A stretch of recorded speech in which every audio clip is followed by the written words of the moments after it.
Chapter 1208. Li Shimin was surprised. Was Zhang Feng determined to go against the people of the 5 surnames and 7 clans? But after thinking about it, Li Shimin felt relieved.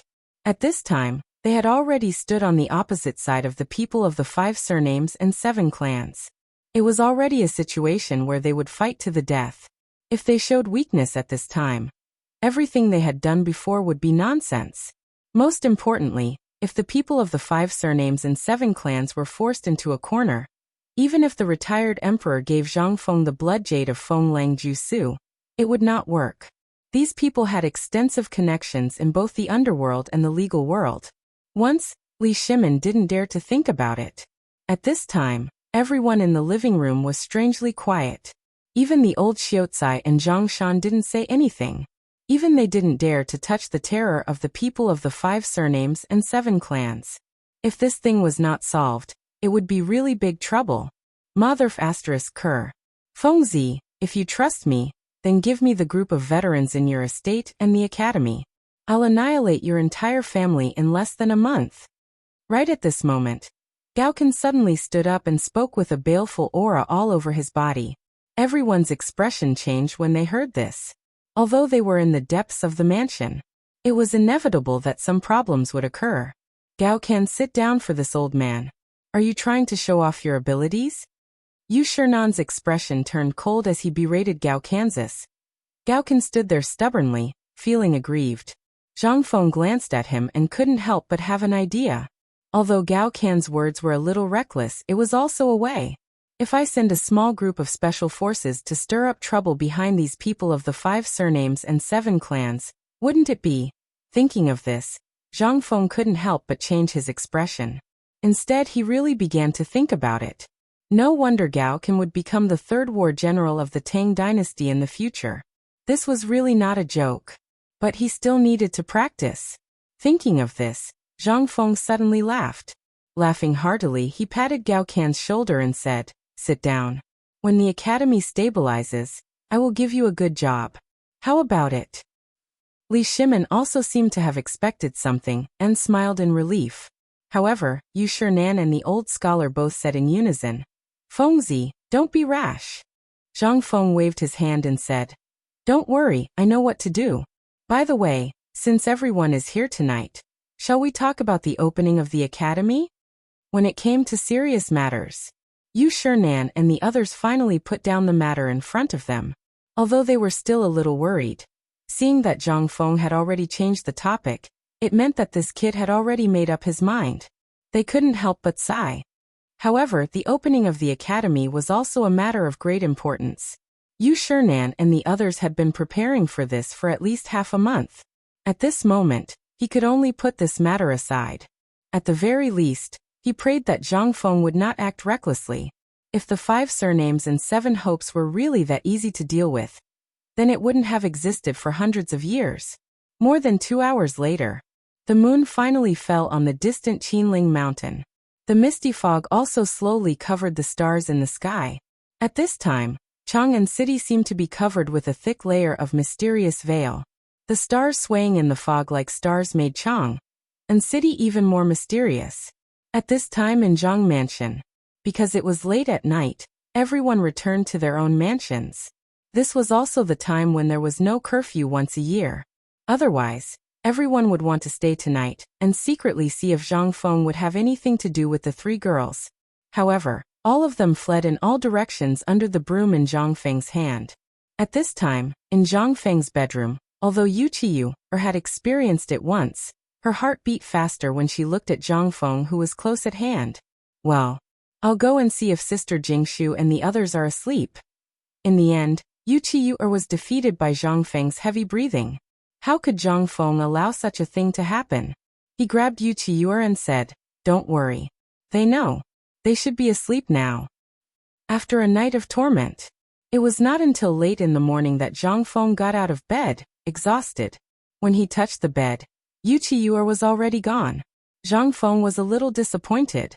When would she not disappear so mysteriously? Zhang Feng sighed heavily. He knew that Yu had left. This was destined.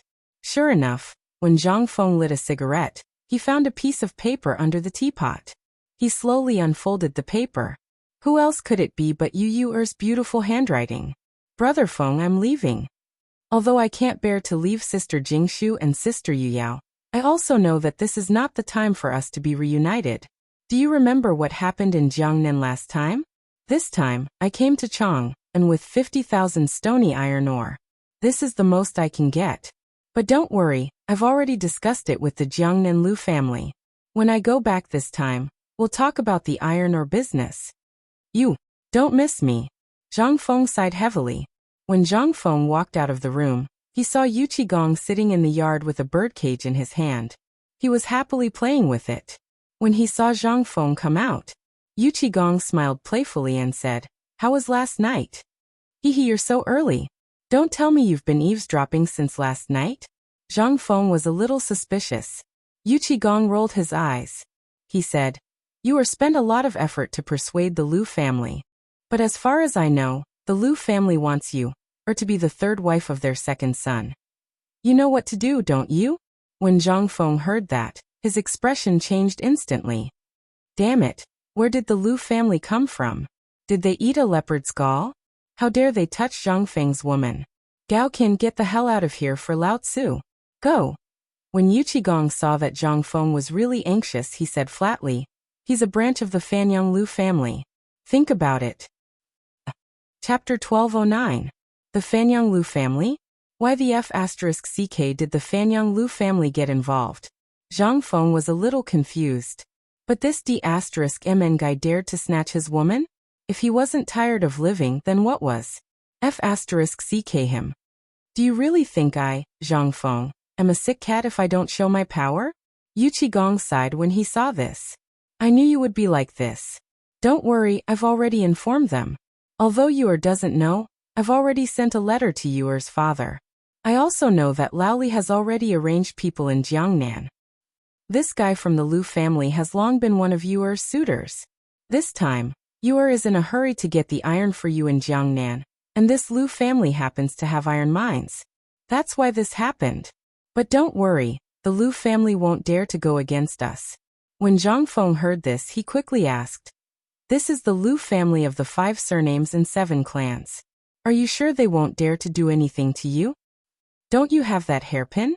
I've already sent a message to the Lu family, so I'll leave it to you." When Zhang Feng heard this, he heaved a deep sigh of relief.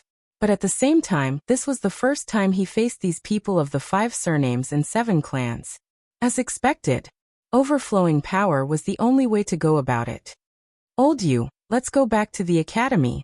Yu Qigong thought that Zhang Feng was going to do something, but when he heard Zhang Feng say that, he couldn't help but be stunned. "Why are we going back to the academy? Aren't we going to look for iron mines?" Zhang Feng smiled coldly. "Do you really think the Wang clan's people will just stand there and watch us look for iron mines? Actually, it's true that there are iron mines on Mount Longsho, but do you know why I built the academy on Mount Shao? Who would know what you're thinking? Why did you build the academy in this godforsaken place?" Yu Qigong cursed silently. But at this moment, Zhang Feng said with a sly smile, "Because there are a few iron mines in the depths of Mount Shao." "Oh. What did you say?" After a brief moment of shock, Yu Qigong hurriedly threw down the birdcage and dragged Zhang Feng into the study. As soon as he entered, Yu Qigong hurriedly asked, "Tell me in detail, is there really a mine in Pyrolite Mountain? What kind of ores were they? How did you know? Logically speaking, you've never been to this godforsaken place." Of course, Zhang Feng had never been to Shao Mountain before the establishment of the academy. However, Zhang Feng knew better than anyone what would happen in Shao Mountain thousands of years later. After thinking for a while, Zhang Feng said, "Do you still remember those limestone kilns I built on Pyrolite Mountain? It's the mine that makes cement." Yu Qigong nodded. Zhang Feng continued, "In that place where there is limestone, there will definitely be coal mines. And where there are coal mines, there will definitely be iron mines and other mineral resources. And oil." However, Zhang Feng did not mention this. After all, although there was indeed oil in Bailu Plains after exploration in the future, but, with the current technology, it was extremely difficult to extract it. Moreover, the age of steam had not even been reached. It would be useless to create such a thing. That was why Zhang Feng did not mention the oil. However, Yu Qigong could not help but feel a little angry. Since you already know that there are iron mines here, why did you waste so much effort to find people to look for iron mines? Are you toying with us? When Zhang Feng heard that, he hurriedly waved his hand and said, No, no, no. How is this playing with us? This is called diverting attention. Think about it. There's also the saying of creating a diversion. Why can't I use it here? Yu Qigong was stunned when he heard that. That was right. Zhang Feng was right. However, there was also a big problem. Although Zhang Feng was right, but Yu Qigong heaved a deep sigh of relief. Last night in the palace, the emperor had already ordered a large number of soldiers to Mount Longsho to find the iron mines before the Wang clan. He had even planned that once the Wang clan found the iron mines, he would not allow them to bring the news back, even if he had to kill every single member of the Wang clan on Mount Longsho. But now? Yu Qigong's face was solemn as he tried to light a cigarette with trembling hands. However, his hands were shaking so badly that he could not light it up after a few tries. In the end, he gave up and snatched the cigarette from Zhang Feng's hand. After taking a few deep breaths, he asked, Then what do you plan to do?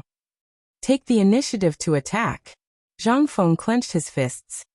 The people from the 5 families and 7 clans are bullying us. If we don't do anything, we will really be cowards. If we can get the iron mines on Mount Longsho, there will only be benefits for us. Even if we can't get it, we still have a final choice, right? We can also probe the Wang clan's background. That's the most important thing. Once we have the initiative, have you ever thought of the saying that a 1,000-mile dam can be destroyed by an ant's nest? Yu Qigong scratched his head and scratched his curly beard, giving Zhang Feng goosebumps. After a while, Yu Qigong said, Never heard of it. Chapter 12:10. After hearing Zhang Feng's plan, Yu Qigong hurriedly returned to the palace. Zhang Feng also went up the mountain after giving some instructions on the matters in the mansion. Niu Jindao originally wanted to go to the Zhang mansion last night. But after thinking about it, he decided not to go. It was not that he did not want to go, but he wanted to accompany his son. As for Zhang Feng's side, he believed that Zhang Feng would not blame him. All these years, he had been too harsh on Niu Jianhu. And all these years he had not spent much time at home, nor did he have much time to accompany his wife and children. At this time, because of Niu Jianhu's broken leg, the emperor had ordered him to rest at home for 3 months. Last night, to be honest, was the first time in recent years that he spent the Mid-Autumn Festival at home with his wife and children. At this time, in the report of his subordinates, Niu Jindao looked at Niu Jianhu lying on the recliner sent by Zhang Feng. He opened his mouth to say something, but in the end he did not say anything. Seeing this, Niu Jianhu asked, Father, are you going to look for ore? Niu Jindao nodded. Xiao Feng is our Niu family's savior. Our Niu family has never had such an ungrateful person in their 8 generations. At this time, a white-haired old man with a walking stick walked into the living room with the help of a group of servants. Seeing this, Niu Jindao hurriedly got up and said, Second uncle, why are you here? The old man glared at Niu Jindao and said, You are that boy's brother. Look at him now, he is so busy because of the iron. What about you? Still at home? That's not it. I'm just thinking about it. Niu Jindao was a little flustered. I'm also thinking about whether I should tell you. The old man held up his walking stick and said, Do you still need to tell me? If you have the time, you should have gone up the mountain with those idle people at home, lest old man goes out and gets exposed. All right, I'll go now. When Niu Jindao heard this, he immediately rushed out of the living room. As he ran, he shouted, Official, immediately order everyone in the Fu who can walk to follow Lao Tzu to Mount Niushou. Master, this is... The housekeeper panicked. He looked at his lame leg and asked bitterly, Master, then I... Niu Jindao glared at Guan Jiadu. What about you? Go up the mountain with Lao Tzu. Leave the matters of the mansion to Jianhu and old master for the time being. Fine. Now he couldn't run even if he wanted to. Originally, everyone in the Niu residence already knew that this matter couldn't be avoided. However, they didn't see old master Niu make any moves these few days. They thought that the thousands of personal guards that old master Niu sent out would be enough. They thought that this group of old, weak, and disabled people with missing arms and legs wouldn't go out. But now it seemed that they still couldn't avoid it. Although they yearned for Zhang Feng's miraculous medical skills, and they admired Zhang Feng for fixing young master's leg, this matter of going up the mountain to search for ores, if it were any other time, there would be no need to mention it. But now even walking on a daily basis was difficult for them. This was the root of the illness that they had gotten when they were in the army. Now even if they wanted to, but at this moment Niu Jinda gave an order. There were more than 30 people in the mansion. All of them stood neatly in front of Niu Jinda. Niu Jinda didn't say anything. He waved his hand and said, "I'll give you 1 hour to prepare 3 days' worth of rations and horse equipment. This time, we swear that we won't return until we find the iron mine." Understood. Hearing this, Niu Jinda waved his hand and said, "Let's go." Early this morning, Niu Jinda just found out that Yu Qigong and even Wei Zheng had sent people out to search for iron ores. The emperor had even arranged for a large number of soldiers to go to Longsho Mountain last night. It would be inappropriate if he didn't go now, but if he left, he wouldn't feel safe leaving the tiger behind. Under the old master's reprimand, Niu Jinda made up his mind to go look for ores. If he couldn't find an iron mine before Yu Qigong and the other old men after wandering around the mountains for a few years, he wouldn't be able to do it. If that was the case, then he would have lived in vain. After all, Zhang Feng had saved his life. Niu Jinda's departure from Chang and was very big. At the very least, many people saw the galloping horses. Everyone couldn't help but be stunned when they saw this scene. Was a war about to break out? But this was just everyone's guess. Some people who knew Niu Jinda and the others saw this and hurriedly reported everything about Niu Jinda's departure from Chang, and whether it was the Imperial Palace, the Grand Duke's mansions, or the properties of Guanlong and the 5 surnames and 7 Wangs in Chang, and everyone knew something. That was, the atmosphere of this matter seemed to be oppressive. Zhang Feng was really angry. The news of the iron mine search couldn't be suppressed and spread like wildfire in Chang and city. Niu Pihuang looked at the comments of the people on the street, and then looked at the people shuttling back and forth on the street. He shook his head and sighed. The sky is going to change. It's time for us to return to Shao Mountain. Chapter 12:11. Do you know? Not a single piece of iron can be found in Chang, and now. This was the most popular topic in Chang, and during this period of time, it was also the thing that the people were most interested in talking about. Autumn planting, for the people who had just experienced this locust plague, was undoubtedly a life-saving autumn planting. If they could survive this winter, they would have a good harvest in the coming year. But at this time, the people heard something that made them extremely angry. That was, the people of Taiyuan Wang clan actually broke their iron mine. Farming tools were something that everyone needed to survive. Without farming tools, how could they talk about autumn planting? Dig with their hands? But at this time, how could the commoners not be angry? That damned bastard actually ruined the iron that the commoners needed. Now, coupled with the fact that President Zhang Zhangfeng actually hurried to find iron mines on the second day of the Mid-Autumn Festival, to think of a solution for them, the people finally could not sit still. At this time, at the entrance of the Wang Clan blacksmith shop in Chang's West Market, a large group of people holding pickaxes angrily blocked the door and quarreled with a thin middle-aged man with a pair of triangular eyes. The middle-aged man was already sweating profusely at this time, and his eyes even glanced at the pickaxe held high above his head from time to time. "Everyone, you are on a blind date. Something happened in my Wang family's mine. I just got the news from my family that the matter in the mine will be settled in half a month's time. At that time, we will have iron." "Nonsense. Half a month? Who can wait for you for half a month? The banker will wait for you for half a month? The weather and so on? If we wait for you for half a month, the banker in the field will be gone. Yes, today either you move aside and let us in to have a look. If there is really nothing, we won't say anything. But if you don't move aside, it means that you are up to something and don't want us to live a good life." At this time, a dark man in the crowd waved the kitchen knife in his hand and was about to rush in. Instantly, the man was scared and his hair stood up. Hey, what are you doing? If you dare to rush in, do you believe that I will immediately report to the authorities?" Guards, guard the door. The middle-aged man was panicking.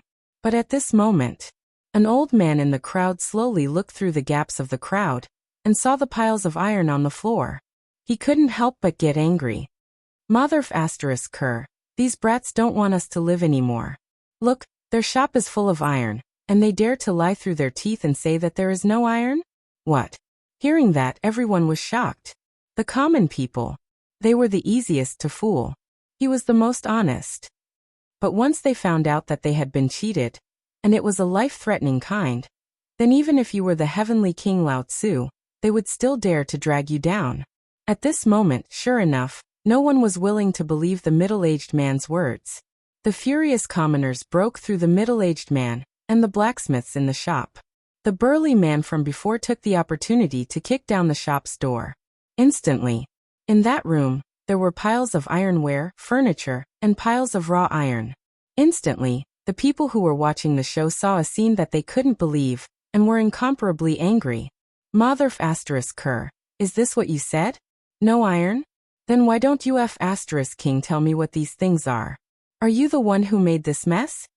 Everyone's lungs were about to explode. At this time, the middle-aged man still stiffened his neck and struggled to say, These are all ordered by the palace. You can't mess around. These are all the emperor's things. Lao Tzu, *ck off. If they were the emperor's, would the emperor send people to look for iron? Would the common people suffer? The burly man couldn't bear it anymore.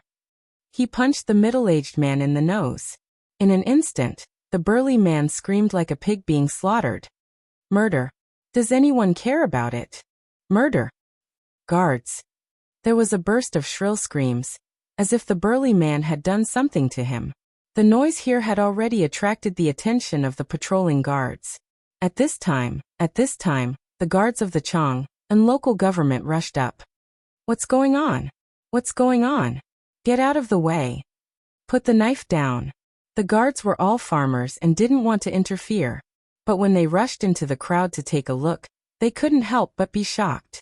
The kitchen knife in the brawny man's hand was actually raised to the man's neck, and the middle-aged man's nose was already full of blood. When he wiped it, his face was covered in blood.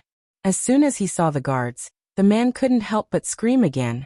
Sir, murder! Help! Shut up! The guards were not easy to fool, especially those who worked in Chang'an City. They were even more sophisticated. At this time, the burly man still ignored the guards and scolded. Yazi, you want Lao Tzu to let go of you? Go in and let Lao Tzu see the things in the shop. Then you come back and talk to Lao Tzu. Motherf asterisk cur. Don't you know that your father almost smashed the pot at home for this piece of scrap iron? Take a look at what's in the shop. Among the guards, a young man who was slightly younger heard this and immediately leaned forward.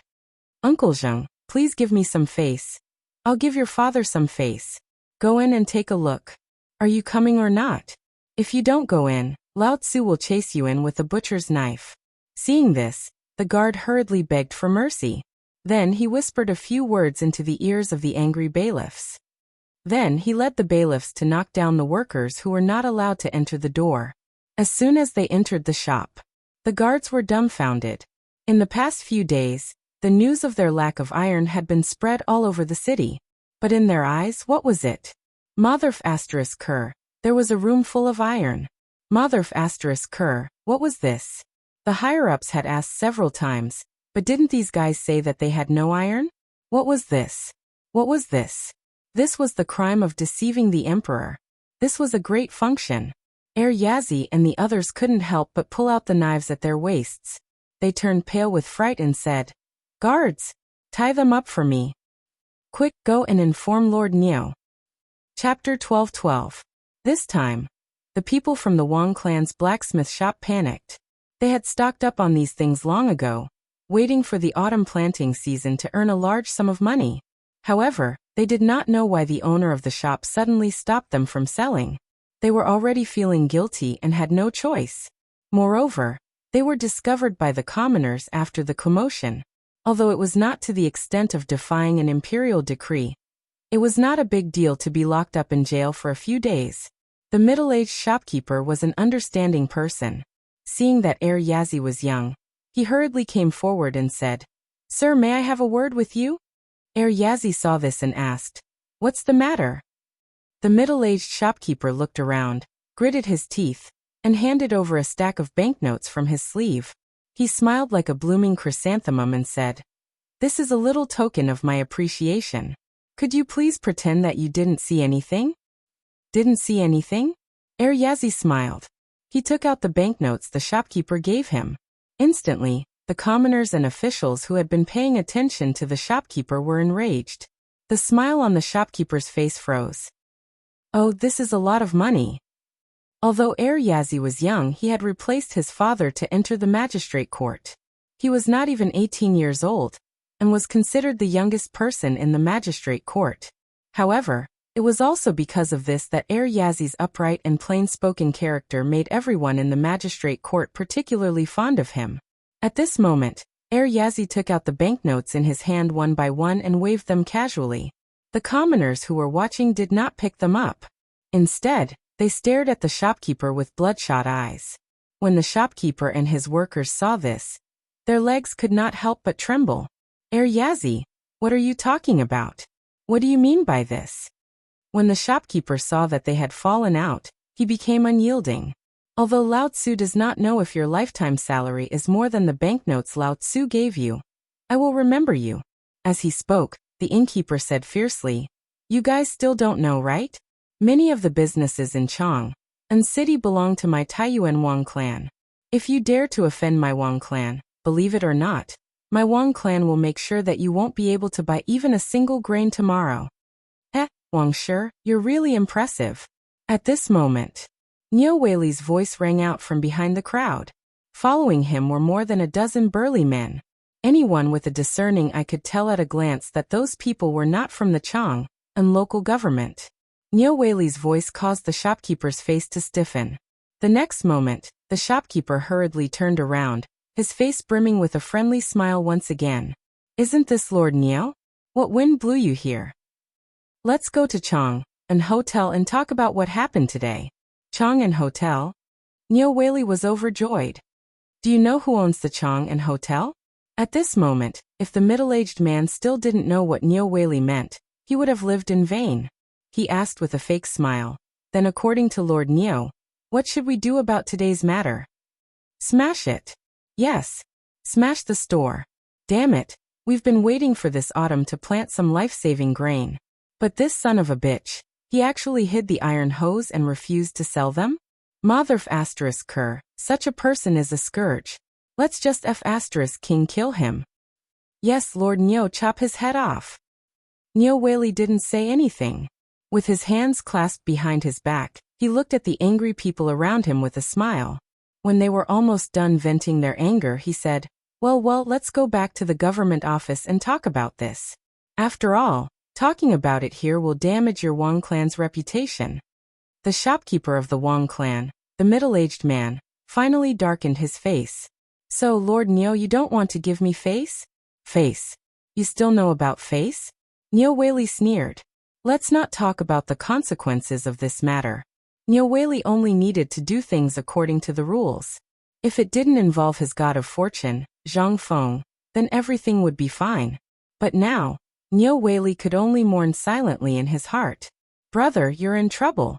You're in big trouble. Men, bring shopkeeper Wang and all the workers here back to the county yamen, and close the blacksmith shop for the time being." "Yes. Niu Weili, do you really want to go against my Wang clan?" This time, the shopkeeper of the Wang clan couldn't help but scold him. He was even cursing. Niu Weili didn't say anything. He even waved his hand to signal the angry yamen runners and the people to not interfere. They watched as the shopkeeper pointed at his nose and scolded him, as if they were watching a show. After a full hour, the dozen burly men behind Niu Weili couldn't listen to it anymore. They clenched their fists so tightly that they made cracking sounds. At this time, Niu Weili was alert. He looked at the shopkeeper and said with a smile, "Are you done scolding? Do you know the consequences of insulting the imperial court and ordering officials?" This time, the shopkeeper finally came to his senses. He took a few steps back cautiously. This time he asked hesitantly, "It's nothing more than going to jail. Believe it or not, If Lao Tzu goes in today, you'll have to obediently ask Lao Tzu out in less than 2 hours. Is that so? The smile on Niu Weili's face disappeared instantly. Men, this shopkeeper called Wang something insulted an imperial court official. Moreover, he insulted him on the street. Everyone here is a witness. According to the laws of the Tang dynasty, beat him to death. Ha ha ha, Master Niu, you don't need your yamen runners to do this. Lao Tzu will do it. Yes, yes, yes. Let's do it. This son of a bitch, we'll tear him apart alive. Beat him to death. Chapter 12-13. The group of burly men behind Niu Weili finally grabbed the burly man in the crowd and slipped away. The burly man was none other than Zheng Tufu from Tonghui Lane. There was nothing much to do on the mountain today, and the feed factory that he was in charge of was on the right track. He had also sold dozens of piglets, but the few acres of land at home were still crying piteously for food. If it were not for the fierce woman at home twisting his ear and dragging him back to Chang'an, he would not have been willing to come back. After all, who did not want to be a boss? Now they wanted him to kill pigs? Forget it, please. Who would do such a heartless thing as a last resort? It was all thanks to Zhang Feng who pointed him in the right direction that this family was finally able to live a prosperous life. Although Zheng Tufu and his son did not know how to do business, they still had Ma Zhou, that brat, with them. Although that kid had been following Zhang Feng for a long time, after all, they had been together for a long time. He was still a loyal friend. Every few days he would come back to help Zhang Feng. At the same time, Zhang Feng would report on the feed factory and the situation of the pigs. Zheng Tufu was originally in a good mood. He was even thinking about going to Chang'an City to bring his wife and children to find a wife for his son, and buy a property. At the same time, he would buy some farming tools and replant the wasteland at home. But he did not know. He actually heard about this. And it was about Zhang Feng. Zheng Tufu felt that the sky had fallen. What was this? This was simply targeting Feng Zi.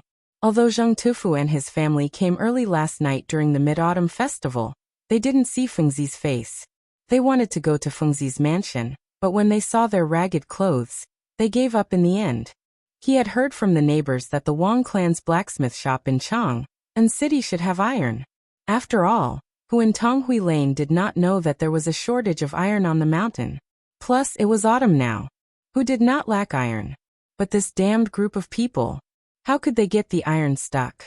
He also knew about the iron, and the importance of iron to the people on the mountain. Once there was a problem, it would be a big problem. At this time, the dozen or so men were selected from the army by Yu Qigong, as well as Gao Ken and the others on the mountain. The purpose of these people was to hide by Niu Weili's side. Investigate this matter. At this moment, in the government office of Chang'an, Niu Weili, Gao Ken, Yu Baolin, Yu Baoqi, Zheng Tufu, and the others took their seats. Niu Weili's expression was grave as he said, "Over the past 2 days, this official has investigated the shops of the Wang clan, the Zheng clan, the Li clan, and the other major clans in Chang'an. But now it seems that this is the only result. What should we do?" The people sitting there were a bunch of rough people. Their purpose here was to blow things up. This was also the mission that Zhang Feng had given them.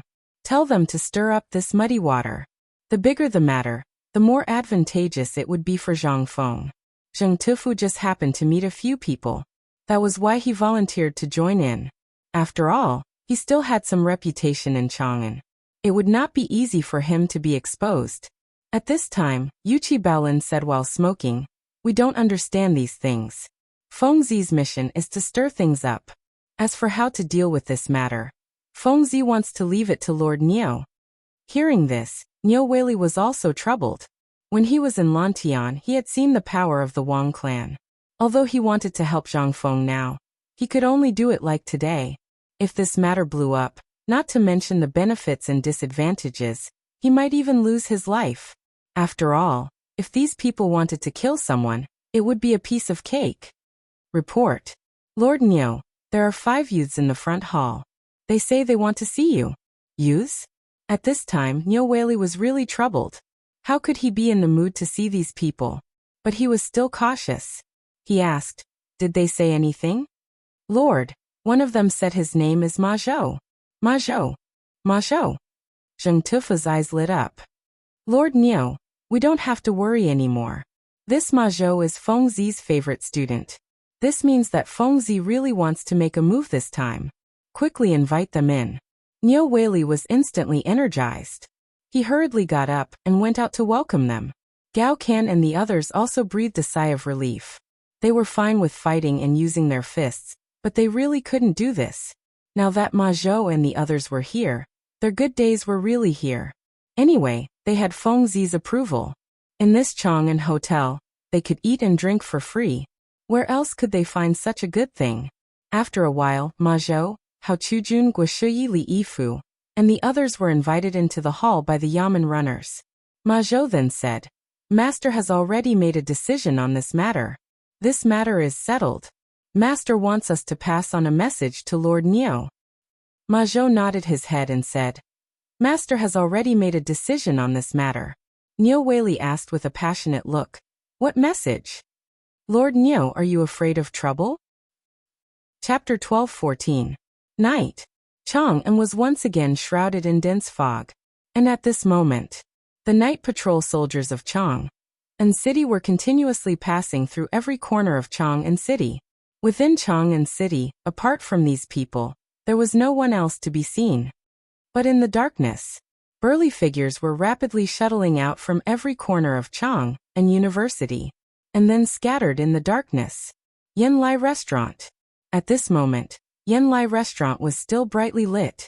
Due to Zhang Feng's actions at the meeting the day before yesterday, Yanlai Restaurant's popularity had simply risen. Usually, there were very few guests who could stay overnight. But now, there was simply an endless stream of people. There were no empty seats. And that Yanlai Restaurant's brothel keeper's mouth seemed to be fixed below her ears, not moving at all. The night before yesterday, because of their ruckus, they had actually disturbed the emperor. Yesterday, all the major brothels in Chang'an had suffered a calamity, and Yanlai Restaurant had also been severely punished by the internal servants department. But this did not affect Yanlai Restaurant's popularity. Why? Because of that group of musicians that Zhang Feng had borrowed previously. At this moment, Yanlai Restaurant had been playing this song from morning till night. This had caused that group of musicians to suffer, playing the song that Zhang Feng had composed over and over again. Although it had greatly increased their popularity, and had even been directly booked for future performances by some wealthy families in Chang'an City, but their hands and mouths could not bear it. But now there was no other way, because the 4 great demon kings had returned. If they did not serve these lords well, not to mention living, they would not even be able to take care of themselves. In a compartment on the 2nd floor of Yanlai Restaurant, Cheng Chimo and the rest had long been drunk from the compliments of a group of men and women. Even that Dugo was already lying on the ground drunk. At this moment, following the arrival of Yuqi Baolin and the rest, after whispering to Li Chengqian and the rest for a while, Li Chengqian gave a signal with his eyes. Cheng Chimo waved his hand and said, Everyone.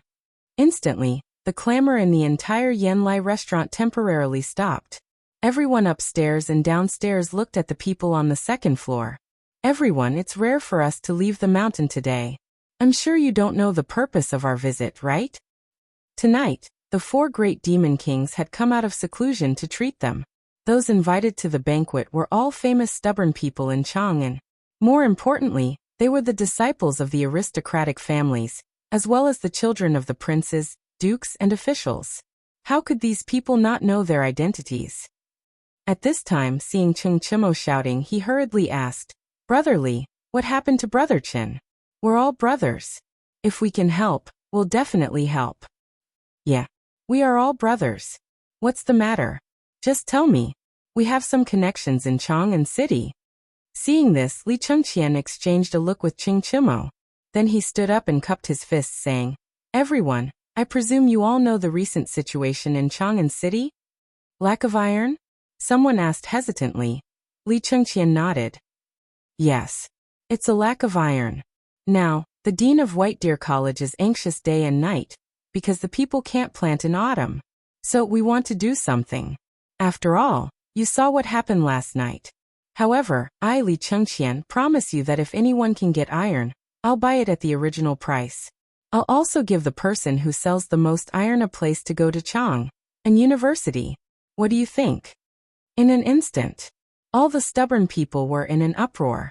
Who didn't want to make a name for themselves? Previously, everyone thought that Tang and University and White Deer College were like the 5 snakes and scorpions. But now it was different. As Zhang Feng's reputation grew, more and more things happened. Now, as long as the students wore the uniforms of these 2 colleges, they could do whatever they wanted in Tang and city. How could they miss out on such a good thing? But they also knew that this iron matter was serious. They couldn't help but feel conflicted. Seeing this, Li Chengqian secretly said, as expected, "Everyone, do you know that the plague of locusts and the food shortage have already hurt the foundation of the Tang dynasty? Once the autumn planting is delayed, there will be a real food shortage next year. Not to mention the people. I'm afraid that the farmers in your fields will." Hearing this, everyone's expression changed. Although there weren't many stubborn people who received the invitation tonight. But these were all people who had a say in Tang and they knew more than the others. At this time, seeing that Li Chengqian wanted to say something but stopped, someone couldn't help but ask, "Young Master Li, don't be so secretive. We've drunk together so many times. If we're brothers, just say it. We'll try our best to help. But I also have some fields. If there's a problem with the people's autumn planting this year, what will it have to do with us?" Good question. Li Chengqian sighed heavily and said, "Master Yuan Tiangang, you should be familiar with him, right?" Hearing this, everyone's expression changed. Li Chengqian said again, "The night before yesterday, the Dean of White Deer College and Master Yuan performed a ritual in the mansion to sense the heaven. This year's plague of locusts is just a test. There will be a more serious plague of locusts next year. Now, I don't need to say anything, right?" What? There will be a plague of locusts. Chapter 12:15. Li Chengqian saw the sudden change in everyone's expressions. He couldn't help but feel particularly comfortable. All of them knew about this. Especially since Zhang Feng had said before that this year's locust plague was nothing, but next year's locust plague would be the real horror. They asked Zhang Feng why. He directly picked up the hoe and dug a few rakes in the field. Looking at the densely packed eggs, everyone was terrified. Damn it. If it was so serious this year, then wouldn't it be over next year? But what Zhang Feng didn't tell them was, under his medicine, if these eggs were let into the water source of the field during autumn planting, most of the eggs would be indirectly killed. These things were all for later. It was Li Shimon's serious warning not to spread it out. After all, once this matter was leaked out, it would cause chaos in the world. The reason why Li Chengqian said all this at this time was that he had been taught by Zhang Feng. He also didn't understand why Zhang Feng ordered this matter to be blown out of proportion as soon as he came up the mountain. He also didn't know what the consequences would be if this matter was spread out. But Li Chengqian still decided to do as Zhang Feng said. At this time, Li Chengqian's words were meaningful. And among these stubborn people, there were also some thoughtful people who silently pondered some rumors they heard a few days ago when they were farming, and what the recent prosperity of the fried locust eggs meant. Li Chengqian picked up a crispy fried locust on the table and threw it into his mouth, chewing it until everyone's hair stood on end. And Li Chengqian wasn't in a hurry. He slowly tasted the fried locust while tasting the white wine he brought. It was very pleasant. However, he was able to endure it, but not everyone was able to do the same. Li Chengqian, Cheng Chimo, and the others also minded their own business and ate and drank. At this time, a stubborn person hurriedly went up to the second floor, bowed and said, "Young Master Li, what you just said, is it true?" "Is it true?" Li Chengqian knocked on the plate and asked in return. "Then look at the things on this plate. Why did they appear before the locust plague appeared, and now appear again? Didn't you go to your field to dig them up?"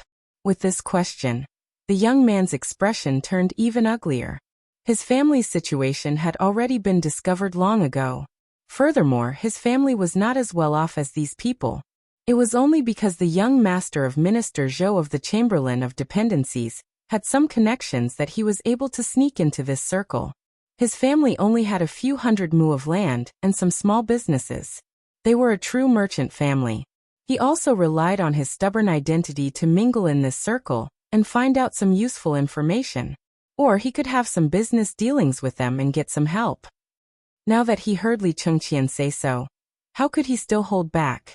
Once the locust plague broke out again, his family's little bit of wealth would be gone. Young Master Li, may I trouble you to tell me what to do with the locusts?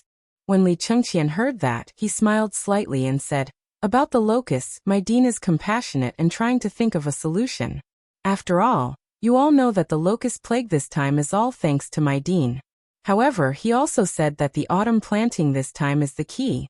If there is a lack of crops at the beginning of spring next year, then in the second half of next year, the autumn planting this time is the key to whether we can safely survive the locust plague next year. After all, the dean once said that if everyone picks up firewood, the fire will be stronger. Once you only care about protecting yourselves, then, moreover, the food shortage this time, coupled with the fact that the people can't plant, when the news of the locust plague spreads, I think those angry people have seen what happened in Chang, and in the past 2 days. When the time comes, do you think you can protect yourselves? This time, all the stubborn people's faces suddenly changed. In the past few days, the crazy people, because they couldn't buy iron and couldn't carry out the autumn planting, had already broken out in Chang'an. Today, everyone had heard that the shopkeeper of the Wang clan's blacksmith shop in Chang'an City was beaten to death. The Wang clan. That's the Wang clan of Taiyuan. He was beaten to death by angry people. Even their clan leader and the emperor couldn't do anything about it. At this time, when everyone saw that, how could they dare to have any thoughts? They hurriedly asked, then may I ask young Master Li, what should we do about this matter? Seeing that, Li Chengqian looked at Cheng Chimo and the others and said with a smile, it's very simple. After all, the people just want to have a bite to eat, and grain is their foundation. The grain that you grow and your industries will eventually fall into the hands of the people. If the people are hit by a disaster, do you think you can avoid it? Therefore, this young master has come this time because we are all brothers. I would like to give everyone a piece of advice. That is, if you have iron in your hands, and if you have iron that you are not using, sell it to the people. Not only can you win a good reputation, but you can also let the people remember your name. Even if the people are really hit by a disaster, for the sake of your face today, the people won't touch you, and your industries will definitely sell better. Our dean said that everyone should paddle a big boat. Now, do you understand the meaning of this boat? Chapter 12:16. Li Chengqian's words sounded awkward and official. After all, this was his first time doing something like this. In the past, he had always been envious of Zhang Feng's bragging. Now that he was personally involved, however, he realized that it was not that easy to brag about it. At this time, after the matter was settled, Li Chengqian and the others hurried back to the room. After sending the girl away, they gathered together again. After exchanging glances with each other, the few of them burst into a burst of comfortable laughter. Damn, it feels so good to brag. No wonder Feng Zi likes to nag, Zhang Sun said, smacking his lips. Li Chengqian waved his hand. His expression became serious. This is a big net that Feng Zi has set. Our purpose here is to mess up this matter. Only by messing things up can we buy time for the people who are looking for the mine. When everyone heard that, their expressions gradually became serious. Zhang Feng was really angry this time. He had sent all the people who could be sent out to stir up trouble. Ma Zhou, Hao Chujun, and the others were sent to investigate the real situation in Chang'an City. Yuqi Baolin and the others were mainly there to stir up trouble. Once they found out about the properties of the people of the 5 families and 7 clans, they would do everything they could. And their main purpose was to spread rumors. Although this seemed simple, the degree of danger in every step was obvious. However, this was all to buy time for the people who were looking for the mine. In other words, they were diverting the trouble.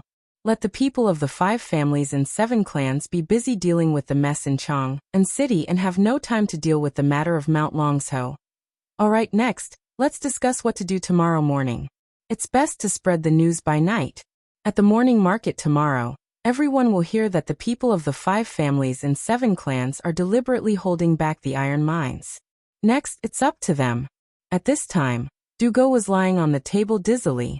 He rubbed his head and asked, what if these people don't know how to do it? Don't know how to do it? Li Chengqian smiled coldly. Think about it. Think about it with Feng Zi's mind.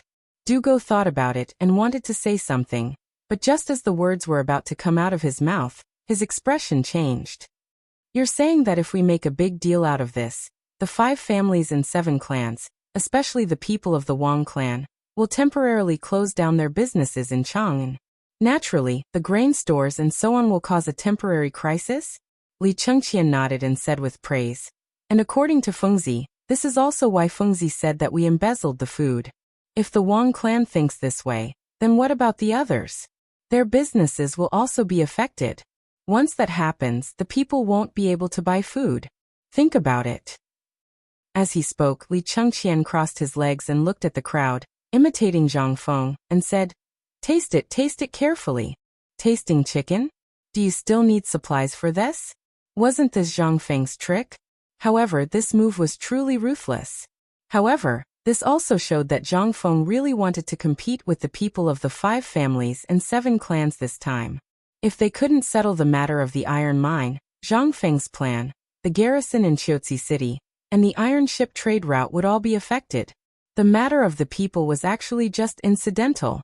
However, if this matter wasn't resolved, it would really become a big problem. Zhang Feng was only making a big deal out of it, and using the anger of the people to offset the threat of the 5 families and 7 clans. No matter how powerful the 5 families and 7 clans were, they couldn't go against the people of the world, right?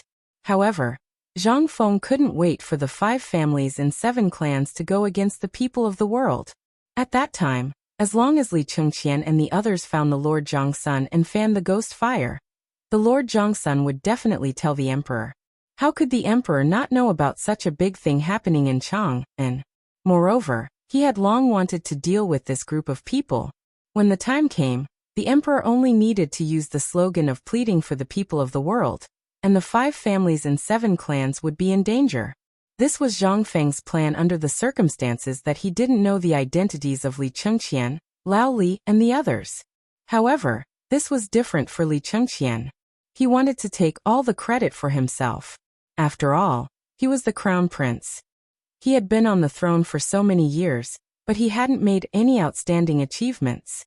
If this matter was done well, then the achievement of eliminating the 5 families and 7 clans, as well as Guanlong, which were 2 huge mountains on the back of the Tang dynasty, would be enough to be praised by future generations. At the thought of this, Li Chengqian's heart became eager again. He was completely unaware that everything they were doing at this time was already within the scope of Li Shimin's surveillance. In the bedchamber of the Taiji Palace, little Gizi was like a butterfly, going in and out of Li Shimin's bedchamber every once in a while. At this time, Li Shimin was standing on the attic of the 3rd floor of the bedchamber, looking down at Chang'an City hidden in the fog. His eyes were slightly narrowed, and no one knew what he was thinking. Your Majesty, at this time, Hao Chujun and the others have already settled down in the tavern, but Yuchi Baolin has also come out of the Crown Prince's room in Swallow Descent Restaurant. Li Shimin frowned. Investigate again. By the way, is there any movement from the 5 families and 7 clans tonight? Little Gizi heard and said, there is no movement for the time being, but the Wang clan's people seem to have closed down most of the industries in Chang'an. Li Shimin heard this. Only then did he nod and smile. It seems that Feng Zi's plan is working. Send a message to the people looking for the mines to speed up. As you wish. Chapter 12:17. Niu Jinda had a very comfortable life these 2 days. Although he went up the mountain to look for minerals, the things that had been suppressed some time ago disappeared after he killed 2 big wild boars with his bare hands. Eating roasted wild boar meat and drinking white wine, his life was even more comfortable than in the mansion. But the only thing that was not comfortable was that the ore had not been found yet. Mount Long's hoe was too big. Damn it, Zhang Feng did not tell him clearly where to find it. After leaving Jinyao sect on the first day, he basically arrived at the boundary of Mount Long's hoe. But after more than a day of searching, not to mention the ore, in addition to the yellow soil, there were only the lush trees that grew crazily. This made Niu Jinda more irritable. There was only a little more than a day left before the opening day of Zhangfeng Academy. Moreover, Cheng Yaojin acted as Yuchi Gong, and even the emperor sent people everywhere to look for it. How could he not be anxious? Mount Longsho was big, but with so many people and he heard that the people of the Wang clan were also looking for it, Mount Longsho was only so big. Originally, he was also a person who was used to living in the wild, and he knew better than anyone the principle of not entering the forest late at night. But tonight, Niu Jinda had long forgotten this matter behind his ears. After all, at this time, if he could find the iron or earlier, not only could he repay Zhang Feng for saving his life, but also he could show off in front of everyone. How could this not make him anxious? At this time, Niu Jinda ate a large pile of barbecued meat and fell asleep in a drunken stupor. But at this time, there was a disturbance in the camp, which made Niu Jinda raise his heavy eyelids and roar with some anger. What are you doing in the middle of the night? De Zhuang, come over here. In Niu Jinda's angry roar, a group of people came over with something in their hands, trembling with fear. Niu Jinda was still lying on the ground, staring at them and asked, "What were you doing just now?" "Master, we've discovered something strange." As he spoke, the burly man named De Zhuang hesitantly handed over a handful of white stones to Niu Jinda. Although it was called a stone, its texture was soft, just like the smell of old yeast. Niu Jinda's interest was piqued. "What is this?" I don't know. Ergo dug it out from under the grass when he was taking a dump." De Zhuang told the whole story honestly. Niu Jinda's interest was piqued. Holding a torch, he carefully identified the stone before hurriedly asking someone to bring him to the place where he found it. He had been in charge of escorting iron ores up the mountain, and had seen iron ores before. They were similar to this thing. The color was the same, but the smell was a little stronger. Niu Jinda walked closer to take a look. Under the illumination of the torch, the ground under their feet was already white. Moreover, the vegetation in this place was even more lush. Even at this time, there was an indescribable smell. Niu Jinda could not remain calm. He drew a big knife from his waist and slashed at the ground. In an instant, a large piece of stone that was the same as the one in his hand was revealed. Moreover, there was a crisp sound when the big knife hit the ground. Apart from this stone, what else could it be? He remembered that Zhang Feng had once said that this thing was hidden underground.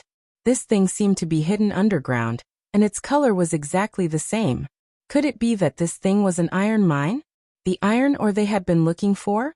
At this time, Niu Jinda could not remain calm. He waved his hand and said, "Who knows about iron ore? Come, let Lao Tzu see if this thing is an iron ore."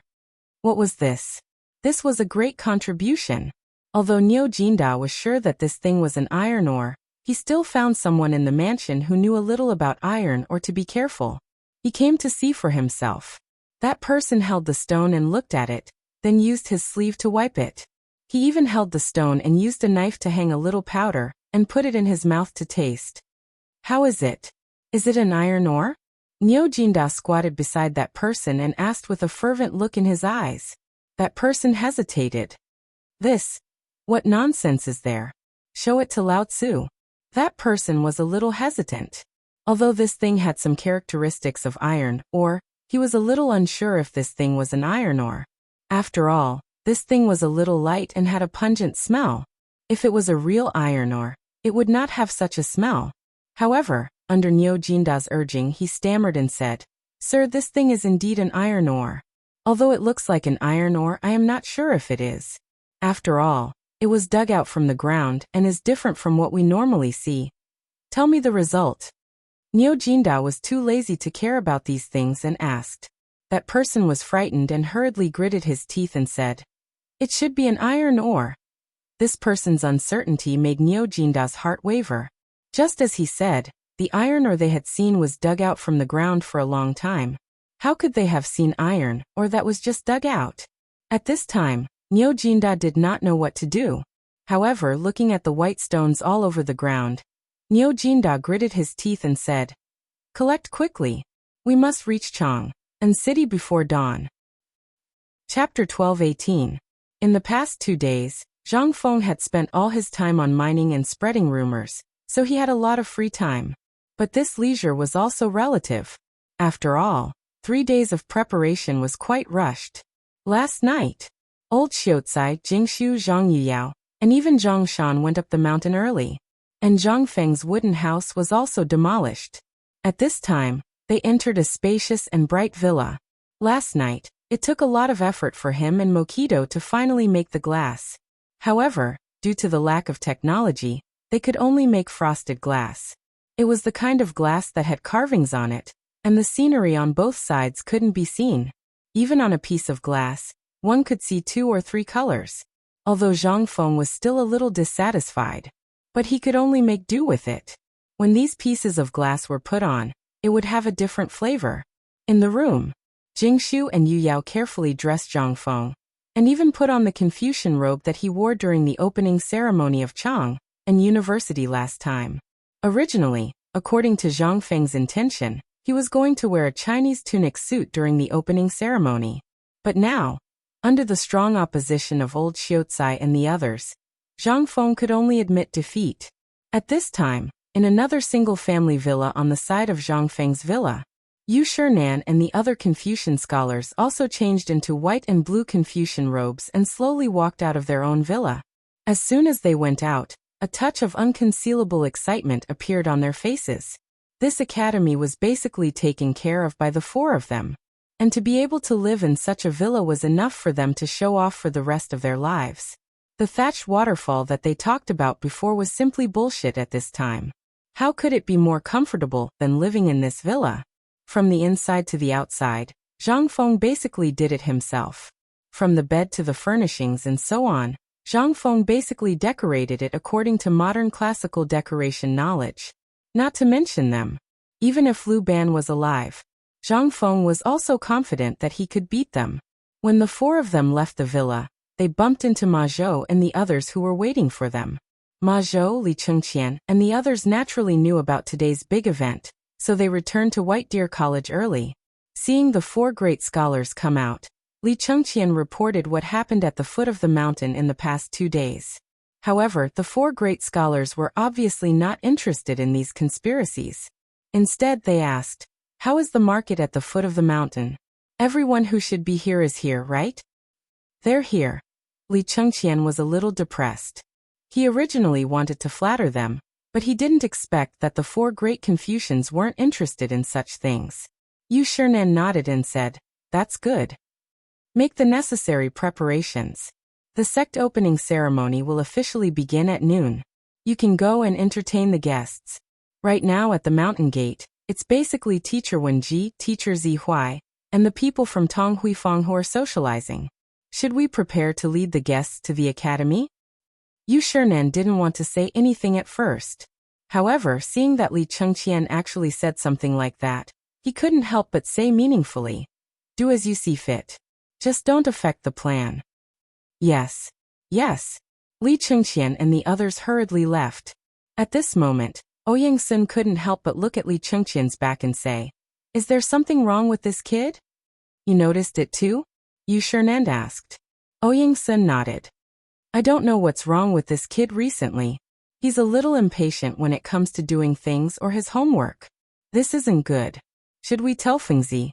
After all, Li Chengqian was the crown prince. Moreover, the things he learned were basically the sum of everyone's knowledge. Most importantly, under Zhang Feng's teaching method that treated everyone equally, Li Chengqian obviously didn't have any advantages. It would be strange if he wasn't anxious. They looked at Li Chengqian's back and thought for a moment. Then they shook their heads and said, "Let's go eat first. We still have a big show later." "I really envy that brat Zhang Feng. I wonder if he's awake now." They chatted and laughed as they walked towards the dining hall. On the other side, Qian Wanli was tirelessly leading the students of the academy around Xiao Mountain. They shouted the slogan 121 and ran in an orderly manner. When the orderly shouts reached the mountain gate, the people in the market at the foot of the mountain couldn't help but look sideways. Everyone already knew the teaching method of White Deer College. They knew it and even learned the morning exercises. However, when they saw the thousands of youths dressed in white and blue with the words, "White Deer" embroidered on their chests, it still gave them the illusion of a magnificent army with thousands of men and horses.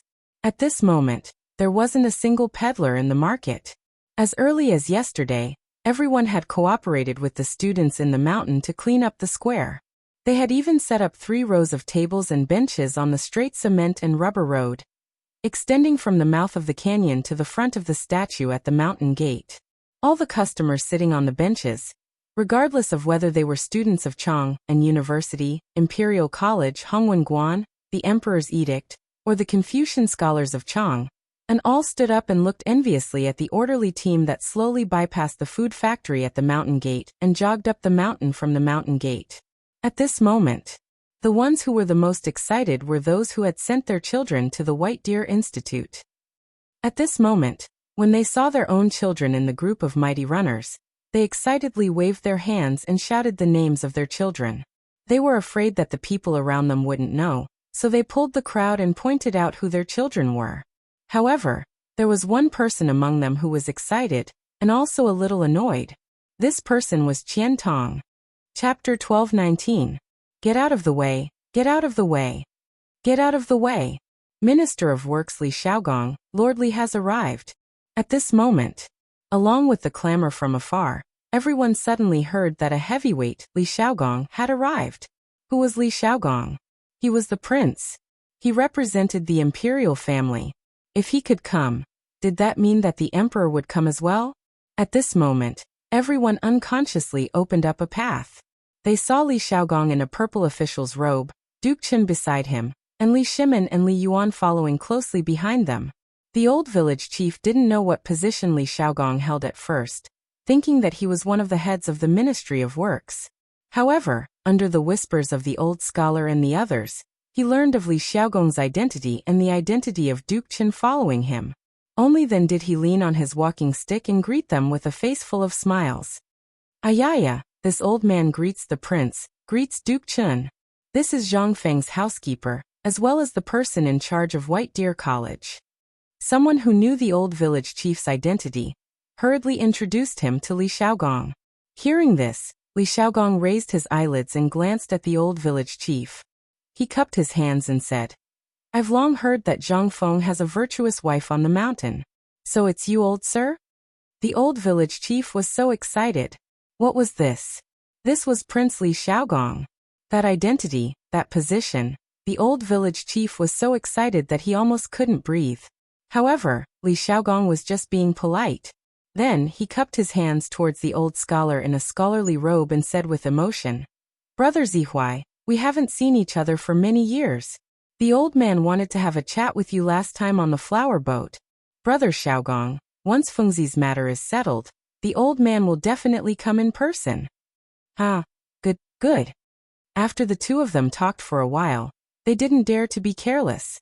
After all, both the emperor and the retired emperor were present. Although they were now in disguise, they couldn't be careless. Laoli, you're here? Please come up the mountain. The old elementary scholar hurriedly bowed. This time, everyone was in an uproar. When it came to Imperial Prince Li Xiaogong, he only cupped his fists. But to a merchant, how could he? You guys don't know, right? I've heard that Laoli has a great background. White Deer College was basically funded by Laoli. At this moment, a person who knew a little bit of the ropes began to boast complacently. In an instant, everyone understood Li Shimin's identity. Seeing this, that person stood up complacently again and said, You guys probably don't know who that old man is. He's the honorary vice dean of White Deer College. Whether it's Mr. Zihuai, the ministers in the imperial court, the 4 great scholars, or that godson Simiao, he's been through life and death with them. What? Everyone was shocked. He couldn't help but sigh. I've heard that godly Dr. Sun Simiao hasn't gone down since he went up Shao Mountain. Now that I think about it, it's true. But I heard that this is the medical course of White Deer Academy. For example, that rumor from before said that Dean Zhang personally reattached a severed leg, and even the bones were exposed. I've heard of this too. What's so strange about it? In the past, this blood exchange was just a legend. But if you guys went to the Mid-Autumn Poetry Meet, you should know that Mr. Yushan vomited blood and fainted. After President Zhang patted, pinched, and rubbed him, he woke up. Isn't it magical? Everyone listened as if it was a miracle. No one knew how Zhang Feng did it. but they had only heard rumors that it was the miraculous medical knowledge of White Deer Institute. Today, most of the people who had come were here, because of this. After all, everyone would encounter a time when they were injured. What was this? If they learned this, not only would they be able to provide for themselves, they could even open a clinic. The more they thought about it, the more impatient the doctors in the crowd were. As for the students from the two academies, they couldn't sit still either. White Deer College was indeed a good place. Frankly speaking, they were going there to become grand scholars. But they knew their own situation. Who could guarantee that they would be able to become grand scholars? It wasn't a big deal before the White Deer Academy had appeared, but now that the White Deer Academy had appeared, everyone couldn't sit still. Not only could they come to school, but at the very least, even if they couldn't become grand scholars after 3 years, they could at least have a living guarantee. At this moment, everyone in Shao Mountain Market was excited. Every time they saw a customer who could go up the mountain, they would comment on it. But at this moment, a voice rang out. Everyone's heart couldn't help but sink. Cui Mengshan from the Cui family from Qinghe, Shandong has arrived. Shandong? Cui family from Qinghe? Cui Mengshan. Zhaori? Isn't this the Shandong landowning family? Is he here to cause trouble? Chapter 1220. Zhang Feng didn't know what happened at the foot of the mountain. At this time, he was speechless as he watched Jingshu carefully trim his eyebrows and the beard around his lips with a razor. Li Chengqian and the others also came to report from time to time who had arrived. Zhang Feng was also speechless. He wanted to just let it go. But once he said so, Jingshu would hold him down. At this time, Li Chengqian's voice sounded again. Fengzi, Mr. Bosher asked you to hurry up. Duke Chen and Prince Li are both here. Zhang Feng looked at Jingshu and Zhang Yuyao in the mirror speechlessly and said, I say this should be enough, right? Jingshu carefully trimmed Zhang Feng's eyebrows. Prince Zhang, you are now a great scholar. You are equal to Mr. Bosher, Duke Chen and the others. And there is a rule for the opening of the academy. You can't go out until the auspicious time. Prince Zhang must know this, right? So, I hope Prince Zhang can wait for a while. The auspicious time is less than an hour away. Please wait for a while. Zhang Feng was speechless. He took the two women's hands and said, Well, you two also have a rest. I have to think about who will come later, and make some preparations. What preparations do you need to make? Jingshu was surprised. But she still sat opposite Zhang Feng obediently and asked. Zhang Feng smiled faintly and said, You just wait and see. The people of the 5 surnames and 7 clans are not fools. At this time, they definitely won't jump out. But think about it, who else do I, Zhang Feng, have enemies? This time, Zhang Yuyao was really confused. She didn't know anything about Zhang Feng. Everything was in a mess. She didn't know how many enemies Zhang Feng had. But in her memory, it seemed that except for the people of Guanlong, and the people of the 5 surnames and 7 clans, Zhang Feng didn't seem to have any opposition to him. But Jingshu frowned slightly and said, You mean the people of Shandong? Zhang Feng nodded. At this time, Zhang Yuyao's face changed slightly. Even if she didn't go out often, she knew about the nobles in Shandong. After all, it was the hometown of Confucius, the birthplace of the world's literature. Those landowning households, on the other hand, considered themselves to be the descendants of Confucius. To make trouble at this time. Then involuntarily, Zhang Yuyao was about to cry. She held Zhang's hand tightly and said, Prince Zhang, then if they come at this time the academy to. Don't say it, Sister Yuyao. Jingshu hurriedly interrupted Zhang Yuyao and said, Prince Zhang will deal with this matter in this way. But last time on the Mid-Autumn Eve, they should have seen Prince Zhang's ability. Those who can come to Mount Shao at this time shouldn't be ordinary people. Zhang Feng's eyes lit up when he heard this. He really hoped that the person who came was someone important. Although he knew that those who could come at this time should be at the same level as Yu Shinan and the others, he knew nothing about the nobles in Shandong. At this time Jingshu asked, Jingshu, how many people from Shandong can come? The nobles in Shandong are mainly divided into the Huqing Cui clan, the Lanling Shao clan, the Langyue Wang clan, and the Langyue Yen clan. But among these 4 clans, there are 13 officials who are above the 3rd rank in the imperial court, not to mention other official positions and the political connections they control. Zhang Feng's heart sank when he heard this. Zhang Feng really knew little about the nobles in Shandong.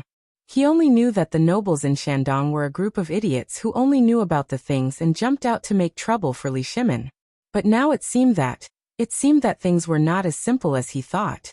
Officials above the 5th rank had to attend the morning court, and had official positions that could cover the sky with one hand. These 4 clans had 13 third-rank officials? What did this mean? In the imperial court at this time, whoever had the most people would have the final say. These 13 third-rank officials, plus his subordinates, might have more subordinates than 13 4th-rank and 5th-rank officials. In this case, then things would be difficult to handle. Poor Li Shimin. Although he was said to control all the officials in the imperial court, but among them, if he excluded the people from Shandong, the people from the 5 clans and 7 families, as well as the people from Guanlong, how many people did he have? At this moment, Zhang Feng couldn't help but mourn for Li Shimin, who he respectfully called the emperor of all ages. Fengzi, not good, Cui Mengshan from the Qinghe Cui clan is here. At this time, Li Chengqian's voice was serious at the door, and then he added, Mr. Bo Shi and the others are asking if the opening ceremony is about to start. Otherwise, there might be changes. Zhang Feng's face darkened. Then let's start. I want to see what this Cui Mengshan is up to. All right. Li Chengqian thought for a while, and then left. Chapter 12:21. At this time, in front of the teaching building of the academy, rows of seats had already been placed.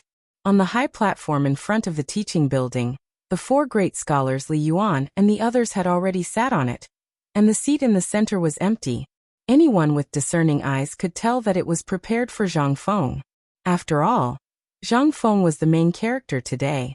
But when Cui Mengshan and the others from the Cui family of Qinghe arrived, Li Yuan and the others on the stage couldn't help but change their faces. Even the people below the stage who knew this master also changed their faces at this time. Needless to say, the people of Shandong's aristocratic families had always been a little resistant to other people opening academies. To their knowledge, most of the people in the academy had to have a famous teacher to be qualified. As for those who had a famous teacher, they had to be from a clan in Shandong, or an outstanding talent from Confucius and Mencius to be qualified. But in their eyes, Zhang Feng was born in the wild. And what Zhang Feng stood for was not the same as what they stood for. Instead, it was somewhat contradictory. It would be strange if they didn't come. Li Shimin had already warned Shandong, and he deliberately let people spread Zhang Feng's poem in Shandong. The main purpose was that he was afraid that this group of bastards would come to make trouble. But now, obviously it was too late. This bunch of bastards had obviously turned a deaf ear to his words. The most direct thing was that Zhang Feng was going to find out who he really was. Although this was an opportunity, once he showed his cards at this time, it would give Zhang Feng 2 choices. At this time, it was not to say whether they could be brothers or not. Instead, he put a multiple-choice question in front of Zhang Feng. Either he would go down the dark path with him, or he would stand on the same side as the people of Shandong's aristocratic families, the 7 clans and Guanlong. After all, the people of Guanlong chose to believe Zhang Feng for the time being, because Zhang Feng didn't know Li Shimin's identity, and was sure that Li Shimin didn't dare to show his cards at this time. But now, once Li Shimin showed his cards, the people of Guanlong would definitely come to ask Zhang Feng first. After all, at this time, Zhang Feng and Li Shimin's industries had slowly begun to infiltrate Guanlong's industries. This was a big plan. Once there was a mistake now, then thinking of this, Li Shimin couldn't help but stand up with a slightly gloomy face. But Yu Shinan seemed to understand Li Shimin's meaning at this time, and hurriedly pressed him down. Looking at Cui Mengshan, who was slowly walking up the stage, Yu Shinan clasped his fists and said, "Brother Cui, long time no see. I didn't expect you to come in person today." Cui Mengshan's appearance was a little thin.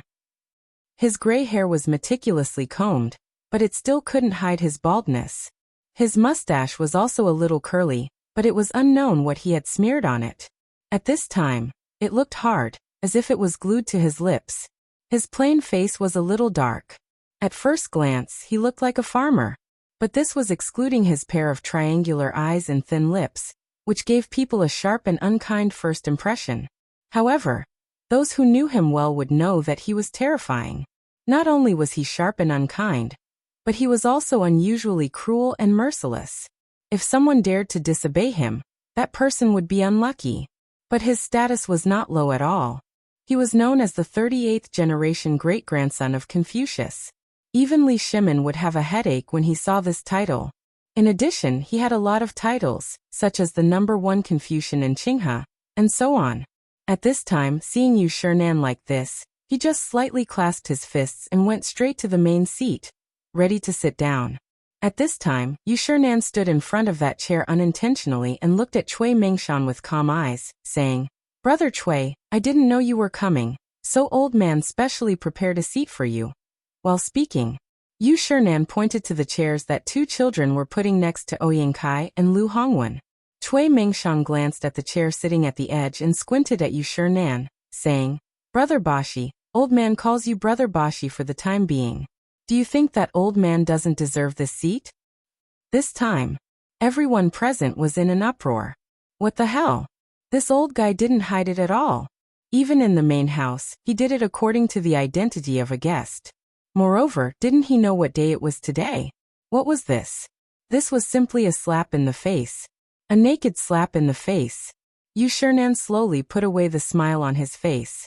But at this time, the old Xiaocai and Li Shimin got up almost at the same time. They were sitting on the right side of the main seat, close to Li Yuan and Li Shimin. At this time, the two got up and were just seen by Cui Mengshan. Cui Mengshan said with a fake smile, "Oh, isn't this Brother Zihuai who has been hiding with his tail between his legs for many years? What, you also want to stop old man?" He didn't even look at Li Gang. Li Shimin heard this and couldn't help but have a murderous look in his eyes. "This old thing, I gave you face, didn't I?" But at this time, seeing that the atmosphere was getting heavier, Duke Chen Ho Junji got up with a smile and said, "Brother Cui, how have you been? Come, how about sitting with old man?" Chapter 1222. Originally, Cui Mengshan glanced at Ho Junji and wanted to say something harsh. But he inadvertently saw Li Shimin's eyes. He couldn't help but be slightly cautious. This gaze, although Li Shimin and Li Yuan had put on makeup at this moment, the majesty in their eyes that was above everyone still existed. This was a feeling that might not seem like much to others, but to the people on the stage, it was an existence that could reach heaven with a single thought. Only now did Cui Mengshan remember what his clansmen had said on the way here. White Deer College was said to be managed by His Highness the Crown Prince, and that Zhang Feng was just an errand boy supporting the facade. But this was just to fool the outsiders. How many tricks had Zhang Feng come up with in this period of time? At this time, if anyone still believed this, they would be a true fool. As for the matter of the retired emperor being the honorary vice principal, that was even more impossible. Given the retired emperor's temper, if he came up with such a thing, wouldn't the entire world know about it? Why would he be so secretive? Thus, Cui Mengshan didn't believe it before coming, even snorting in disdain.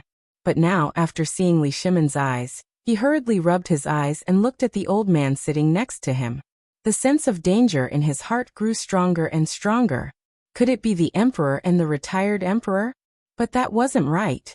If it was the emperor and the retired emperor, how could they not step forward after he had said such harsh words? Moreover, where was the crown prince? Wasn't it said that this was something the crown prince came up with?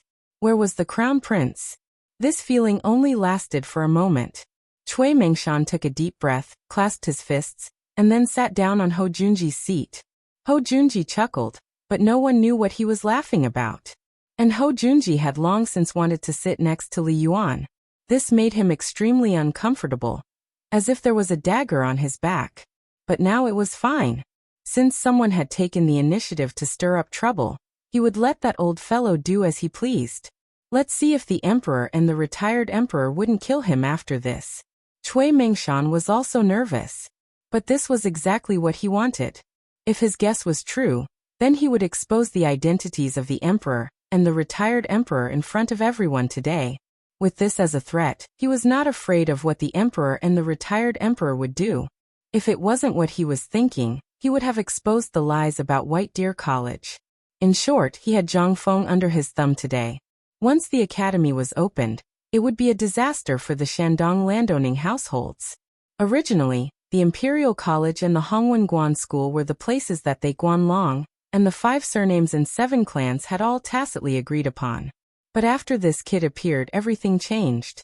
From the beginning of the Locust Plague, when Shandong opposed the Emperor's unbridled aid to the Longyu Dao and ignored the disaster in Shandong, the Emperor had already cleaned it up.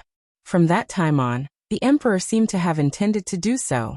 He paid special attention to the Hongwen Guan School and the Imperial College. But unexpectedly, during the mid-autumn hunt, this bastard Zhang Feng had used some unknown method to bribe Guanlong's men. Then, as if they had gone crazy, these people used all the things that this kid had created in the Imperial College and the Hongwen Guan School.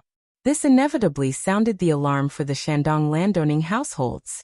For Guanlong, their main business was business, so what happened to the 2 academies had nothing to do with them. But it was different for the 5 surnames and 7 clans in Shandong. Once this place was out of control, it would be troublesome in the future. Therefore, after discussing with the 4 great clans, he was willing to come out of the mountain and meet this kid. If this kid knew what was good for him, then so be it. But if he didn't, then, at this moment, Qian Wanli's shouts were heard in the square. Once again, the gymnastic exercises were performed in unison in the huge square. The 8th set of radio gymnastics is ready to begin. Stretching exercise. Following Qian Wanli's shouts, the sound of musical instruments suddenly rang out in the square. Following the sound of the musical instruments, the thousands of people in the square also began their morning exercises. Those who were invited, as well as the Confucian scholars from the Hongwen Imperial College, although they had seen this before, looked at the situation in the White Deer College and their own students. It was simply too horrible to look at. But at this moment, while everyone was shaking their heads and praising the beauty of this morning exercise, and even Sun Simiao was nodding his head in agreement, Cui Mingshan's voice rang out again. What nonsense is this?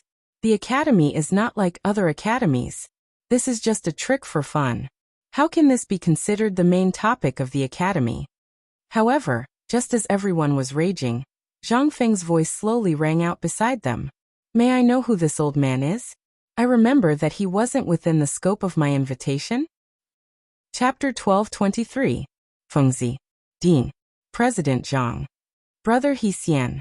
At this time, everyone noticed the arrival of Zhang Feng. At this time, Zhang Feng was dressed in a white Confucian robe. Under the white jade ancient character hairband, his hair fluttered slightly in the wind. On his handsome cheeks at this time, under this outfit, he looked even more ethereal. Without waiting for Zhang Feng to speak, Li Yuan and others greeted Zhang Feng first, as if Cui Mingshan did not exist at all. Ha ha ha, kid. Why are you only here now? Old man is still waiting to see your dance at the Mid-Autumn Festival last time. Zhang Feng cupped his fists at Li Yuan and smiled bitterly. Later, when this kid is done with this matter, it must have been arranged long ago. At that time, you can just watch your grandson's performance. The speaker did not mean it, but the listener had the heart. Li Yuan, basically everyone present knew. Although he hid his identity and even dressed up, at this time he could not help but be a little shocked when he heard this. After all, at the Mid-Autumn Festival last time, everyone did not realize that the Crown Prince was actually among them. After all, under the illumination of the light, plus the uniform, who could recognize it? But now it was different. It was broad daylight. And Zhang Feng said it out loud. In an instant, several people's faces changed slightly. Li Yuan heard the words and twitched the corner of his mouth. He always felt that Zhang Feng was scolding him, but he had no evidence, so he could only laugh and then sit down. At this time, Zhang Feng carefully looked at this Cui Mingshan. Cui Mingshan was also carefully looking at Zhang Feng. Seeing that Zhang Feng was looking at him at this time, he said leisurely, "You are Zhang Feng?" "Yes, but old sir, who are you?" Hearing this, Cui Mingshan slightly narrowed his eyes and said, "Old man, Cui Mingshan of the Cui family of Qinghe." "Cui family?" Zhang Feng pretended to be surprised and looked at Yu Shinan and said, "Teacher, is this Cui family very famous?" Hith. At this moment, someone below the stage couldn't help but gasp. "My good girl. Is he famous? Holy shit. How did this brat ask that?" Wasn't this a slap to his face? Even Li Shimin and Li Yuan, as well as the old scholar and the others, wanted to see what exactly Zhang Feng wanted to do. Ahem, Zhang Feng, this is Mr. Cui Mengshan, a great scholar from the Cui clan of Qinghe from Shandong province. This time, he should be here to discuss some academic problems with you. Since you're a guest, why don't you two find a place to discuss Taoism later? Right now, the auspicious time has already arrived. If we delay the auspicious time, it won't be good. Yu Shinan looked at the sun in the sky and hurriedly stepped forward to stop the fight.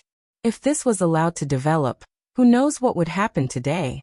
Since the Cui family dared to come, they must have made sufficient preparations. Seeing this, Cui Mengshan also snorted coldly. Forget it.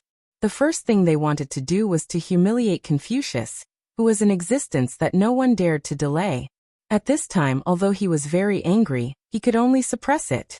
At this moment, not far away, Chu Suiliang slowly got up and stood in front of the statue of Confucius. He slowly placed the 3 sacrificial animals on the table and then said majestically and solemnly, "Open the altar." Students, return the salute. Hearing this, the more than 3,000 students standing in the square, as well as the people on the stage, respectfully tidied up their clothes, and then respectfully walked toward the Confucius statue. Standing in front of the statue, everyone bowed 3 times in unison. At this time, Chu Suiliang waved his embroidered robe and said, "The ceremony is over. Rise." Zhang Feng, a Confucian disciple of Confucius, come forward. Salute. Zhang Feng was very disgusted with these vulgar salutes. But he had no choice. These were all necessary. And if these things were not done properly, he would directly offend all the students in the world. Zhang Feng did not dare to do so. This set of vulgar salutes took a full 2 hours. After 2 hours, Zhang Feng sat back in his original position in a daze. But before he sat down, Yu Shinan, who was next to him, kept kicking him. Zhang Feng was stunned. Yu Shinan looked forward and said with a smile on his face, "Speak." Ha! Zhang Feng was stunned. Then he came to his senses. What the F***ck is this? What should he say? What should he say? Why didn't anyone tell him in advance? But now was not the time to care about this. Zhang Feng forced himself to be alert and thought, "Isn't this a mobilization meeting? Although there is no script, who is he? He is a liberal arts student."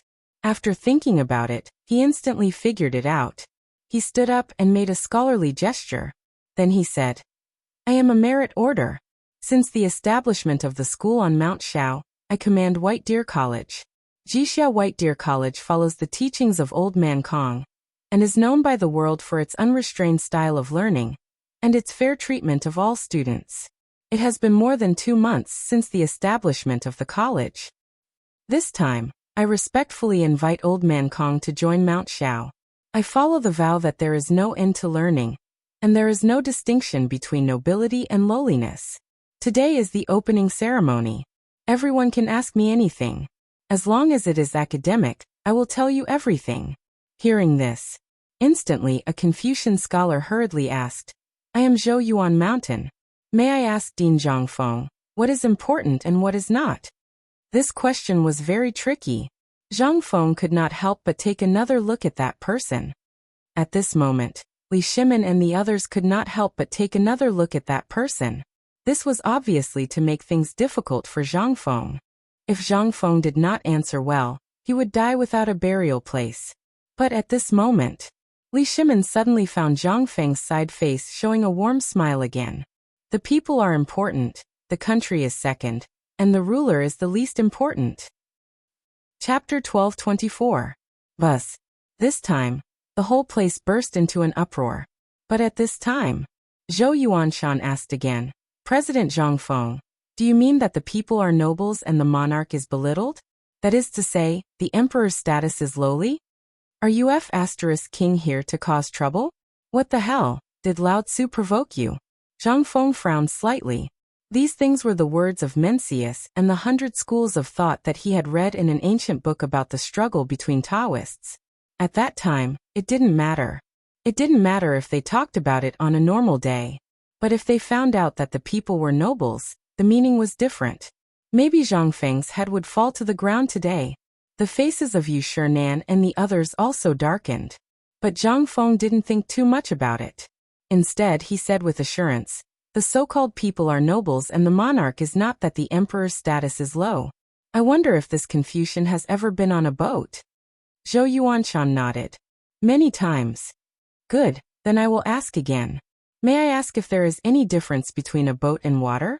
This boat and water, which one is more important? This time, Zhou Yuanshan couldn't help but be stunned. After thinking for a while he said, the boat is heavy and the water is light. Zhang Feng asked again, how heavy is the boat? How light is the water? The boat is as heavy as 1,000 caddies, the water is as light as a feather. Good. Zhang Feng praised and said, it seems that you know. Then I will ask you again, between the monarch and the people, which one is more important? This time, not to mention the person who asked the question. At this time, even Yu Shinan and the others were confused. Wasn't it obvious? However, only Li Shimin and Li Yuan couldn't help but look serious. They had heard Zhang Feng talk about this before, but at that time, they didn't think much about it. But now, after seeing Zhang Feng and that person argue, they couldn't help but have a different opinion. Zhang Feng asked again, if you say that the boat is heavy, then why is it floating on the water? You said that the water is light, then why is it able to support such a heavy ship without sinking?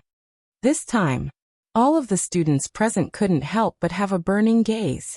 Immediately after, a series of buzzing sounds erupted. A thin layer of cold sweat suddenly appeared on Zhou Yuanshan's face. This question was too tricky. Who would be so bored as to do something like this? But now that Zhang Feng said this, everyone felt that it made sense when they thought about how the Tao Lord was more important than the people. However, no one could understand the meaning behind it. For the first time, Cui Mingshan's face showed a dignified expression. This question was very profound, and even he couldn't figure it out. He turned around and saw that except for the old man next to him and the person whom he feared to be the emperor, everyone's face showed a thoughtful expression. However, when he looked at the two people whom he suspected to be the emperor and the retired emperor, their eyes were very serious. The old man seemed to notice his gaze and tilted his head to look at him. Cui Mingshan hurriedly turned his head away and didn't dare to look at him. After a while, Zhou Yuanshan couldn't help but hurriedly bow and say, Dean, please enlighten us. Good. You're worth teaching. Zhang Feng nodded and said, the so-called distinction between weight and weight lies in the human heart. If you think it's heavy, it's heavy. If you think it's light, it's light. Everything is there and doesn't move. But when you look at it, it will appear in your eyes. This is the so-called truth, and I call it physics. Besides, the boat is equivalent to the emperor and the Tang dynasty. And the water can be regarded as the people, thousands of students, and thousands of soldiers guarding the border. Wow! In an instant, everyone couldn't help but burst into a roar. What was Zhang Feng talking about? This was the Great Way. But at this time Zhang Feng said again, the meaning of this sentence is that the water can carry the boat and also sink it. Buzz. This time, even Yu Shinan, the old Xiucai, and the others were moved. Even Li Shimin stood up excitedly. These words, when he heard them before, felt a little familiar, but now, it seemed to make some sense. But now, after Zhang Feng explained it in detail from beginning to end, Li Shimin, Li Yuan, and even Yu Shinan and the others present also had a deeper understanding. This kid was talking about the importance of the people in a different way. He compared the people to the water and the country to the boat. The water can carry the boat and also sink it. This was such a simple truth. Why didn't they think about it before? Zhang Feng actually didn't mean to target anyone, nor did he have any idea to amaze the world with a single brilliant feat he knew so much. To be able to rack his brains and say it out, that was already the best he could do. Where would he have the time to study these things? Every day this and that, he was so busy that he couldn't get away. At this time, he didn't care whether the people understood or not. It was best if they could be confused. Seeing that many people wanted to ask questions, Zhang Feng hurriedly waved his hand and said, I know that everyone has a lot to say, but this matter can only be understood and not explained in words. In fact, everyone has their own answer in their heart. What is the water? It is all things. What is the boat? It is also all things. So all things should have their own track. You can understand it by yourself. When everyone heard this, the corners of their mouths twitched. What kind of logic was this? They couldn't even ask. Chapter 12:25. However, at this moment, Cui Mingshan stood up and said, "Old man has a question." Everyone's eyes lit up when they heard that. Zhang Feng was waiting for this old man to ask, so he made a gesture of invitation. Cui Mingshan asked, "May I ask what is the key to the world that is plagued by endless wars?" This was blatantly stirring up trouble. Wasn't he trying to set a trap for Lao Tzu by saying that the emperor was not benevolent? Li Shimin and the others' eyes also changed slightly. For a long time, the people in Shandong had thought that he was a soldier and did not have the temperament of a scholar.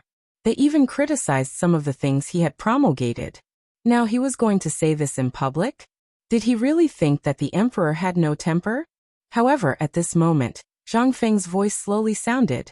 Looking at the overall situation of the world, the Tang dynasty is the most peaceful and healthy. Although it has experienced ups and downs, it is still thriving. This is because the current emperor is benevolent and carries out Zhou rights. Looking at the world, the barbarians like Tubo and Tuyuhun Turks do not follow Zhou rights and do not carry out benevolent governance. They are the key to the country. Of these, the Turks are the most important. All of you should be well aware of the harm these countries have inflicted on the people living on the borders of the Great Tang over the years. His Majesty has been benevolent, and he has laid out the fields. The country is a sage monarch, a good minister, and a benevolent government. In a short time, he has quelled the plague of locusts and swept away the famine. Ha ha ha. Cui Mingshan laughed and said, "The rise and fall of the country, President Zhang sends the new and the old to the emperor. This is really the rule of man." Zhang Feng sneered. Man rules by virtue. At least he is better than old man Cui's ruling by politics. Hearing this, Cui Mingshan was angry. One of the Buddha's sleeves swept his gaze around before glaring at Zhang Feng. This old man is telling you the truth. Techniques are the study of legalism, not politics. Zhang Feng also sneered. Old man, you want to fight with Lao Tzu? You're still too inexperienced. Such legalism is the study of troubled times. We follow the teachings of Confucius and Mencius. What we learn and ask is the way of governing the world with benevolence and righteousness. The so-called benevolent governance is what we are doing now. Generally speaking, our college's aspiration is to spread the concept of benevolent governance. This time, everyone was in an uproar. That makes sense. President Zhang's words are really amazing. Our Tang dynasty's policy of benevolence is the reason why we have such a prosperous era. Tubo Zhenla and Tuyuhun are willing to become vassal states of our Tang dynasty. Throughout the history of the Qin Emperor and the Han Emperor, only our emperor's benevolence can bring about such a peaceful era. Hearing the student's words, Cui Mingshan's expression changed again. Although he knew about these things, what did this have to do with Zhang Feng? Nonsense. Then Cui Mingshan shouted angrily, "Nonsense! President Zhang's words are simply nonsense." Zhang Feng's face darkened. What this humble one said is reasonable. What I said is obvious to the common people of the world. Could it be that according to the words of your Shandong landowning clans, what this humble one said is wrong? Your Excellency has no reason to criticize it. Could it be that you think that what the students of the world see and hear is false? Are you saying that it's not as good as the Cui families? Or do you mean that whatever your Cui family says is the truth? Isn't this the truth? Zhang Feng pointed at Yu Shernan and the others below the stage and said, "Everyone, you've all seen it today. I'm praying to the heavens, praying for the benevolent governance of Confucius and Mencius. But I'm being criticized by the nobles of Shandong for no reason. Old man Cui Mingshan, what do you mean?" At this moment, Cui Mingshan's expression suddenly changed. Seeing the Confucian's expressions gradually change, he couldn't help but hurriedly explain. There are 3 reasons why old man's words are nonsense. All schools of thought in the world have branches, but during the spring and autumn period, although Confucianism, Moism, and legalism had merged into one, and Moism was weak, this has always been the same. However, you've taken this out of context, using techniques as the basis for legalism. This is the first reason. Although the three schools of legalism have always had their differences, their roots are the same. Since they've all agreed on the legal system as the foundation, they'll focus on implementing it. However, you've ignored the foundation of legalism, attacking one point and not the other. This is the second reason. Legalism's techniques are based on the foundation of law. They focus on cleansing the government, strengthening the investigation of officials, and manipulating politics. There's a world of difference, but you've intentionally erased its foundation. Your judgment is extremely rash. This is the third reason. Shut up. When Cui Mengshan finished speaking, Li Shimin indifferently said, "Then let me ask you, who are you? Which school of legalism is it?" This time, Li Shimin was truly enraged. Why did such a thing come out of the opening ceremony to stir up trouble? Although it was fine to discuss the Tao, it was the Shandong landowning household that didn't know what was good for them. When Yu Shinan heard this, he stood up and said, "Dare I ask Brother Cui, your Shandong landowning household's original intention is to pass down the Confucian Tao.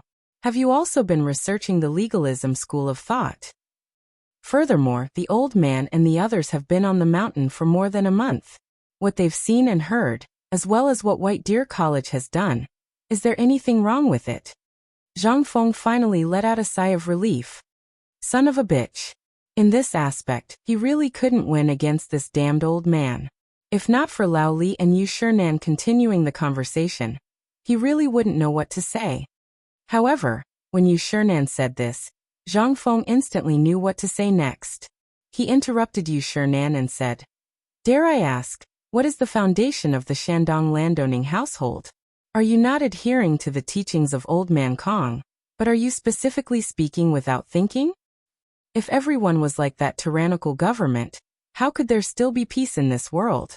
You can go and take a look at my White Deer College when you're in Chang, and you can ask around. We're always pushing the new and getting rid of the old, but we're mostly teaching and educating people. We're not talking about the Tao of the world anymore. Instead, we're doing things.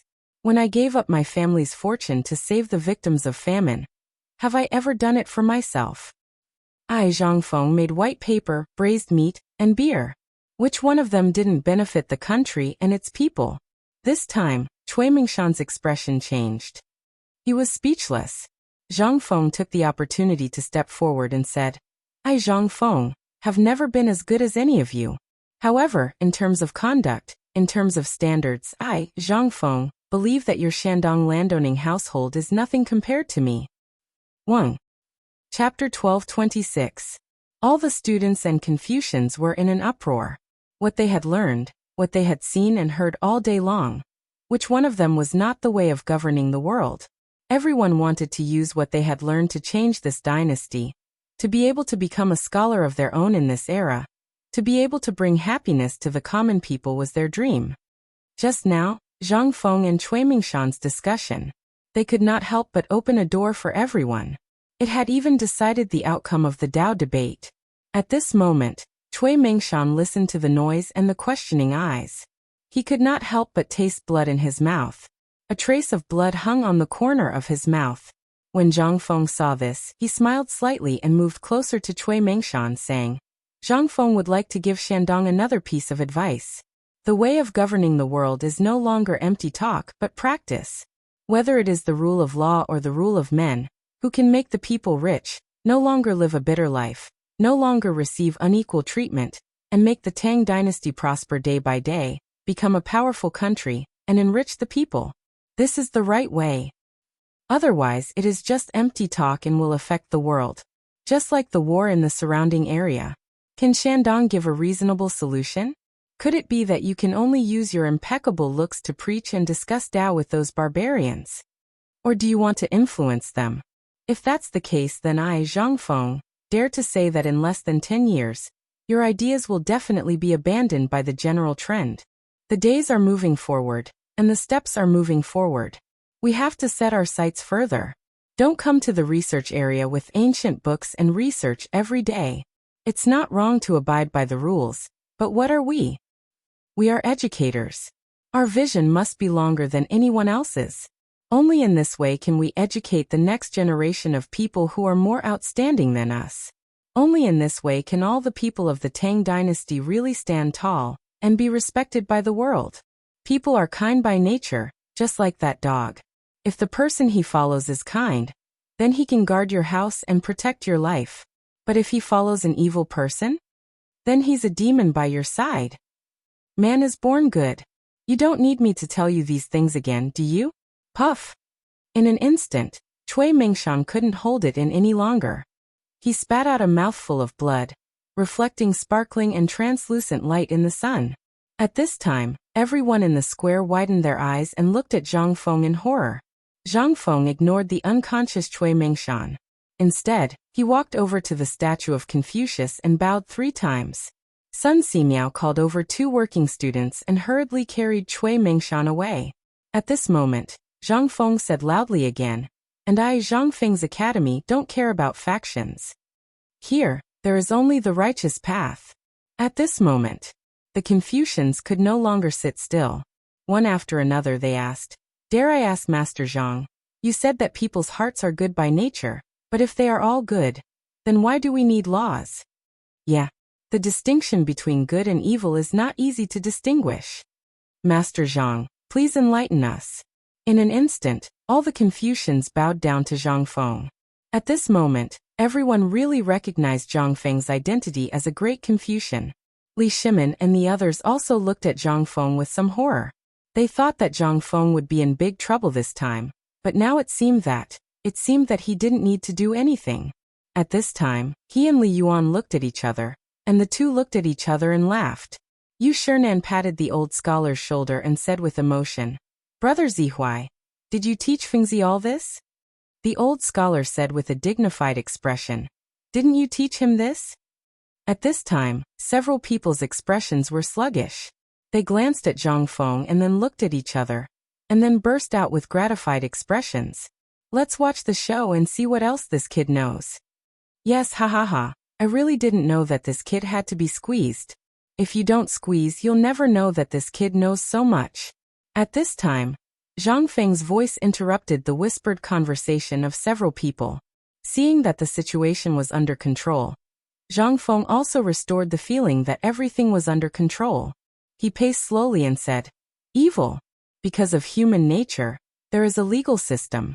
People in the world are born for profit, so there is a struggle for wealth and land. Because of greed, there are bandits and violent killings. Because of extravagant hopes, there are sensual pleasures. The evil of human nature must be corrected according to the law. Using the law to guard against evil desires. Using the law to guide human nature can be good and orderly." At this point, Zhang Feng's voice paused and said, "Many people may ask, why did I say that human nature is good, but now I say that human nature is evil? In fact, this is the same as the principle of water and boat. Good and evil are all between a person's thoughts. If you have desires, then there will naturally be disasters and so on in the world. My academy can't make people turn to good and abandon evil, but it can make people understand what is evil and what is good." Zhang Feng spent a lot of effort to explain the difference between good and evil. While he was at it, he also praised White Deer College and Chang and University. The group of students, as well as the Confucian scholars who went up the mountain, were completely bewitched. At this time, Zhang Feng waved at Guzi and Juzi. The two of them were dressed in brand new boy outfits. They served Zhang Feng tea and cigarettes. After drinking a pot of tea in one gulp, Zhang Feng took a big puff of the cigarette and sighed secretly. Awesome.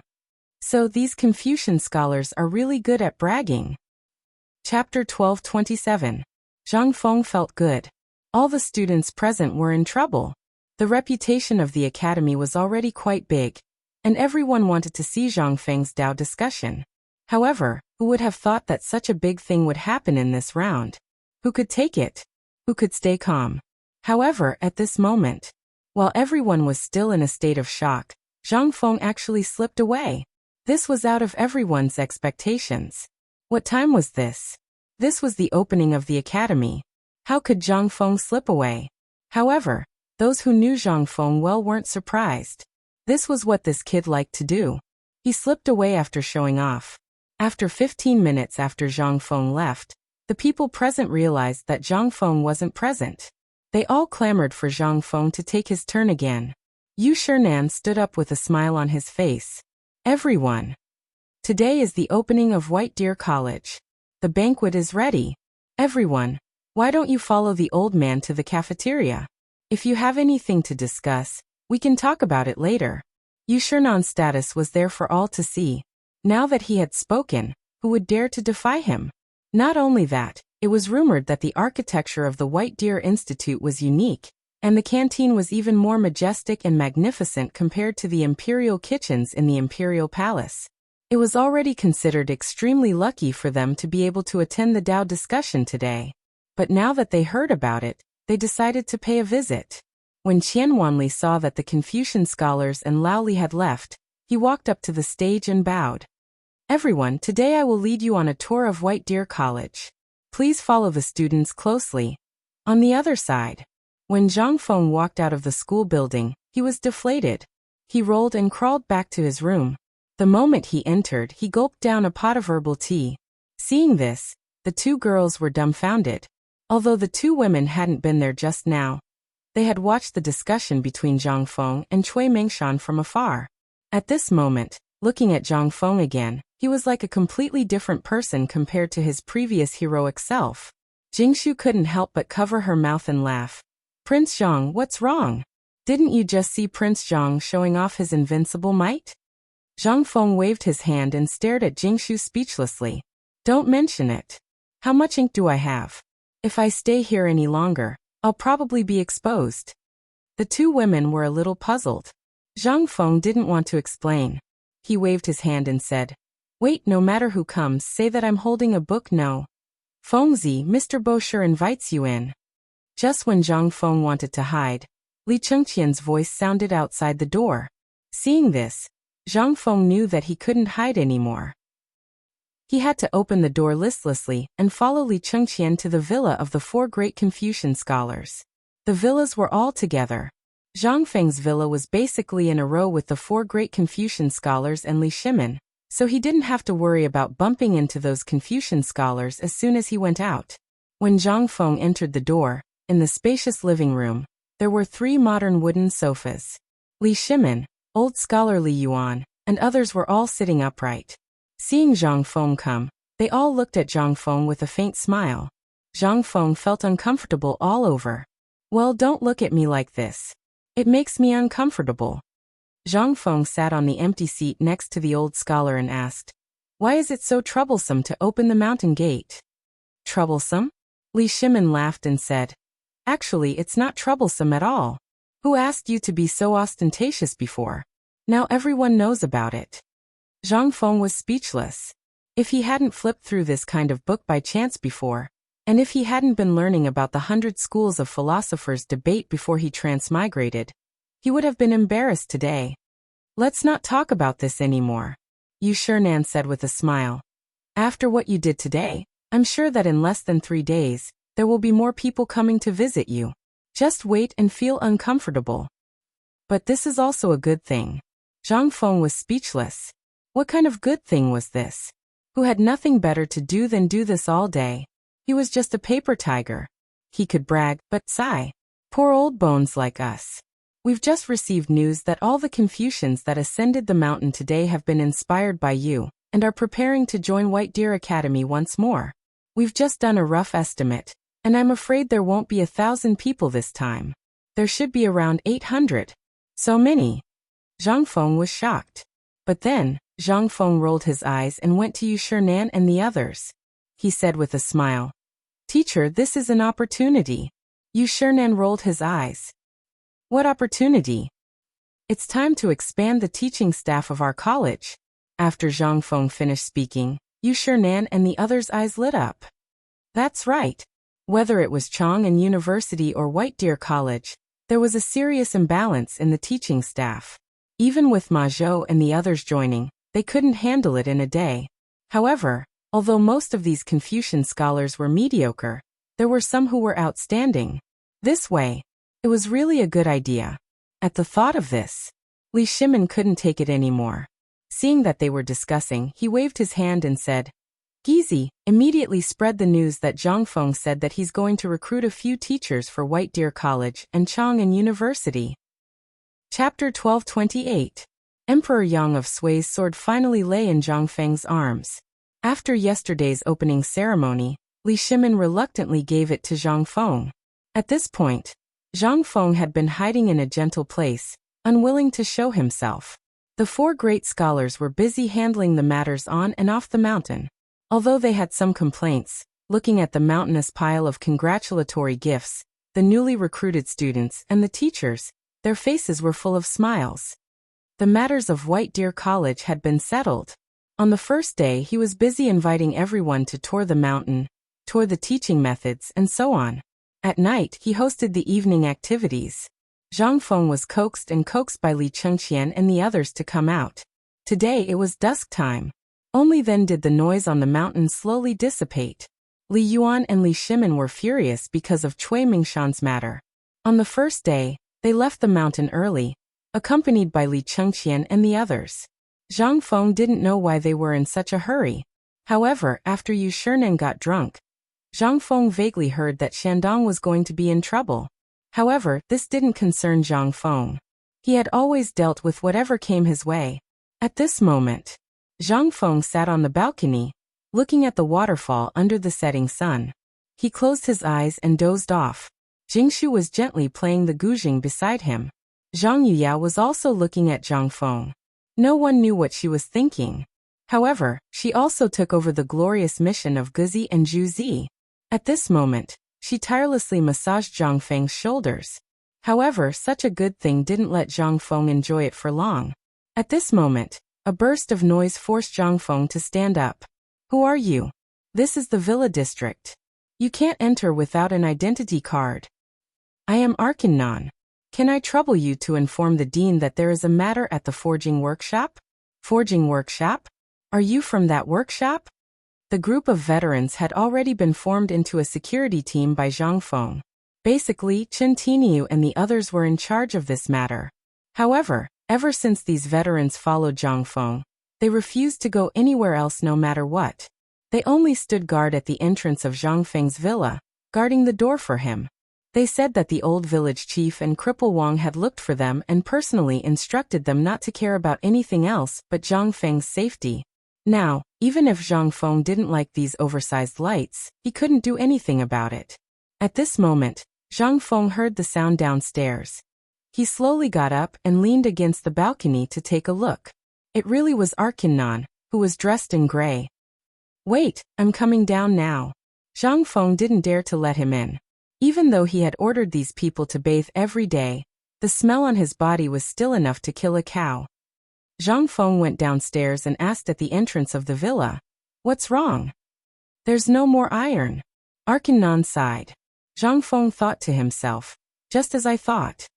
There wasn't enough iron to begin with." The forging workshop had been using the only iron they had. However, Zhang Feng didn't expect that there would be no more iron today. Then, how much iron is there left on the mountain? There's still about 3 days' worth of iron left. However, this morning, that man said that he could get some iron from the shipyard. It should be enough to last for a while. Zhang Feng rubbed his forehead and waved his hand. "All right, I know. Don't tell anyone about this. Do you understand?" "I understand." After all, Arkannan was once an all-powerful figure in the western region. He was more astute than anyone else in some matters. At this moment, seeing that Zhang Feng was about to send him off, he hurriedly whispered, "The gun is basically done. Do you want to take a look?" "It's done?" Zhang Feng was shocked. "This is a good thing." He waved his hand and said, "Lead the way. If this thing was really done, it would be easy to handle." He could just take the gun and let Gao Can and the other uncouth fellows form a special force. They could directly kill their way into the hinterland of the 5 surnames and 7 hopes. How good would that be? They could directly tear those fellows apart. This was a big plan against the 5 surnames and 7 hopes. Therefore, when he heard that the gun was done, how could Zhang Feng sit still? This thing was where his confidence came from. It was better for him to have it than others. Once it was done, he could make himself a self-defense weapon. No matter how big the world was, he could go anywhere. The forging workshop was not far away. Zhang Feng and Arkannan went from the waterfall to the crowded area of the academy. However, it still took them about 2 hours. When the sky was dark, the two finally arrived at the forging workshop. In the cave, Mokido and the others had already stopped working. At this moment, the temperature in the cave had dropped a lot. Everyone sat casually by the walls of the cave, but their eyes were fixed on a wooden table in the middle of the cave. On the large wooden table, there were piles of parts of a type of gun that they had learned from Zhang Feng during this period of time. Beside the wooden table, there were dozens of oil lamps, which lit up the cave as if it was daytime. At this moment, when the two of them entered the cave, everyone hurriedly stood up and looked at Zhang Feng excitedly. Chapter 1229. The next morning, on the cement road at the foot of Mount Xiaoli, a team of dozens of people was driving more than a dozen carriages to Mount Xiaoli slowly.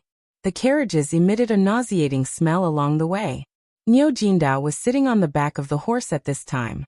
He was weak and dizzy as if he was drunk. The people behind him were even worse off. Many of them were lying on the carriages like dead dogs. Their faces were ashen. Originally, Niu Jindao had planned to come back when Zhang Feng opened the hospital yesterday, but he didn't know what had happened. Since that night, his team had felt that something was wrong, so he didn't know why. At first, the team basically had abdominal pain and vomiting. Everyone thought they had eaten too much game. But since yesterday morning, even Niu Jindao, who was as strong as a bull, was exhausted. He had diarrhea more than a dozen times in a day. His intestines were almost out. He didn't dare to go to Chang'an City. It was shameful. As for the military camp, Niu Jindao also ignored it. Right now, the most important task was to throw these plague god iron ores to Zhang Feng, and then let that brat show them what the hell was going on.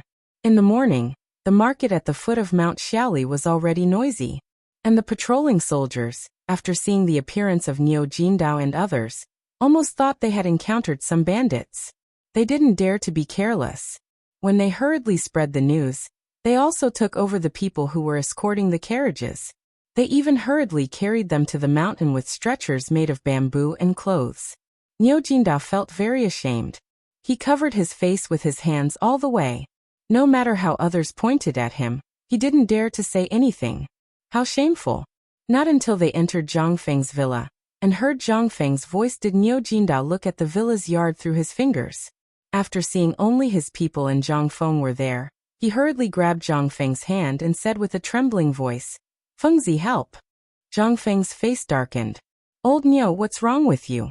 Aren't you fine in Chang'an?" When Old Bull heard this, he instantly burst into tears.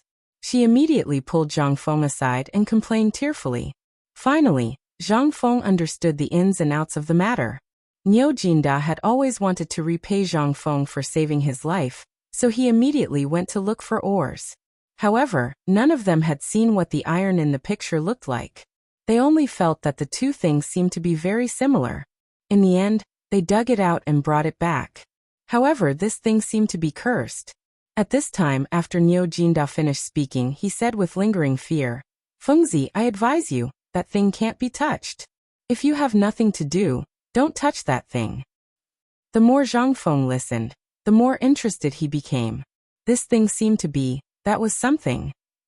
"Old cow, don't tell me that your diarrhea isn't because you ate something bad?"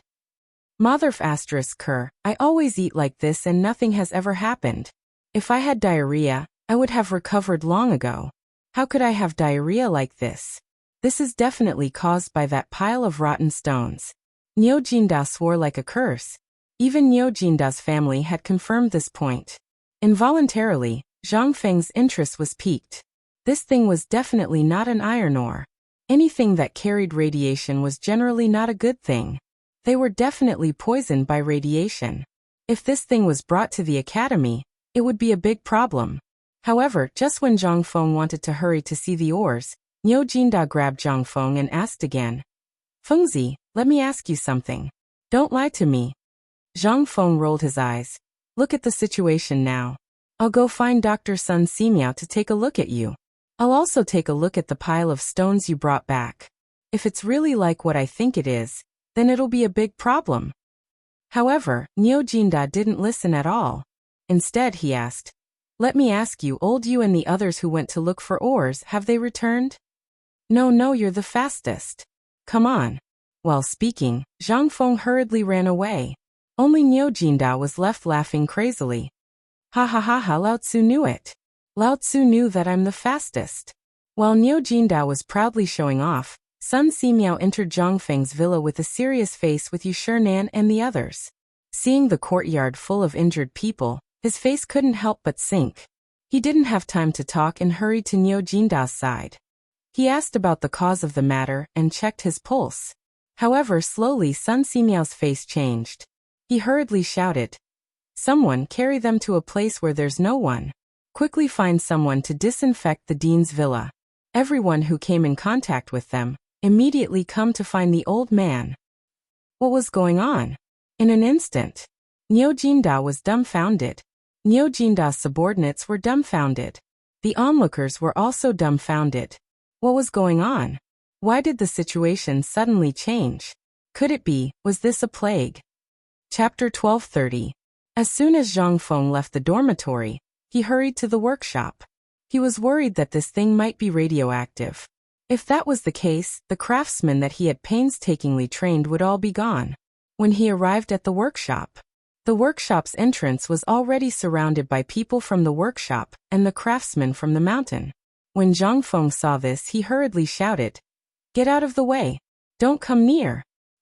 Everyone was stunned. But who was Zhang Feng? He was the dean. Everyone hurriedly made way for the big carriages. After all, everyone saw the miserable state that Niu Jinda and the others were in when they arrived. At this moment, they recalled that Niu Jinda had just gone to see the dean. And now, the dean was rushing here in a hurry. Something must have happened. Before they got close to the carriage, Zhang Feng could smell a strange stench. It was as if a dung pool that had been covered for more than 10 years had suddenly been opened. He was a little suspicious, but he was even more certain that this thing was definitely not an iron ore. Ordinary ores would not emit such a smell, and people who came into contact with it would not have any symptoms. Zhang Feng felt guilty. He wanted to find a mouth cover, but there was no such thing in this era. He could only muster up his courage, cover his mouth and nose, and carefully approach the carriage with the torch. Arkanon and Mokito blocked Zhang Feng and asked in surprise, "Dean, we have seen the thing in the carriage. It is indeed not an iron ore. Although the color is similar, we dare to bet that this thing is definitely not an iron ore." What? Zhang Feng was shocked again. He wanted to go forward, but Arkanon snatched the torch from Zhang Feng's hand. Zhang Feng glared at him, and he laughed. "Dean, although I have not seen this thing before, there is definitely a problem. Don't worry, I am an old man. I can still handle this kind of thing. You don't need Jiangzun." When Zhang Feng heard this, he glared at him. "What do you know? This thing might have radiation. Old Cow and the rest have fallen ill after coming into contact with this thing. I have a solution." Without waiting for Zhang Feng to finish speaking, Arkanon laughed and said, "Then I'll have to go." Makito also tried to persuade Zhang Feng. "Dean, you should let him go. When this kid was in Persia, he saw a stone fall from the sky and killed the entire Persian royal family in one night. At that time, he was the one who went, but didn't he come out unscathed? Don't worry, let him take a look first." The more he listened, the more Zhang Feng felt that this or was definitely not ordinary. But Alkinen didn't care. He tore off a piece of cloth from his robe and peed on the spot.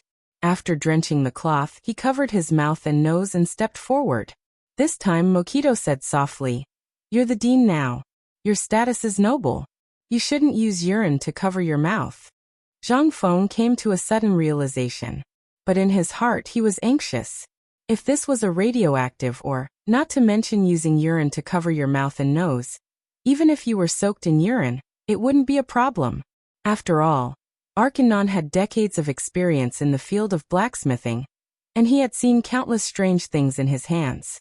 This was the first time he had seen something that could kill you. It was as light as a feather in his hand, like pieces of old yeast that had been stored for decades. When it entered his mouth, it actually had a similar taste to old yeast. This time, Arkanon couldn't help but be a little surprised. He had seen many rare ores, but this was the first time he had seen something like this. How could he have known that this thing would be like this? He curiously picked up a piece of ore and knocked it lightly on a slightly bigger piece of ore. A piece of ore actually broke. What was this thing? This was definitely not an ore. As long as it was a person, this thing was definitely not an ore. Otherwise, how could it break with just a knock? At this time, Zhang Feng was also a little confused.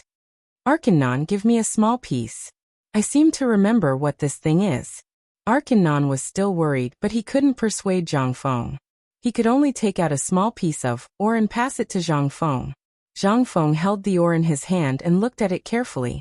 He felt that this thing was very familiar, but he couldn't make sense of it. His heart skipped a beat. Zhang Feng placed the ore on the cement road and found a relatively flat rock. Then he carefully ground the ore into powder. The crowd was so frightened that they were worried that Zhang Feng might be poisoned, but they didn't dare to make a sound. Now that no one knew what this thing was, they could only look at it carefully. After all, the news that Zhang Feng was a miracle doctor had long spread. At this time, Zhang Feng picked up a little bit of the powder on the ground and carefully put it into his mouth. His face instantly changed. Sure enough, this thing tasted very similar to the septic tank he had just played with. He couldn't help but be ecstatic. Ha ha ha ha, old Nyo, you're rich. Chapter 1231. Alkinon and the others did not understand. They hurried forward and asked curiously, Dean, what is this? This is phosphor stone, also known as white phosphor stone. It is a kind of mineral that can greatly increase grain production. There was such a thing? They could not help but wonder. Alkinon, Mokito, and the others were shocked. This thing, stone powder, could increase grain production? But Zhang Feng was not interested in talking to them. He hurriedly said, These stones are fine, but don't hide a piece in your arms. If you touch it for a long time, it will make you have diarrhea and vomit. If it is serious, you will die. Hearing that, Alkinon stepped back. But he did not understand what Zhang Feng meant. On the one hand, this thing could increase grain production, but on the other hand, it would make people die? What was this thing? Could the grain that was grown be eaten? But when they thought of Zhang Feng's magical things, they became indifferent again. Arkanon looked at Zhang Feng's torch that was getting further and further away in the darkness and sighed. The Tang Empire is really vast and rich in resources. We are now the people of the Tang dynasty, right? Mokito patted Alkinon's shoulder and asked. Then the two of them could not help but laugh. On the other side, when Zhang Feng returned to the dormitory area, he couldn't help but be shocked by this operation. Old Cow and the others, who were originally in the courtyard, were nowhere to be seen. At that moment, there was raging smoke inside and outside the courtyard. Upon closer inspection, it was actually the smell of lime powder, sulfur grass, and mugwort. And the old soldiers who were guarding the door of Zhang Feng's villa looked as if their parents had died. When they saw Zhang Feng come back, they quickly covered their mouths and noses as if they were going to die for a righteous cause. Without saying anything, they went up to Zhang Feng and dragged him down the mountain. Zhang Feng was really shocked by what he had done. Hey, why don't you guys fart for Lao Tzu? What happened? What's going on? You mother curs, speak up for Lao Tzu. If you don't speak up, do you believe that Lao Tzu will chop you up right now? Let go of Lao Tzu. F***ck. If you don't F***king let go of Lao Tzu, believe it or not. Director, please don't shout anymore. This is Dr. Sun's order. He said that this thing is the god of plagues and that everyone has been infected by the plague. We're trying to get you to stay away from the plague. The leading veteran shouted in a hoarse voice, as if he had been choked by the smoke. At this moment he said again, Dean, we have already sent the two dean's wives down the mountain. Now we will send you to the mountain gate. Please don't shout, or you will cause panic. Plague. Send him down the mountain? Panic? What the F***ck is going on here? Let go of me. Where did this plague come from? Lao Tzu is a miracle doctor. I have already investigated. This is not a plague at all. Let go of me. Otherwise, if something happens to Lao Tzu and the rest, you guys will wait for Lao Tzu. Hearing this, the few men who were carrying Zhang Feng were stunned and stopped in their tracks. It's not a plague? Director, don't worry about this matter. We all heard that Lao Tzu brought more than 50 good brothers. Now only a dozen of them have returned. Those 20 brothers all died inexplicably because of this. And they died right outside Chang'an City. When they entered the city, they didn't even dare to go through the main gate. They took a detour. They were all veterans. Naturally, they knew Niu Jinda. Moreover, some of Niu Jinda's subordinates also knew him. At this moment, looking at these old brothers who didn't die on the battlefield but died in such a sullen manner, and some of them were even waiting for death in so much pain, they couldn't help but feel a little sad. Zhang Feng saw that he couldn't win against them. He could only swear and swear. Think about it. Do you think I will lie to you? Lao Tzu is my brother. I can't just ignore him, right? Moreover, I am also a miracle doctor.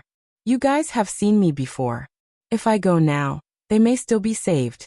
However, if I delay any longer, even if the gods come down to earth, they won't be able to save them. Hearing this, after weighing the pros and cons, they hurriedly carried Zhang Feng to the lime kiln at the mountain behind the waterfall. The miracle doctor was indeed a miracle doctor. At this time, he was actually able to think of this point. He was really decisive. However, this scared Niu Jinda and the others. They didn't know what was going on. They didn't know what would happen either. However, what awaited them was the scorching hot air in the air, which made them feel even more uncomfortable.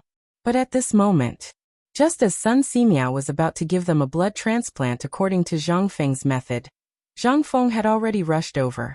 As he walked, Zhang Feng hurriedly shouted, "There's a mistake. Don't do it. It's okay. They're fine."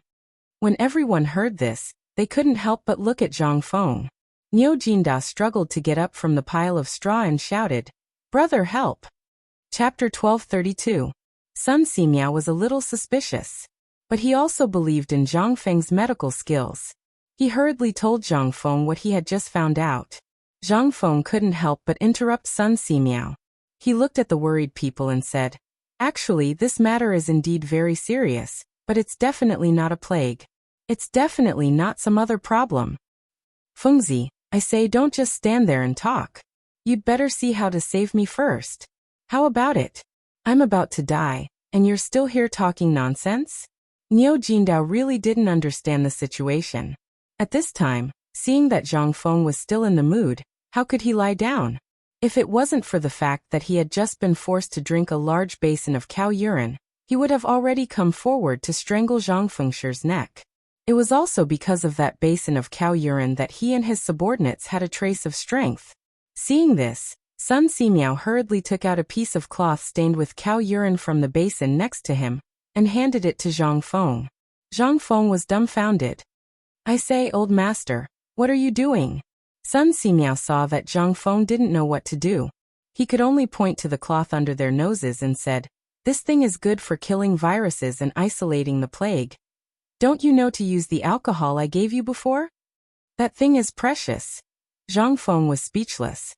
Okay, you don't have to do this thing. You don't feel embarrassed, but I feel uncomfortable. This disease is not contagious. Just wait and see." Now Sun Simiao was even more confused. But still, he still chose to believe in Zhang Feng. Zhang Feng waved his hand and ordered people to carry everyone back to the house in the villa area. Now that Jing Shu and her daughter had gone down the mountain, the house was very big and ventilated. Such a problem was obviously phosphorus poisoning. If it was a big problem, it was indeed a big problem. But if it was a small problem, it was also a small problem. Sun Simiao asked worriedly, "How are you going to save them now?" Sun Simiao asked after they were all on the floor. "Bring me a few jars of vinegar." Zhang Feng looked at Niu Jinda and said. When she said that, Niu Jinda's eyes widened. "What's vinegar for?" "Here you go." Niu Jinda was about to go crazy. If it wasn't for the fact that Zhang Feng's expression was very cautious, he would have thought that this brat was messing with him. Most importantly, he had just drunk a large basin of cow urine. If he were to drink vinegar now, thinking about it, Niu Jinda felt like dying. Seeing this, Zhang Feng squatted beside Niu Jinda, lit a cigarette, and handed it to him saying, "Old Niu, you're awesome this time." Niu Jinda smoked silently and didn't want to talk to Zhang Feng. He thought that Zhang Feng was laughing at him. Zhang Feng also saw that Niu Jinda didn't believe him. He waved his hand and asked the 4 scholars and Sun Simiao, who were watching the situation inside, to sit down. Then he said, I really admire old Niu this time. Do you know what old Niu found this time? What? Several people asked in unison. Niu Jinda's bodyguard on the ground also opened his eyes wide at this time. Zhang Feng said slowly, It's phosphate ore. Maybe you don't know what it is, but I know. What is the Tang dynasty lacking the most now? Old Niu, tell me. Food shortage. Niu Jinda blurted it out without thinking. Zhang Feng snapped his fingers and said, Yes. Food. And now the autumn planting of this season is the key to whether the Tang dynasty will starve next year. And we all know that the food now is basically a few stones of grain per mu of land. But if we use the fertilizer made from the phosphate ore and cultivate the seeds, I believe that it won't be a problem to double the yield per mu of land. What did you say? Are you sure you're not bragging? Zhang Feng, boy, you can't lie about this kind of thing.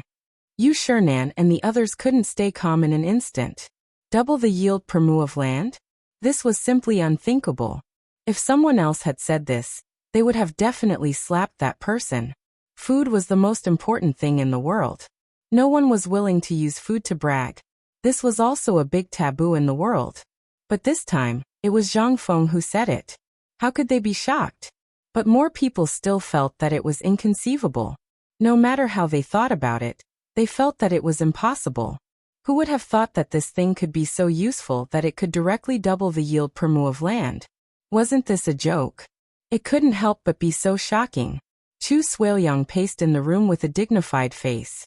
After a while he said, Fengzi, are you sure you're serious about what you said now? I'm serious.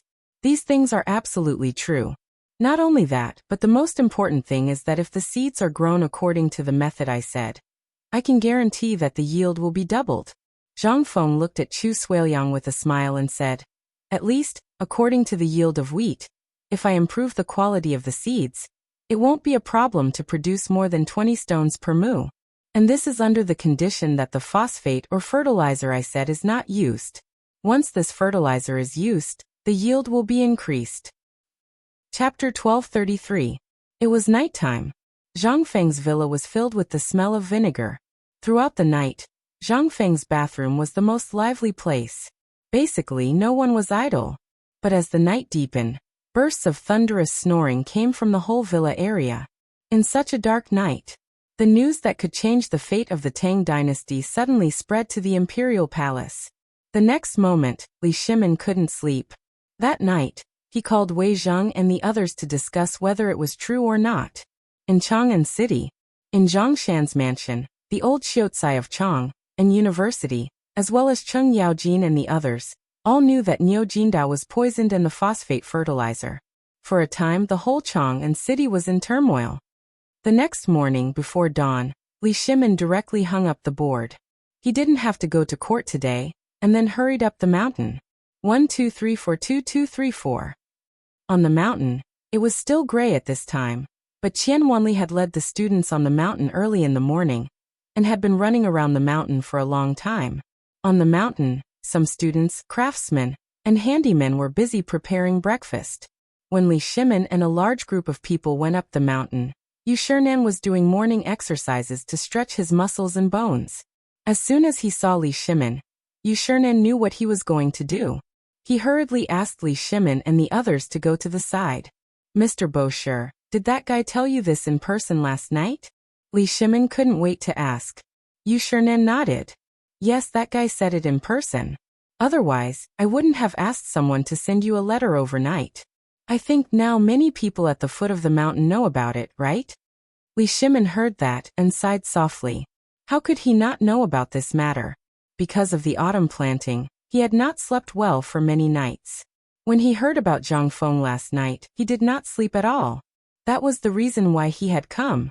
At this time, hearing Yu Shinan's words, Li Shimin turned around and walked towards Zhang Feng's villa. Even Yu Shinan couldn't stop him. Upon entering Zhang Feng's courtyard, Li Shimin couldn't help but frown. That snoring sound was unbearable to look at. Seeing this, Yu Shinan asked the veteran at the door to go in and wake everyone up. After a series of tremors, It finally quieted down. At this time, Zhang Feng and Niu Jinda, who was holding the door, also came out of the room. Without waiting for Li Shimin to speak, Zhang Feng said, "Let's go somewhere else. Let's go to the cafeteria and eat while we talk." Zhang Feng knew that Lao Li would definitely be the first to come to him this morning. In addition, he had barely managed to fall asleep last night amidst the roars and howls. How could he be in the mood to stay in the room now? Even if he didn't die from the smelly feet, he would be tortured to death. As soon as the four of them sat down, a servant served a few bowls of porridge. After the servant left, Li Shimin hurriedly asked, but Zhang Feng interrupted Li Shimin first and said, "Bring us a plate of wheat. We'll cook now or prepare wheat for planting." The servant didn't know what was going on, but since Zhang Feng had spoken, the servant hurriedly brought up a few plates of grain seeds that were going to be planted in the fields. Zhang Feng pointed at the seeds and said, "You've all seen this before, right?" Li Shimin and the others all rolled their eyes. If they didn't recognize this thing, then what was it? Zhang Feng asked for a snub, but he didn't take it to heart. He took out a piece of phosphor stone from his pocket and placed it on the table. The moment he saw the phosphor stone, Niu Jinda's expression instinctively changed. This thing had caused the death of dozens of his brothers. It would be strange if his expression was good when he saw it now. Seeing this, Zhang Feng smiled and said, "This thing is called phosphor stone. It's a type of ore." "Isn't this nonsense? Who doesn't know that this is an ore? Just say it. You said that this thing can really double the yield of seeds?" "Indeed. This thing has to do with agriculture. You wouldn't understand even if I told you. Let me put it this way. The seeds are like the pigs that I made before. They need to be carefully cared for before they can produce high-quality piglets." Zhang Feng looked at Li Shimin and said, "Lao Li, you know about the thing that Butcher Zheng at the foot of the mountain made, right?" Li Shimin was stunned. But when he thought of the new breed of pigs around Chang, and he nodded and said, "Are you talking about the thing that Butcher Zheng made?" "Yes. Those pigs are all good breeds after being bred and screened. After 3 generations of pigs, the breed is basically excellent. Just like the wheat seeds now, they are basically scattered widely and the profits are small. What's the use of this? This is equivalent to a joke, isn't it?" It was such a metaphor. Li Shimin really understood. He knew about the matter of the pigs. And he knew a lot.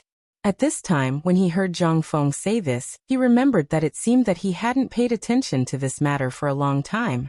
Although this matter was very important, it was related to the livelihood of the people at this time. If this problem was not solved, it would be useless no matter how much money he was given, or even if he brought in the 5 families and 7 clans. Thinking of this, Li Shimin couldn't help but tremble. He grabbed Zhang Feng and said, "Fengzi, tell me, how do you plan to deal with this matter? Tell me, I Lao Li will pay for all the expenses of this matter." Chapter 1234. All right. That's enough for me. But as you can see, the academy has just been settled, and there are many things that have yet to be done, not to mention the Academy of Science. Don't get too excited. Go to the fields and take a look first. This matter can't be rushed. I'll settle old Niu's matter first. If old Niu's matter isn't handled properly, it will really be fatal. Hearing this, Niu Jindao's face changed. Li Shimin was still worried and asked, "Then tell me, can this matter be done in time for this year's autumn planting?" "Lao Li, don't worry. We still don't know what this so-called phosphorus stone is used for. How about we talk about it after we figure it out? Besides, you've seen what happened on the mountain. This research institute." Yu Shirnen couldn't stand it anymore and hurriedly tried to persuade Li Shimin. Li Shimin waved his hand and said, "The Science and Technology Institute is easy. Isn't there a place for Chang and University? We can bring all the students of Chang and University to the mountain and do research at the foot of the mountain. Isn't that enough?" Zhang Feng's face stiffened when he heard this. "I think you, Lao Li, want to go to jail." Li Shimin was stunned when he heard this. "What's wrong? Look at Old Ox and the others. How long has it been? How long has it been? In less than 3 days, more than 20 of our brothers have died. If you were to do research in Chang, and you'd better think about the consequences." Li Shimin thought about it, and his face changed instantly. If this was in Chang and then what do you think we should do with this thing? Li Shimin was also anxious. People were like this. When they didn't know about this matter, they could do everything step by step. But when they knew that it could increase their income, it would be strange if they could sit still. Li Shimin was like this. How could he wait at this time? He was so desperate for food that he was about to go crazy. However, he knew that in the current situation, more haste, less speed. In the end, Li Shimin could only sigh and sit down resentfully. Fengzi, do you think my illness can be cured? Seeing that everything was settled, Niu Jinda asked with a nervous expression. At this moment, his son was lying at home, and he was in such a state. Anyone who saw him would be anxious. Moreover, if this incident were to spread to the army, what kind of consequences would it cause? Li Shimin also saw this point, so he did not dwell on this matter. Zhang Feng didn't say anything. Instead, he put the walnut-sized phosphor stone on the table. Then he took out a delicate dagger from his chest and carefully cut it into pieces. Then he ground it into powder and used a piece of paper to carefully separate the residue. This time, only a trace of white powder was left on the paper. It also exuded a faint pungent smell. Li Shimin stared at this thing in a daze. Then he looked at the thing that was comparable to fine salt with some doubts. Before he could ask, Zhang Feng said, "This thing is phosphor fertilizer. Once this fertilizer is used, it can be said that if your family of 5 has an acre of land, they can eat their fill without any worries and won't have to worry about their stomachs anymore. If you have a few hundred acres of land, Lao Li, do you know? As long as you use this thing, I can guarantee that basically, the medicinal herbs you grow will increase by more than half." In ancient times, the fields were very thin.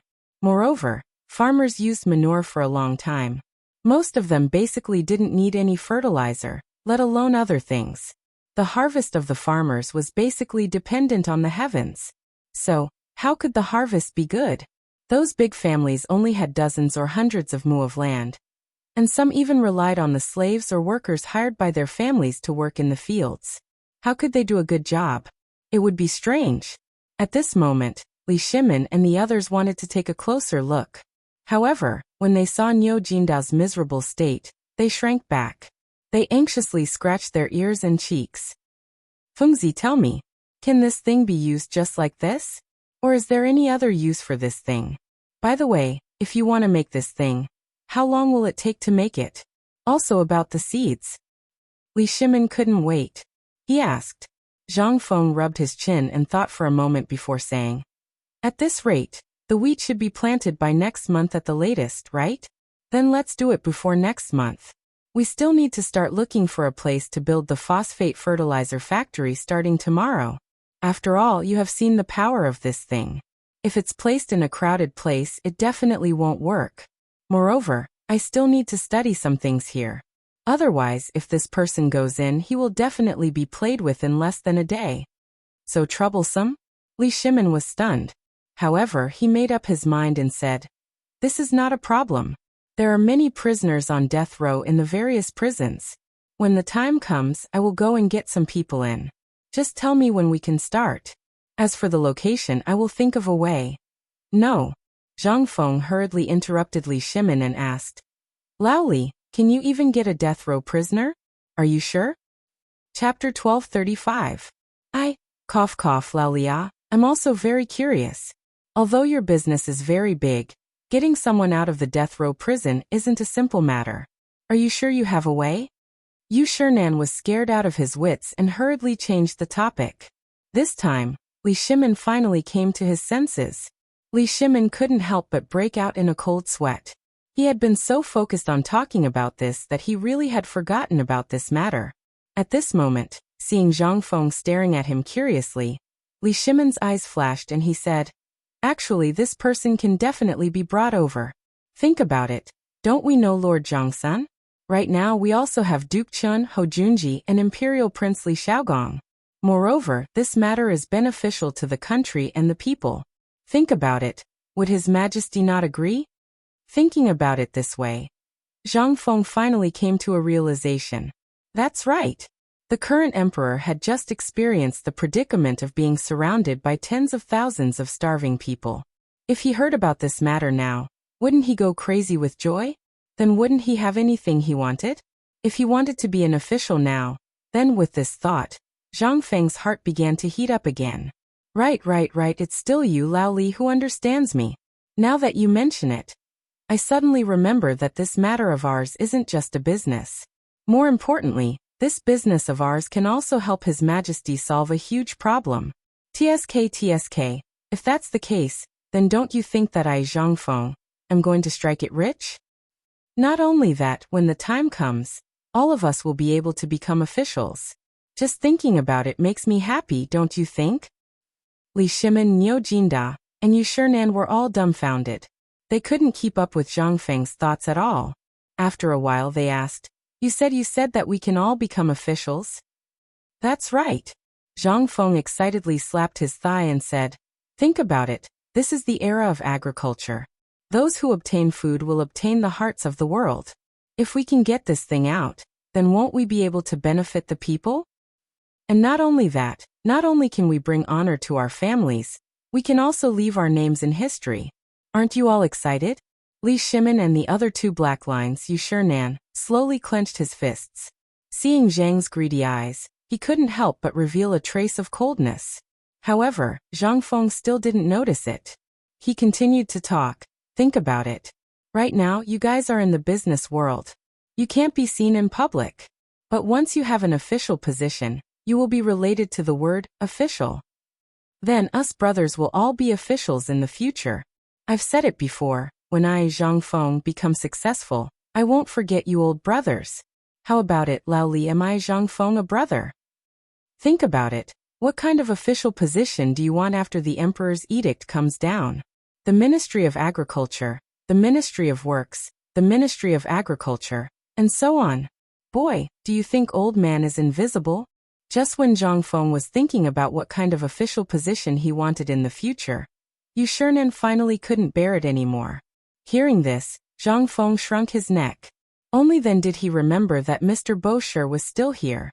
This time, Zhang Feng looked at Li Shimin, who couldn't hold back his laughter, and Niu Jinda, who had a green face and was dumbfounded. F***ck, you said you were brothers. You two idiots, give me a hint. This is great. Zhang Feng glared at Niu Jinda, who was trying hard to hold back his laughter. He wiped the bowl of porridge and poured it into his bowl. Eat. Can't even eat to shut your mouth? Is it as funny as me? Look, even Mr. Bosher is unhappy. Cough. I promise. Ha, Mr. Bosher, this boy. Ha. Niu Jinda wanted to quibble, but because his body was exhausted he didn't have any strength at this time, so he could only laugh wildly. Zhang Feng was angry. He couldn't wait to smash the bowl of porridge in front of him on Niu Jinda's face. Yu Shinan sighed and said angrily, We are all scholars. It's okay to talk about this in front of old man and the others, but once outsiders know what you said today, have you thought about the consequences? As the dean, your goal is to benefit the people and the students, but all you think about is fighting for power. If you really enter the imperial court, what will happen? In old man's opinion, you shouldn't go to the imperial court to cause trouble. You'd better stay in the academy and teach for the old man. When you learn not to fight for power, we'll talk about it again. As he spoke, Yu Shinan stormed off in a huff. Seeing this, Zhang Feng was stunned. Which part of my thinking is not for the country and the people? What part of my saying is wrong? Isn't it just a nominal official position? This is also for the convenience of doing things, isn't it? The more Zhang Feng thought about it, the more wronged he felt. He pointed at the direction where Yu Shinan left and asked, Lao Li, look, what did I say wrong? This is a completely normal way of thinking, okay? I'm still a child. Pfft. Enough. Chapter 1236. Did I say something wrong? I'm only 20 years old this year. Am I still? Ahem. Li Shimin couldn't stand it anymore. He was embarrassed by Zhang Feng.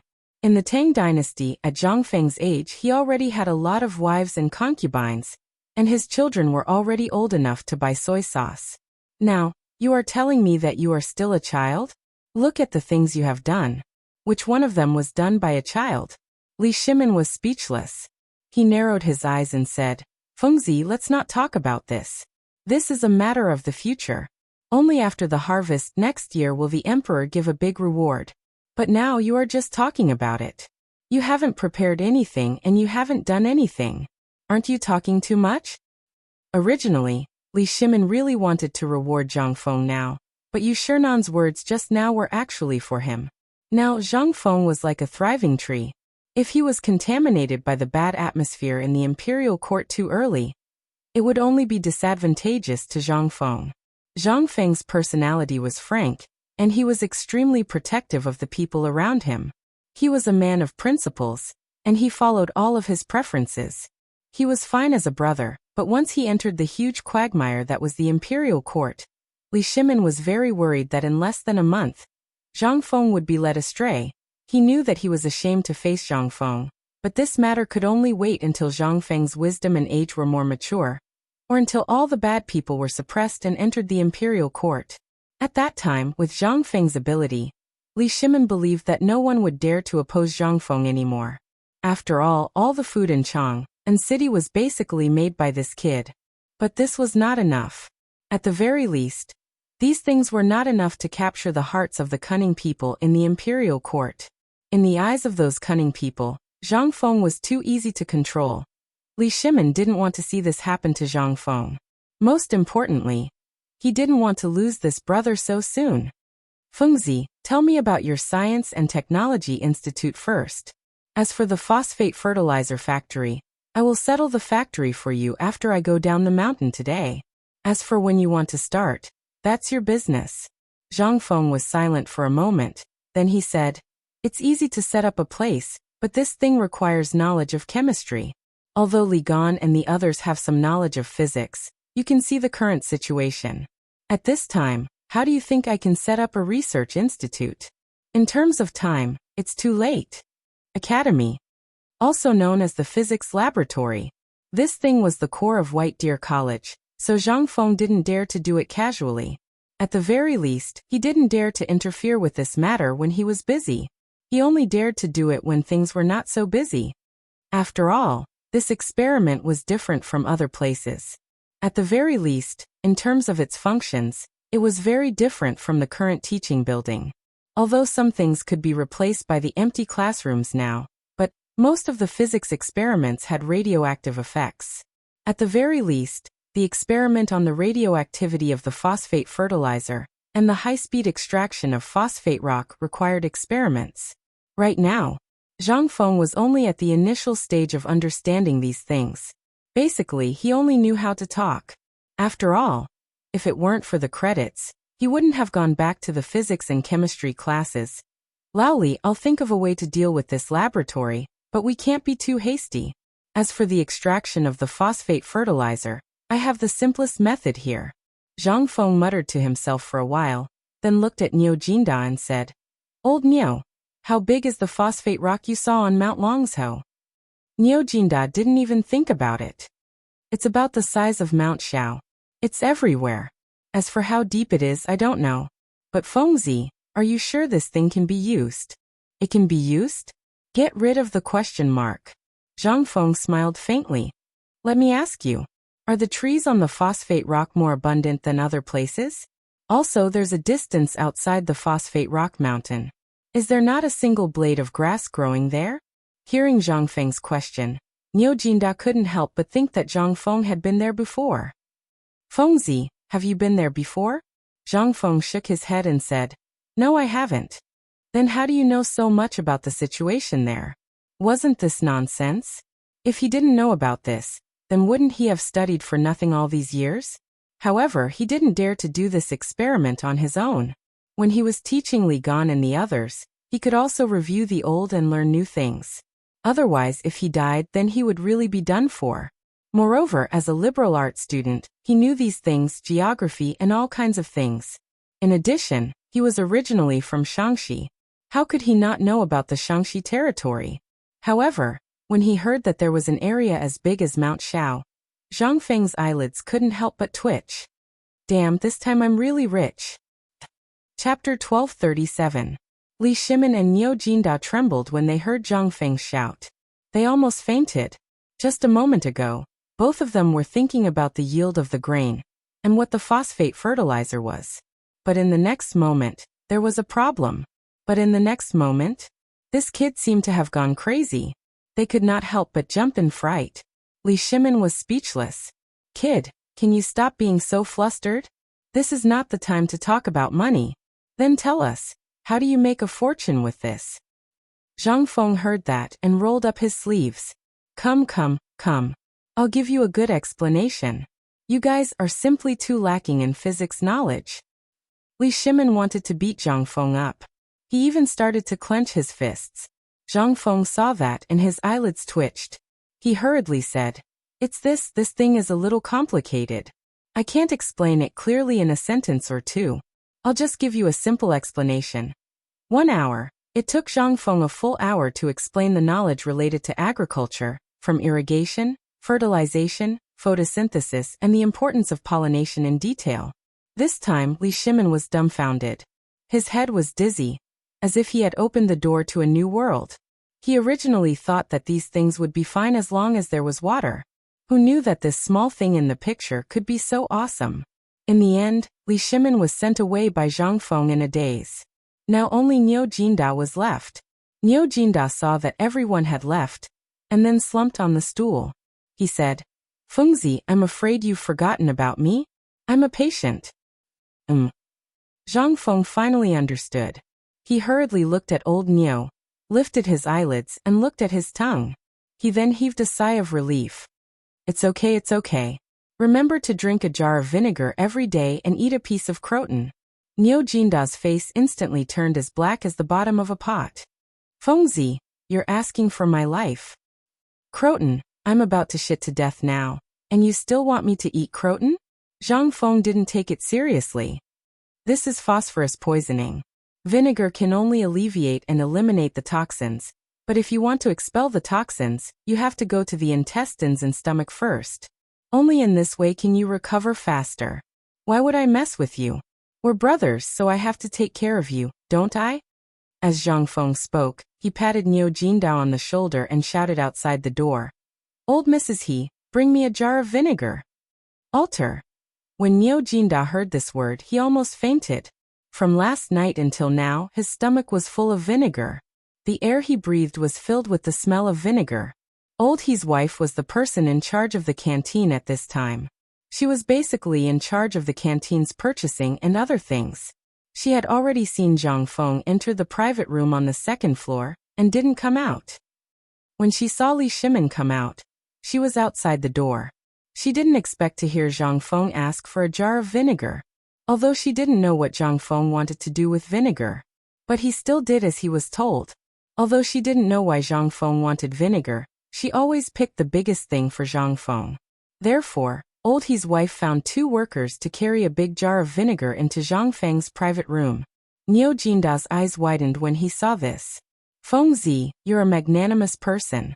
Can you spare me? This is a jar? It's a mother * king tank. Zhang Feng was also dumbfounded. Looking at the jar and then at Niu Jinda, he had an idea and said, Why don't you go in and take a bath? Although it's a little wasteful, I'll pay for it. Besides, it has some curative effect. You're too much, Fengzi. We have no grievances. I'm leaving. I'm fine. I'm cured. While speaking, Niu Jinda staggered to his feet. He held the door frame and ran out. He was afraid that if he stayed a little longer he would be killed by Zhang Feng. Zhang Feng was also speechless. Looking at Old He's wife and the others, he could only wave his hand helplessly and say, Next time send them a small jar every day. Remember, it's a jar as big as a fist. After the meal, when Zhang Feng walked out of the canteen, the students who were doing running exercises lined up to enter the canteen in an orderly manner. Zhang Feng didn't dare to go to the front door. Instead, he quietly walked out from the back door.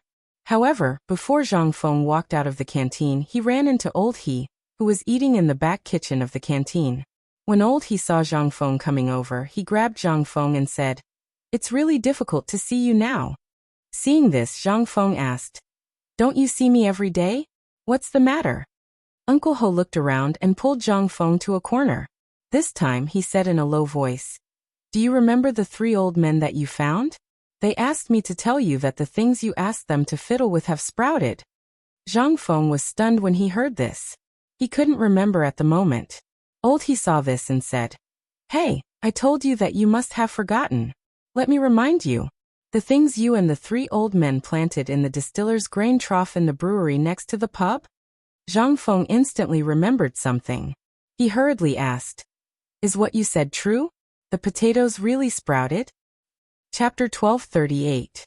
Zhang Feng did not expect the potatoes to sprout. This was simply the best test subject at the moment. As long as the phosphate fertilizer was tested, it would definitely become the best thing in a short period of time. However, this was just Zhang Feng's idea. After all, it was still early. At least after the new year, it would be important to pay attention to it. There was another important thing, which was that there were only a few seeds. He was not sure how many seeds these potatoes could produce before the new year. However, this good news made Zhang Feng even more excited. Zhang Feng hurriedly asked Uncle Ho to send a letter home. Tell them what I said. Tell them to water the potatoes with feces every 5 days, but only about a scoop each time. It is best to maintain the temperature at a certain constant temperature, which is the temperature at noon now. The temperature was very strange. It was very cold in the morning and at night, but it was unusually warm at noon. Zhang Feng was very worried that something would happen to the potatoes in such an environment. This was their only hope now. It was something to verify whether his soul was effective. It was still in the research and development stage. After all, if they wanted to extract spiritual elements, there were still a lot of deficiencies. According to historical records, spiritual elements appeared in history. It was developed by foreign scientists hundreds of years later. Zhang Feng did not know what he was thinking. He hurriedly packed up and prepared to go down the mountain. Currently, he needed to study Lin Fei in detail. After all, it was still early for other things, but the autumn planting was not far away. If he missed the autumn planting, it would be useless even if he wanted to experiment. Yu Shernan seemed to already know Zhang Feng's plan, so he did not say anything when he saw Zhang Feng hurriedly going down the mountain. Cheng Chimo and the others seemed to be eager for Zhang Feng to go down the mountain. When they saw Zhang Feng leave, they could not help but burst into a burst of exclamations. Li Qingqian's eyes flashed. He was surprised and doubtful. He did not know why Zhang Feng went down the mountain. However, something must have happened to his lower body. Otherwise, under the current situation, everything had been settled. Why would Zhang Feng go down the mountain? This obviously didn't make sense. At this time, although not many people knew about the phosphate fertilizer on the mountain, Li Qingqian's men knew a little about Lin Fei's miraculous abilities. However, they still kept a respectful distance from this matter.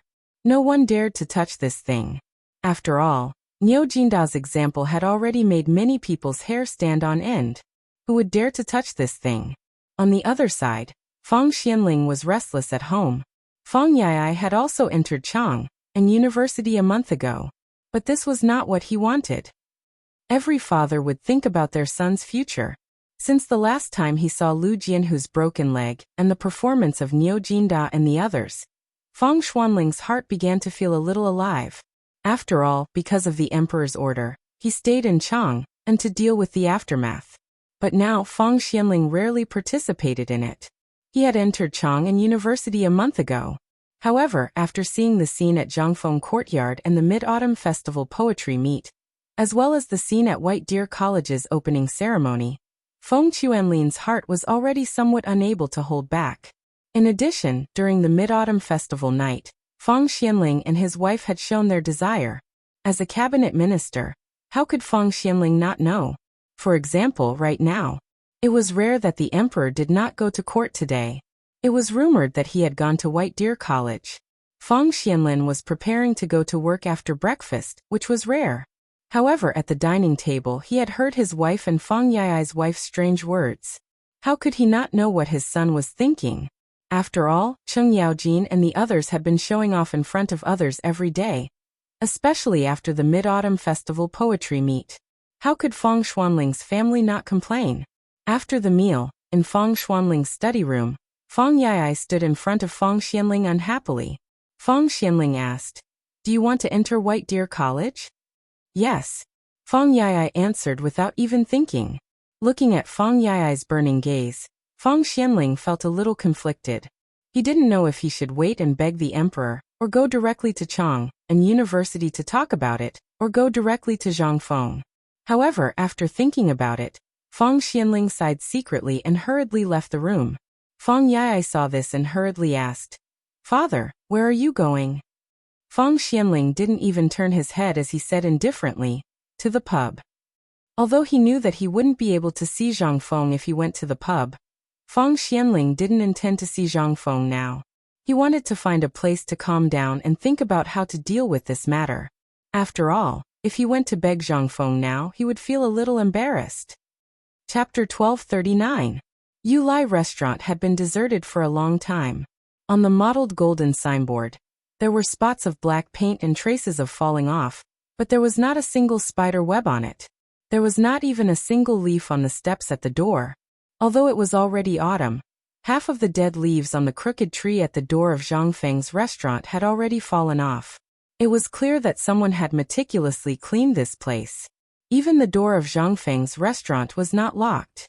But even so, it seemed that the woman had not opened half of the door for a long time. There was no trace of being opened at the connection between the ground and the wooden door. Tang Huifang had returned to her usual peaceful state. It was not midnight yet. However, on the streets, there were already many merchants selling goods.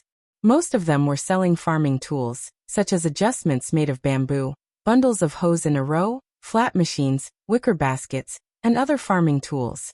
They were yelling along the streets for sale. Even the snack stall that hadn't been seen for a long time was here. It was bustling with activity on the side of the street. At this time, it was raining, and the basketball court was also filled with many old and young people. Some were shangqing huayangma, and some were off the court. They were cursing and pointing at the people who were playing basketball on the court. Looking at this peaceful scene, Zhang Feng could not help but be slightly intoxicated. Was this still the original Tonggui port? Was this still the original Chang and city? Due to the addition of modern elements, Zhang Feng suddenly felt that the things in his memory had begun to subtly integrate with the lobby. He did not know whether it was right or not, but he had done it. He did not regret it. After all, the progress of the era needed to be made step by step. Since he had been through time travel for such a long time, if he did not do something, he would really be sorry for his knowledge. Zhang Feng knew very well that it was better to change the era than to change himself. His change was nothing, but if he could make the entire era move forward with him, then he would have really done something. After all, in this slave society, there were many things that Zhang Feng could not understand. For example, instead of using toilet paper to go to the toilet, they used bamboo chips or the black cloth that the Black Knights used to wipe themselves. This made Zhang Feng somewhat crazy and want to beat someone up. But with white paper, the cooperatives and other things he created, and the slow popularization of medical knowledge and other things, Zhang Feng suddenly felt that the Tang dynasty seemed to be not bad. At least compared with the hypocritical later generations. There was more peace and tranquility here, and there was no intrigue. Zhang Feng took a deep breath and pushed open the door of the tavern. Perhaps he had not returned to the tavern for half a month, but when he pushed open the door, he was surprised to find that there was not a trace of dust on the tables and chairs in the tavern. This made Zhang Feng a little stunned. Originally, he thought that when he opened the door, the place would be full of mice and the musty smell, which would be enough for him to clean up for half a day. But he did not expect this scene. Zhang Feng shook his head with a wry smile, and looked at a few children outside the door. When the children saw Zhang Feng looking at them, they laughed mischievously before dispersing in an uproar. Needless to say, all of this was done by these children. The government had new rules. He did not know whether these things were done by their adults or by these children's own initiative. Zhang Feng was willing to believe that it was the latter. Without thinking too much, Zhang Feng got angry and started a fire that had not been lit for a long time. After cleaning the stove, teapot, stove and other things, he slowly took out a jar of wine from the cellar and drank it slowly. At this time, someone gently knocked on the door of the tavern. Zhang Fengyu reluctantly continued to drink, but the person at the door seemed to be waiting. After waiting for a while, there was no sound from outside. Instead, there was a soft sigh. Zhang Fengyu couldn't help but take a deep breath when he heard that sigh. Because this voice was familiar to Zhang Feng, he could not help but put down his wine cup and open the door. When the door opened, Zhang Feng could not help but be stunned. He saw a white-haired old man wearing a gray robe at the door. He had just turned around and was about to leave. Zhang Feng was not unfamiliar with this person. In fact, he was a little familiar. This person was Feng Xianling. Zhang Feng could not help but ask in surprise. Old Feng, why are you here? We haven't seen each other for half a month. Oh right, why didn't you go to the Mid-Autumn Poetry Meet? Also, I remember sending you Valentine's Day when I opened the door. Why didn't I see you? Oh right, Old Chun and Old Sun, how are they? I haven't seen them during this time. What have you been busy with? Feng Xianling did not expect to see Zhang Feng here again. He asked in surprise, shouldn't you be at the academy at this time? Why did you go down the mountain? The two could not help but be stunned at the same time. Then they smiled faintly. Zhang Feng hurriedly led Feng Xianling into the tavern and poured him a cup of wine. Looking at Feng Xianling's worried face, he could not help but ask, did something happen recently? Otherwise, why haven't I seen you all this time? Chapter 1240. Although he didn't know what had happened during this period of time. However, it was obvious that he was sitting comfortably in the front, while Old Feng and the others must be dealing with the matters behind. After all, the degree of danger of the 5 families and 7 clans, as well as ensuring that the Mid-Autumn Festival Poetry Meet and the opening ceremony would proceed normally, Zhang Feng wouldn't believe that there wasn't someone behind to block some troublemakers. Therefore, when he saw Old Feng at this time, Zhang Feng felt a sense of familiarity. After personally cooking a few dishes for Feng Xianling, he sat opposite Feng Xianling. I haven't cooked for a long time, so my skills are a bit rusty. Zhang Feng said apologetically, eat while it's hot. Let's talk while eating. Feng Xianling smiled and stroked his beard. Looking at the blooming flowers, he was a bit speechless. In the end, he picked up his wine cup and drank 3 cups of wine. Only then did he feel much better. Putting down the wine cup, Feng Xianling regained his usual calmness and said with a smile, Fengzi, what are you talking about? Didn't I eat and drink for free every time I came? It's not good to spend so much money every time I come. But this time, we won't drink wine. You don't have much left, right? Later, I'll get someone to send you a few carts of wine to store. You also know that Old Chin and the others never leave anything behind when they drink. If they drink it all, they'll come and bother you. When Zhang Feng heard this, he was instantly moved. Old Feng, you know me best. However, now that the winery has started brewing, the more wine we drink in the future, the more we drink. Zhang Feng saw that Feng Xianling's expression wasn't right. After all, Feng Xianling looked about 70 years old. After working so hard, Zhang Feng felt embarrassed to persuade him to drink. Seeing that Feng Xianling was drinking with a heavy heart, Zhang Feng stopped Feng Xianling and said, Old Feng, I still have 300-year-old ginseng that I swindled from old master Li and Laoli. I'll get someone to send one to you later.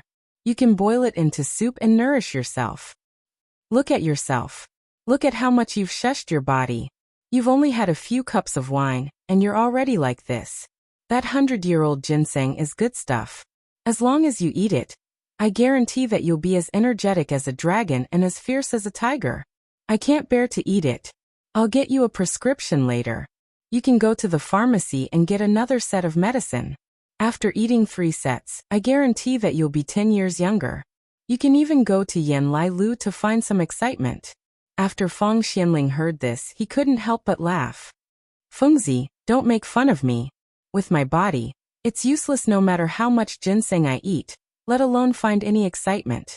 You please spare my old bones. It seemed that Zhang Feng really took it to heart. His eyes turned and instantly flashed with a touch of excitement. He nudged Feng Xianling with his elbow. He winked and said, Old Feng, after we finish eating, I'll take you to find some excitement since we're free anyway. However, after thinking about it, this was the Tang dynasty, who hadn't been there before. Instead, it seemed that he was a little too much. Zhang Feng sighed and said, However, I reckon that you definitely know more than me. Maybe I'll need you to guide me this time. Feng Xianling finally couldn't stop. If he really went to Yan Lai Lu to have fun, then within 2 hours, the whole of Chang'an would know. Moreover, when had he ever been to such a brothel? In an instant, Feng Xuanling's face turned red. Cough cough Fengzi, don't slander me. I'm a clean person, and have always taken self-cultivation as my biggest hobby. How could I go to such a place? Zhang Feng was stunned. Scratching his head, he seriously doubted whether this old man was really not serious. He asked curiously where.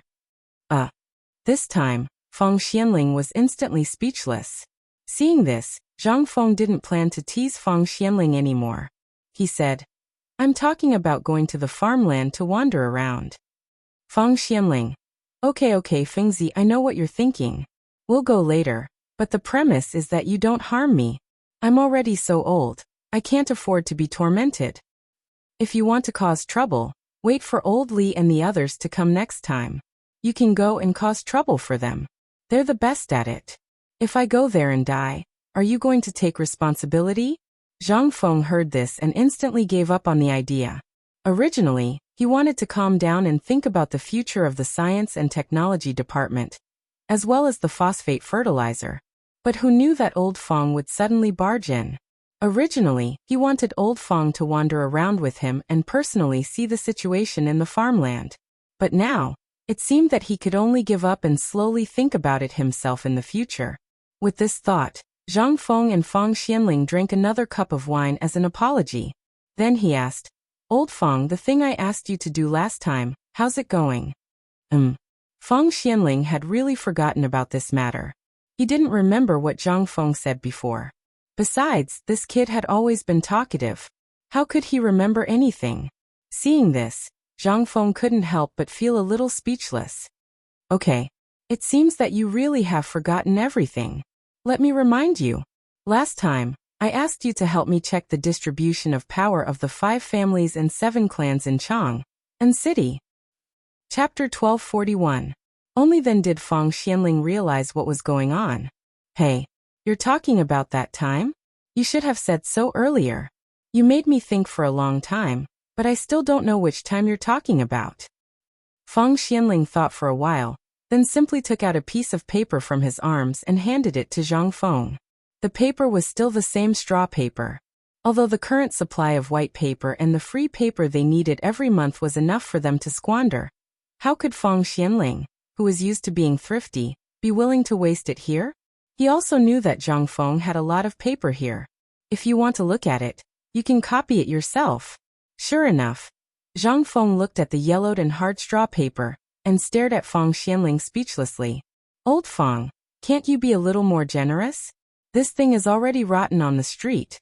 Why are you still so stingy? Ahem, this is thrifty.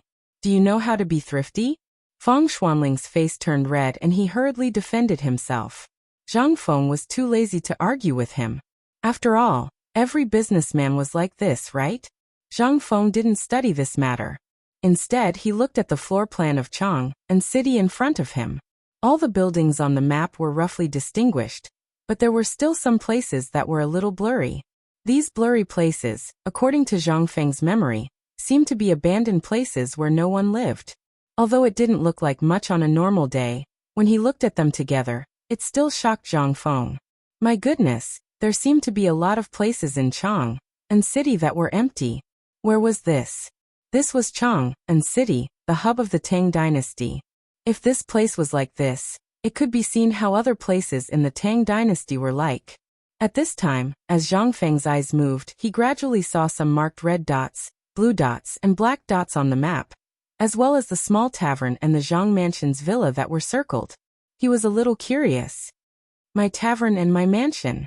Why are they all circled? What does this mean? This. Feng Xianling was a little speechless. However, he rolled his eyes and said, this thing was obtained from the Central Secretariat through my connections. Therefore, this thing was also copied out for me. They said that the areas marked with circles are places that are heavily protected.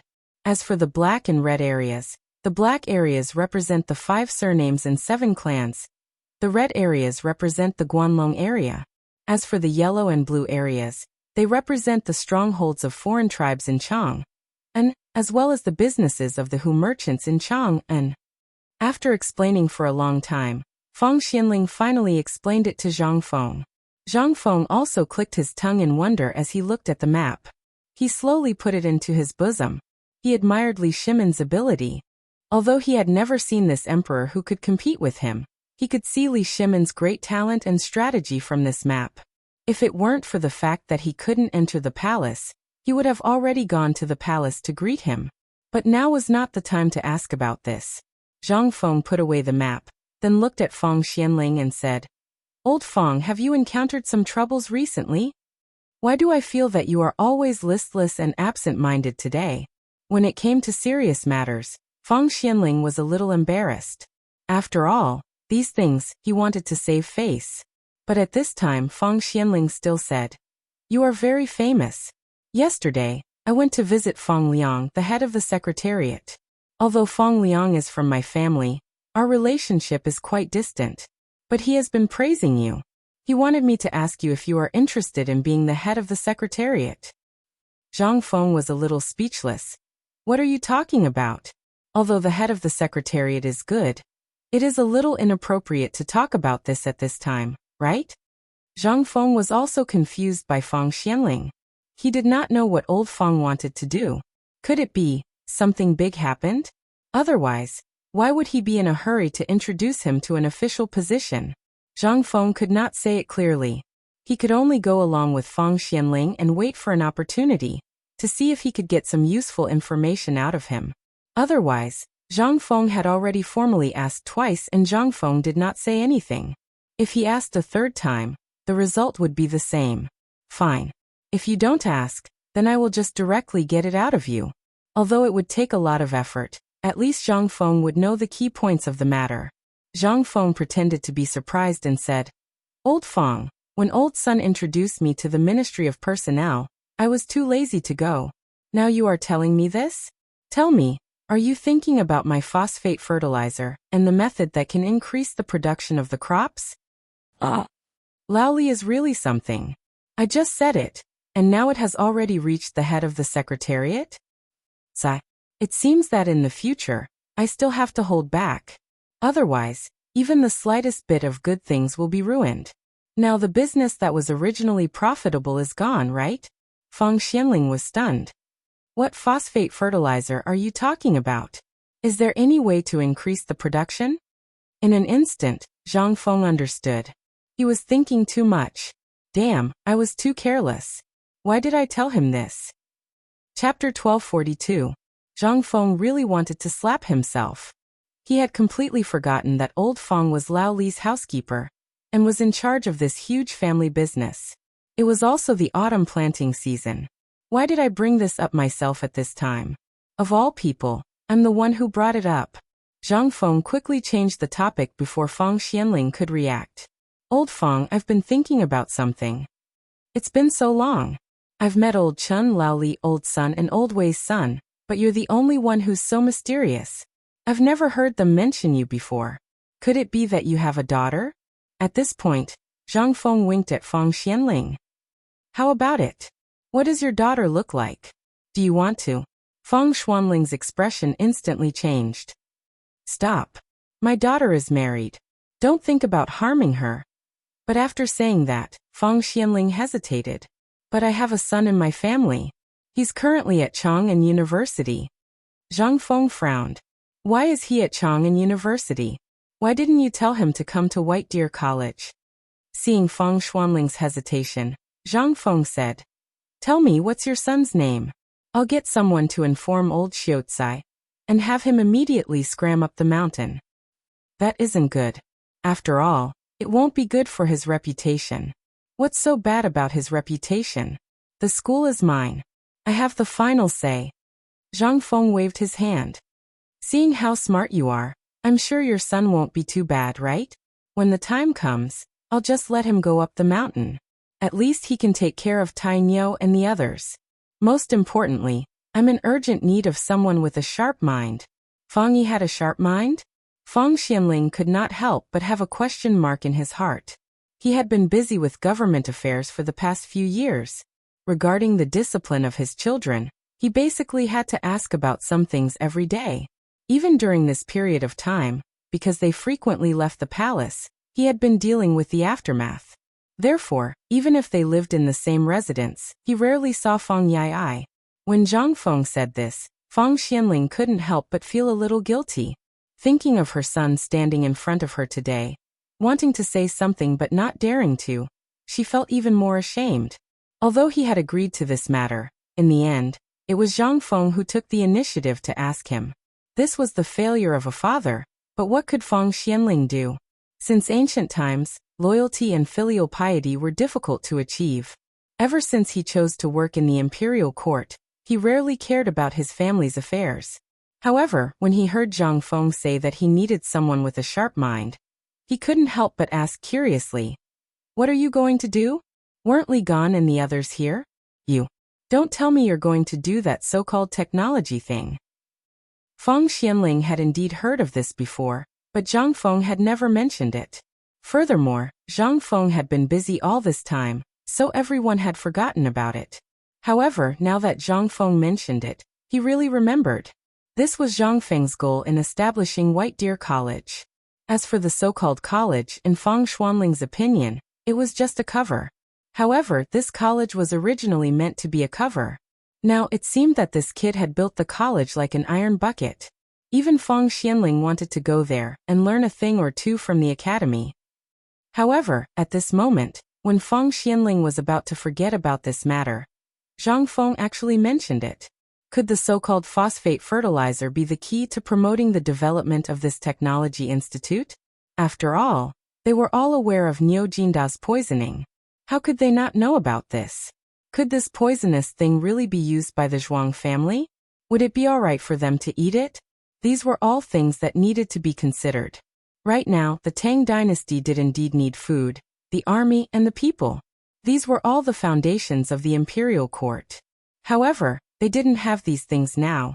Everything was a waste of time. At this moment, when he saw that Zhang Feng wasn't speaking, Fang Xianling started to get anxious. "Fengzi, tell us, what exactly is this phosphate fertilizer? Are you sure it's harmless to the Zhuang family and people?" Zhang Feng believed that they all knew about old Niu's matter. Zhang Feng didn't intend to hide this matter. At this moment, when he heard Fang Xuanling's question, Zhang Feng nodded. This needs to be refined and purified. Although it's simple, there are many hidden dangers. For example, phosphorus poisoning. If it's not handled properly, there will be problems. That's why I need talents. Only people with sharp minds can learn scientific knowledge faster. I don't have time to wait. If I continue to wait, my college's kitchen will be cut off at the beginning of spring next year. When Fang Xianling heard this, he couldn't help but have some ideas. He said, "Fengzi, why don't you go to the central secretariat? This way, you can get reimbursed for everything you need. You don't have to spend a single cent. At the very least, if someone dies in your laboratory, no one will cause you any trouble." Chapter 1243. The reason why Fang Xianling wanted Zhang Feng to go to the head of the secretariat was because, on the one hand, the head of the secretariat was indeed the place where the imperial edicts had to pass through. Moreover, all the memorials sent to the emperor had to pass through here. It could be said that this was the center of power. Once Zhang Feng went to the head of the secretariat, even if it was just an idle job, it was still better than other departments. The most important thing was the phosphate fertilizer and other things, as well as the research institute. Even if he didn't say anything, would Li Xiaogong and Zhang Sun Wuji let go of Zhang Feng? If that was the case, he might already be waiting for Zhang Feng at the top of the mountain with the recommendation letter that had been stamped. What was Zhang Feng? He knew that once Zhang Feng went to any department, not only would it be the most lucrative job, but the most beautiful thing was that this kid was quick-witted and could do everything in an orderly manner. For example, the check-in function that he had created before was the thing that the emperor liked the most during Fang Xuanling's tenure. At this time, although Fang Xianling and the others' families were indeed poor, since the cooperation with Zhang Feng and the joint operation of the paper factory, even Wei Zheng, who used to be poor but received a lot of help from the emperor, became rich. There was no need to talk about this. This was a matter of face. Although the emperor couldn't talk about it now, it was the emperor's business. He had to get him an idle job first.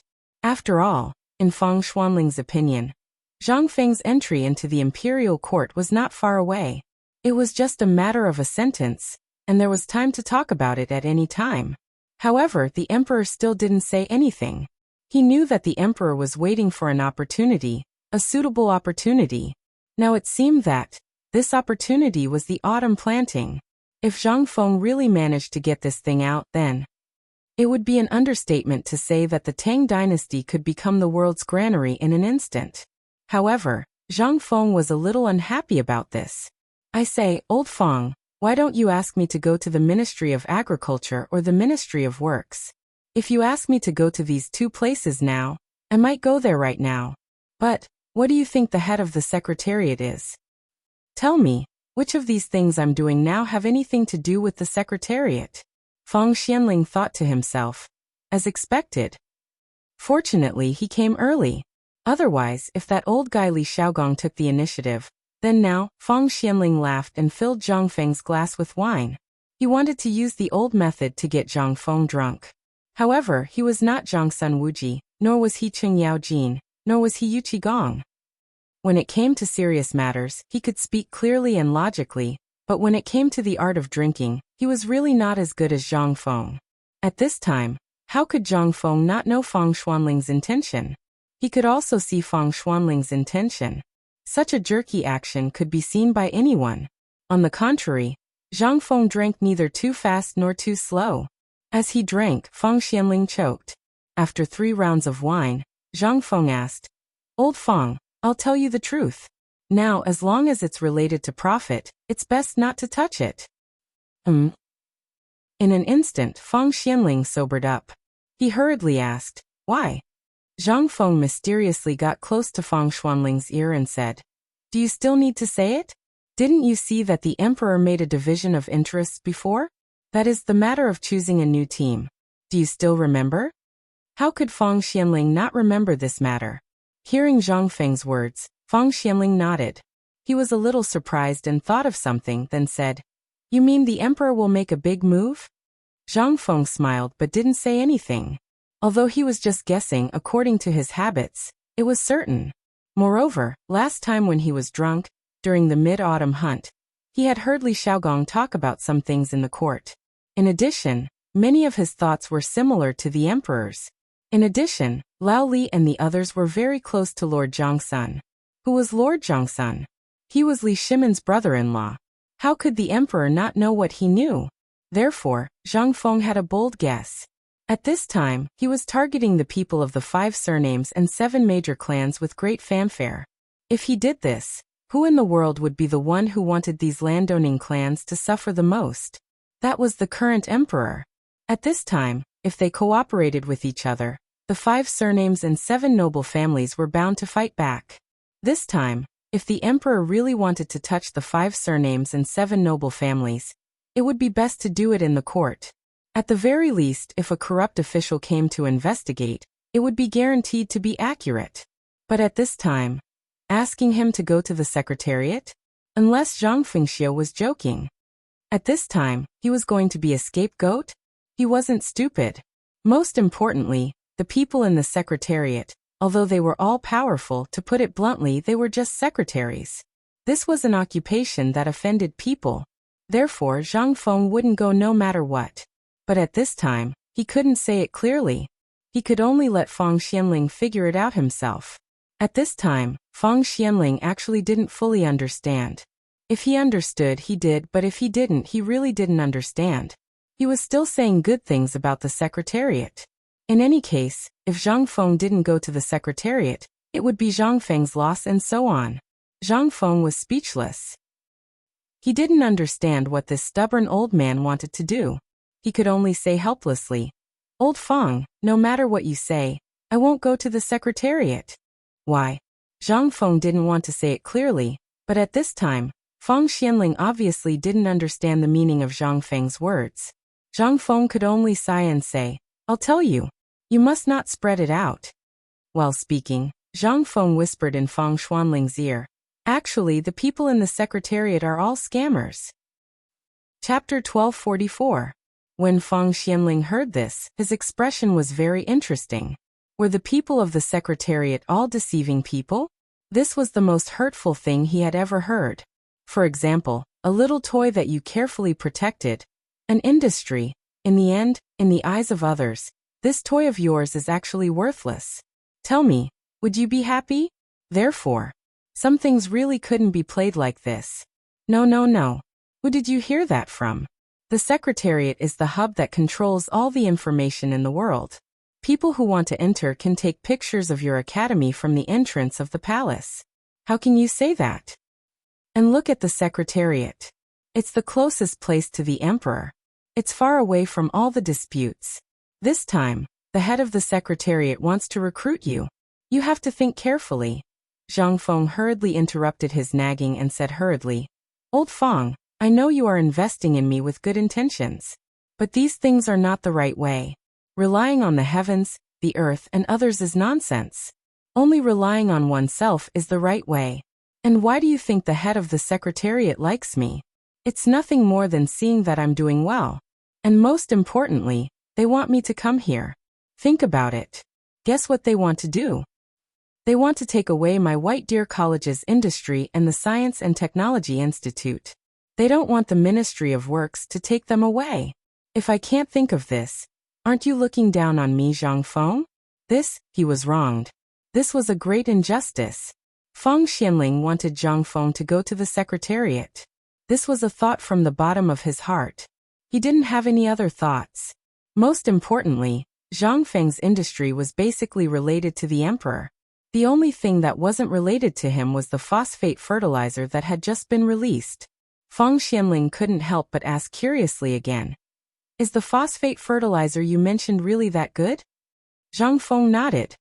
If I'm not wrong, once the phosphate fertilizer is released, it will sell even better than salt and paper.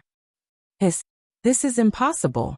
Feng Xianling was so excited that his face turned red. Are you sure? I'm sure. Think about it. Even if we don't talk about the current famine, do you think any of the commoners wouldn't eat? I think you should know better than me about doing business, right? Feng Xianling raised his eyebrows. It would be great if he knew how to do business. The problem was that he didn't know how to do business. At this moment, he could only cup his fists and let Zhang Feng explain to him. Zhang Feng was also a little suspicious. What kind of business did Lao Li do that he actually sent old Feng over? Wasn't this just fooling around? Don't you know how to look at the market? Even a dabbler like him knew more than the rest of them. Fine. I'll explain it to you today. Zhang Feng said after thinking for a while. What could Feng Xianling say? He hurriedly prepared a bowl of wine for Zhang Feng and poured it into Zhang Feng's mouth. Of course, he drank a lot of wine. Zhang Feng smiled and said, Old Feng, when do you want to come to my academy to study? I'll let that kid, Qian Wanli, tell you about it. After all, this kid is the fastest learner in the trade path.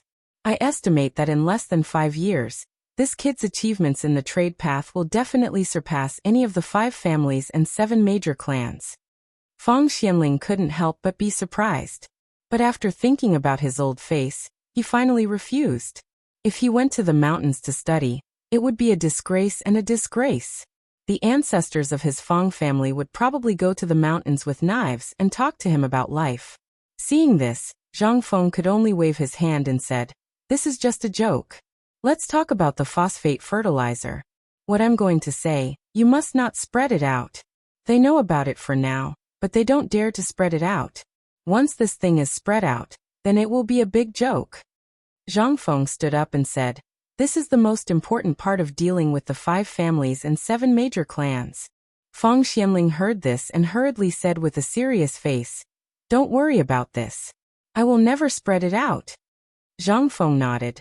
Now wheat and millet are the main cash crops of the Tang dynasty, and these things are basically in the hands of those big families and those rich families. I know that now in Chang'an City, even a third-grade official's family has at least 100 mu of fertile land. Sometimes the emperor will also include land in his rewards. But who can eat the grain in these fertile lands? That would be strange. Didn't the food they produced end up in the people's rice bowls? But what about the common people? How many fields can they have? How barren will their fields be? I even know that some people don't even have enough for themselves to eat all year round. How sad do you think this is? Moreover, although the current Great Tang is no longer in the era of slash and burn, when it comes to irrigation, fertility, and fertilization, it's still very lax. Basically, people rely on the heavens to make a living. The ordinary people are better off. If they raise a few cows, goats, and pigs, they can still put some fertilizer into the fields. But what about those people who easily have hundreds of mu of fertile land? How can they have so much fertilizer? And those people who have dozens of mu of farmland basically hire workers and tenant farmers to plant for them. As you can imagine, it's strange if they can get a good harvest. And the most important point is that they don't know how to use the fertilizer reasonably. And if the fertilizer is too thick, it's harmful to the farmers. So at this time, the role of this phosphate fertilizer is reflected. Its biggest role is to dilute the pH in the soil. It can increase the yield of the original 3 dan per mu by a level in an instant, and it can double the yield. Speaking of this, Zhang Feng looked at Feng Xianling, who had already fallen into a state of shock, and asked, "Old Feng, now tell me, what do you think of my phosphate fertilizer? Can it still go to the secretariat?" Chapter 1245. Could he go? Was there a need to ask? He didn't know the situation before, so it was reasonable for Feng Xianling to invite him. Now that Zhang Feng had made everything clear, whoever dared to intervene in this matter, what would that be? That was simply courting death. And it was a capital offense that no one could escape. After all, who would dare to intervene in something that even the emperor didn't dare to mess around with? What was that? It was the people's granary. At this moment, Feng Xianling didn't say anything. He made a fist salute and was ready to leave. He also understood why Zhang Feng went down the mountain at this critical moment. And he didn't even go home. He wanted to find a way to solve this problem. However, Zhang Feng hurriedly pulled Feng Xianling back. He winked and said, "Don't go, old Feng. I said that I'll take you to have fun later. Why are you in such a hurry?" Seeing Zhang Feng's expression, Feng Xianling felt a chill. "I really don't suit that kind of place. After all, that place really doesn't suit me." Zhang Feng glanced at Feng Xianling's thin body and said, "What are you thinking about? Let's go. I'll take you to a place to relax. I didn't say that I'll take you to drink wine." Feng Xianling.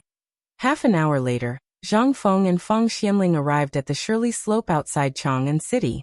After the fire caused by the locust plague, the woods here were more lush and green. After passing through the woods, they came to the field area located at the Shirley Slope. Guangzhong was mostly a plain, so at this time, the Shirley Slope was an endless stretch of yellow land. At this time, there were shouts everywhere. Cattle and people galloped in the fields, and the yellow and black land that was still emitting black smoke was flying under the plow. Zhang Feng finally knew why there was so much haze in Xi'an. They didn't know if it was because of the large area of burning straw. Zhang Feng pointed at the people who were burning straws further away, or who were throwing leaves from trees onto the burning land. He asked in shock, "Old Feng, what are these people doing? Could it be that your farming is like this now?" Feng Xianling didn't know what Zhang Feng meant. He asked, "Is there any other way?" Alas! Zhang Feng sighed painfully. He finally understood why the output of the people in this era was low. Because of this, the alkalinity of the soil increased year by year. It would be ridiculous if they could have a good harvest. "I say, old Feng, this is where you guys are wrong. If this really works, Zhang Feng, will write it backwards tomorrow." Feng Xianling was a little confused. Since ancient times, it has always been like this. First, we use fire ash, then we add some farm manure and stuff like that. Isn't it all good? Why can't it work when it comes to you? Zhang Feng shook his head. "It's not that it doesn't work. Forget it. You won't understand even if I tell you." Come, old Feng." Feng Xianling squatted down suspiciously. Zhang Feng grabbed a handful of soil and handed it to Feng Xianling, saying, "Try it." As he spoke, Zhang Feng dipped a bit of soil into his mouth and said, "Try it." Feng Xianling was very conflicted, but seeing that Zhang Feng had eaten it, what else could he do?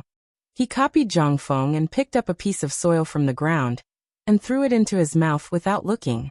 Instantly, a sour taste and a rotten smell made Feng Xianling almost vomit. Seeing this, Zhang Feng spat out the soil in his mouth, and rinsed his mouth with the wine in the wine bag he carried with him. Then he handed the wine bottle to Feng Xianling and asked, "How is it?" Now you know the taste, right? Zhang Feng ignored Fang Xianling and went back into the forest. He searched for a piece of dry white soil under the roots and handed it to Fang Xianling again. Try this soil. Fang Xianling didn't speak at this time. He took the soil from Zhang Feng's hand and threw it into his mouth. Instantly, Fang Xuanling's expression froze. It was the same kind of mud, but the smell was completely different. The mud here had a fishy smell, and there was a bitter smell of dried leaves, but it didn't have the salty and astringent taste. This time, he couldn't help but be a little shocked. Zhang Feng smiled and said, "You noticed it too? Look, the distance from here to the field is less than 5 feet, but why is the soil like this?" Fang Xianling asked in horror. "Is it because of the salty alkalinity?" "Yes. But my phosphate fertilizer can neutralize the salty alkalinity in the soil. Think about it, if I soak you in a vat of vinegar all day, what will happen to you after a long time? Everyone will get sick, not to mention the farmers. Only by neutralizing the salty alkalinity in the soil and letting the nutrients completely volatilize can the farmers grow better. Thus, the grain output can increase dramatically." Although Fang Xianling didn't understand the principles behind it, he gradually understood. However, this incident allowed him to gradually understand something.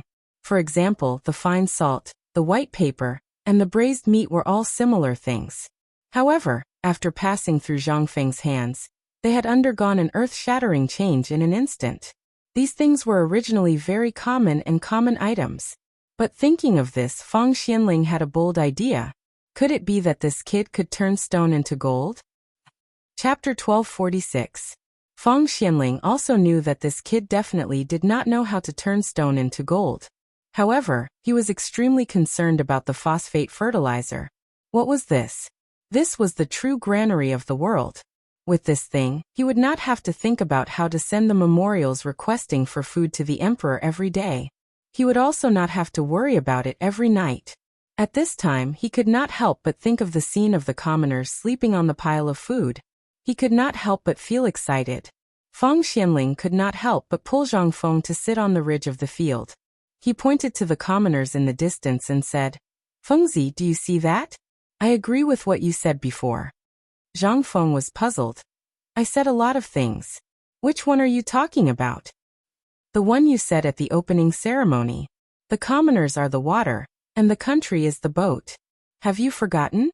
Fang Xianling sighed from the bottom of her heart and said, "Do you know that as soon as you said this sentence, the entire literary world, as far as I know, stopped all opposition voices? Do you know why?" Zhang Feng thought of something, but he still wanted to hear what those restless fellows said. He pretended to be curious and asked, "What did you hear?" Fang Xianling was somewhat suspicious. "Are you sure you don't know?" Zhang Feng looked at Fang Xianling and shook his head like a rattle. "If I knew, why would I ask you? I just feel that it's strange. Why is Chang and Street not as crazy as before? You saw it before. As long as I went out, it would definitely be packed. However, now that it's suddenly quiet, I feel that something might have happened." Fang Xianling was somewhat suspicious. Was this kid showing off? Looking at Zhang Feng's smug look, he could not help but ruthlessly pour cold water on him. "Why do you think that was before? That's only because they can see the good in you. To put it bluntly, in their hearts, you're still just a kid from Tong Huifang." When Zhang Feng heard this, he could not help but be stunned. He had never expected that old Fang would say such a thing. He hurriedly asked, "Go on. What's going on now?" Fang Xianling said with a smile, "Let me tell you. Think about it, before you became famous, how many people surrounded you? On one hand, it's because you're friendly. That's because you're a neighbor. But what about after that? After you've made a name for yourself, those who are able to surround you are basically those who have taken a fancy to you and are able to gain some benefits from you. You should be able to understand, right?" Zhang Feng could not help but nod with a solemn expression. He really understood this. Wasn't this how the later generations were like? This was something that would happen in any era. There was an old saying. As the saying goes, the rich have distant relatives in the deep mountains, and the poor have no one to care about them in the busy city. This saying was very useful to anyone in any situation. Zhang Feng could not help but nod. If I didn't understand this, then I would be a fool. But what's going on now? Feng Xianling patted Zhang Feng's shoulder with a smile. Now, you're a great Confucian scholar. The most important thing is because of what you just said. Your identity has suddenly been elevated from a teacher of the academy to a great Confucian scholar. This all started from your words. A great Confucian scholar should act like a great Confucian scholar. This is also the reason why everyone subconsciously retreats when they see someone with a higher status than them. Then Feng Xianling said, Now you should understand, right? Before, you had the appearance of a great Confucian scholar, but you didn't have the demeanor and elegance that a great Confucian scholar should have. But now, your words are equivalent to setting a standard for yourself. Now look, who would dare to not respect you? Zhang Feng still did not understand the twists and turns, but at least he knew a little. Old Feng's meaning was actually very simple. He wanted to set a standard for himself. As long as he had this, he would basically be able to establish his own status. No wonder these people did not have the enthusiasm of the past when he came back this time. It turned out that the problem was here. Lao Tzu was also a person with status now. Taking advantage of the opportunity, Feng Xianling urged again. How about it, Feng Zi? Do you want to consider going to the secretariat? This is a good opportunity. You only need to do an idle job in the secretariat, and the monthly salary are not small. How about I consider it? Why was it this again? At this time, how could Zhang Feng be in the mood to think about this? Although it was very tempting, what kind of place was it? If he did not do it well, it would be a job that could kill him. Moreover, the head of the secretariat was Feng Xianling, who was known as Feng Mao and Du Duan. Did he dare to go? With his character and temper, in less than 3 days he would be beaten to a pulp. Did he dare to go? He did not know what benefits this old man had received from Feng Xianling to encourage him to go to his death. Zhang Feng could not help but look up to the sky and sigh. Alas! Old Feng, I see you as a brother, but, forget it, we are all brothers on the surface. Chapter 1247. When Feng Xianling heard this, he couldn't help but feel a little anxious. Moreover, even if he offended Du Ruhui and the others who were officials in the same imperial court, he still had to take Zhang Feng under his command today. After all, Zhang Sun Wuji had done this before and the emperor hadn't said anything. After a series of events, everyone gradually forgot about this matter. However, it was also because he had come to ask Zhang Feng to get his son into White Deer College that Feng Xianling had an idea. He wanted to put Zhang Feng under his command in the secretariat. After all, this kid was an unparalleled talent. It would be heartless to not make use of such a talent. No. He had eyes but failed to see. At this moment, Feng Xianling didn't know how to describe the agitation and conflict in his heart. On one hand, it was because of the friendship between his comrades. On the other hand, it was because of the unparalleled talent Zhang Feng. It was obvious that Feng Xianling had chosen the latter after struggling for a while. Fengzi, I know that old Sun and Li Xiaogong must have promised you something last time. However, you have to know that these two people were born military officers. They were born to be military men. Do you think that their Ministry of Appointments and Ministry of Works will be good? I know that you are biased towards the Ministry of Works. After all, it matches your profession. However, you have to think about the future. Think about it. The Secretariat is the closest place to the Emperor. Most importantly, the Secretariat is the department that directly participates in decision-making among the 3 provinces of the Tang dynasty. Even the Emperor's edicts have to go through the Secretariat to be drafted and finalized. Think about it again. Every day, memorials, documents, and reports from all over the country have to go through the Secretariat before they can be placed in front of the Emperor. What is this? Feng Xianling glanced at Zhang Feng.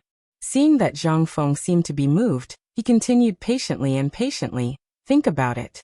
If the Emperor wants to make a decision, he has to let Lord Feng and the ministers of the Secretariat go through a strict and careful discussion before they can formulate a plan. Only then can it be announced and implemented in the morning court. This means that the Secretariat can know things that others don't know much earlier than others. What does this mean? Sigh. That's why Fengzi, think about it now. Whether it's the Ministry of Justice, the Ministry of Works, or the other ministries of the Secretariat, who can compare with the Secretariat. Furthermore, the officials of the Secretariat only need to sit there and move their lips before writing something and throwing it out. Their subordinates will have to run around until their legs break. So, would you rather sit together with a bunch of old men and think about whether the rank of other officials should be lowered or promoted? Or would you rather go to the Ministry of Works and sweat with a bunch of craftsmen? Look at the Secretariat. All of them are top-notch talents in the Great Tang, and all of them are youths brimming with vitality. Tell me, would you rather work with them? This time, Fang Xianling said the words that had been in his heart in one breath. He instantly felt very comfortable. Although he had sold out his colleague, he had no regrets. As long as he could get Zhang Feng to work for him, he would have a meteoric rise. At that time, his back would be straighter than it was now. Compared to selling out his colleague, what was there to be afraid of? However, this also made Zhang Feng feel a little surprised. My goodness, this old Feng, who usually looked dull, turned out to be a King taciturn gourd. He was simply mischievous. However, judging from his constant advocacy of the Secretariat, he should have received a lot of benefits from Fang Xianling. Otherwise, they would definitely be a family with the surname Fang. According to Zhang Feng's knowledge, there were not many people with the surname Fang in the entire Tang dynasty. And the most important thing was that this grandson of his had almost made him confused in this short period of time. He was obviously afraid that others would come to pick the fruits of his labor. From this, Zhang Feng could vaguely see that he had attracted the attention of the people in the court after the Mid-Autumn Festival and the opening speech. Then, what about the people with the 5 surnames and 7 clans? Would they be attracted? Thinking of this, Zhang Feng felt that he could not make any decisions blindly at this time. Otherwise, if he was not careful, he would face a bottomless abyss. Old Feng, what you said is good, and this Secretariat is indeed the center of the world's power, but I still don't want to go. Fang Xianling saw that there was hope and hurriedly said, "Who said that you should go now? Lord Feng's intention is to let you have an idle job in the Secretariat first, and not to do anything. Just do what you need to do. Just do what you need to do. In the imperial examination 3 years later, just take the token from the Hall of Governmental Affairs, and report to the Hall of Governmental Affairs. As for whether you will continue to hold a position in the Hall of Governmental Affairs or not, that's a matter for the future. Just do whatever you want. You see, how can there be such a good thing in this world? If it were me, I would have gone long ago. Why would I hesitate?" Chapter 1248. This was a little strange. The more Fang Xianling said this, the more Zhang Feng felt that something was amiss. He had read the old and new books of the Tang dynasty, so he knew about the division of labor between the 3 provinces and 6 ministries in the Tang dynasty. He also knew about the general ranking of officials and so on. However, as for the examination system of officials in the Secretariat and the promotion criteria, he was not clear about it. After all, he had transmigrated here before he could study it properly. Moreover, the things recorded in history were only the guesses of others and future generations about the current management level, as well as their own understanding. It did not represent the real situation. If it was really like what old Fang said, that the Ministry of Works, the Ministry of Appointments, and even the Secretariat all required qualifications, then he didn't have much time to waste on this. After hesitating for a moment, Zhang Feng asked, "Is it really like what you said? Don't I think the Ministry of Works and the Ministry of Appointments are doing well?" "Doing well?" Fang Xianling sighed and said, "The last time old Sun looked for you, he probably asked you to go to the Ministry of Appointments, right? You should know the set of rules of the Ministry of Appointments, but it does not mean that all departments need to be evaluated by the Ministry of Appointments." Zhang Feng's eyelids twitched and said, "Are the 3 provinces of the Secretariat excluded?" Fang Xianling nodded in appreciation, which was considered as tacit agreement with Zhang Feng. Seeing Zhang Feng's reaction, he felt that he had a chance. He slapped his thigh and said, "Hey, look at you, you don't believe your old brother, right? Your old brother is already so old. How can I possibly lie to you? When the day comes when you really go to the Central Secretariat, with the fame and reputation you've accumulated now, it's only a matter of time before you reach the heavens in a single bound. When that time comes, us old brothers will have to rely on you. How could I possibly harm you? Feng Xianling continued to persuade him earnestly. This is all from my experience. You'll be right if you listen to it. This is knowledge that can be used for a lifetime. The way of dealing with people is experience that no amount of intelligence can exchange. Besides, you might as well go outside and ask around. Which one of those who can hold a high position in the court didn't come from the secretariat? By the way, go back and ask your wife Jingshu. She knows a lot more than you. Moreover, this matter of being an official, if you don't go to the secretariat, it'll be a wasted trip. Zhang Feng was speechless. Forget it, forget it. I won't go. Now that you mention it, I really have to think about it. This time, Feng Xianling was really anxious. He was about to do it, but Zhang Feng pulled back at the last moment. Fengzi, you have to listen to my advice. If you don't listen to your elders, you'll be at a disadvantage. Besides, you're going to enter the court as an official sooner or later. What's the difference between earlier and later? It's just a position and name. The more Zhang Feng listened, the more he felt that there was a big problem. He shook his head and said, No, I won't think about it for now. The main task now is to get the phosphate fertilizer. As for other matters, we'll talk about it after the autumn planting. Oh right, I saw that you came with a worried face. We're all brothers. Tell me, why did you come here? Seeing that Zhang Feng changed the topic, Feng Xianling knew that it would be pointless to continue. Who was Zhang Feng? How could he not think of this? Feng Xianling couldn't help but sigh and give up. This matter couldn't be rushed. If he did, things would go wrong. Feng Xianling could only think about it and said, It's because my son wants to come to White Deer College. That's why I brought this matter up. Zhang Feng couldn't help but smile when he heard this. That's right. You said it was your problem. Wasn't it just a matter of one sentence? Why did you have to talk so much? This was a long-term matter. It had to be done slowly. After thinking it through, Zhang Feng said, I knew it. It's just a small matter. Can't you just ask him to go? Oh right, your son should be the same age as Tai Niu and the others, right? Feng Xianling nodded. He's a few years older. Zhang Feng asked again. Then why haven't you seen him before? It's been so long. That shouldn't be the case. Has he been outside all this time? It'd be strange if you could see him. My son has to clean up your mess every time. How could he have the time to come? Besides, when he's done, how could he have the time to come here? He kicked Cheng Chimo and the other bastards into Chang and University.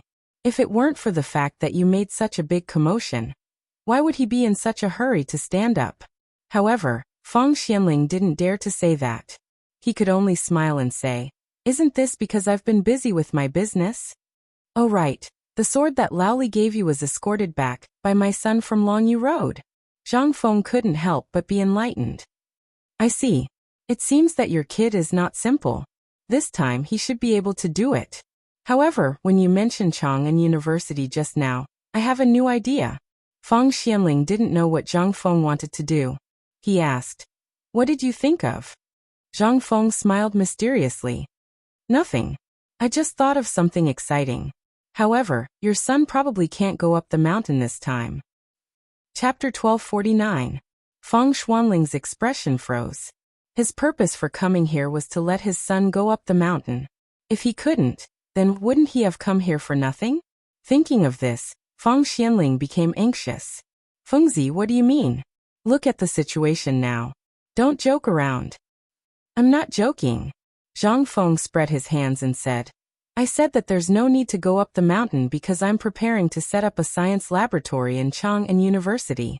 It's a laboratory that specializes in cultivating new varieties of wheat. As the saying goes, great hermits hide in the city. I'm preparing to set up a physics class in White Deer College here. After all, there are too many people on the mountain. If there are too many people, some confidential information is bound to be leaked. I don't want the whole world to know about some trivial matters. Zhang Feng still remembered that he had told Lao Li and the others that Chang and University was just an office. However, White Deer College was developing too quickly, so much so that the glory of Chang and University had been overshadowed. If this continued, for example, If he was said to be Old Feng's son, even other people would think of ways to find him and beg him to go to White Deer College. If that's the case, I might as well chase them all up the mountain and hide Chang and university in the middle of the city. Then wouldn't that cripple Wang have a lot of old soldiers and brothers? Then, I'll take all of them and use them to control the situation. In this case, the people inside could do their experiments in peace, while the people outside would still think that Chang and university was a stubborn paradise and would avoid it. Then Feng Xianling narrowed his eyes. You mean you want to move that physics laboratory to Chang'an City? Didn't you just say that if that thing isn't handled properly, it will lead to poisoning? This is the Imperial City. If something goes wrong, it will lead to a disaster. You have to think about it carefully. Zhang Feng had just said that this thing couldn't be placed in Chang'an City. Now that it was in Chang'an City, it was simply an unstable existence. What if the people of the 5 surnames and 7 clans found out about it? They only needed to use a little trick, and it would be a disaster. Zhang Feng nodded and stood up. He walked slowly towards Chang'an City with Feng Xianling. He pointed at Chang'an City and said, Old Feng, look at this Chang'an City. Doesn't look like a cage? Ha!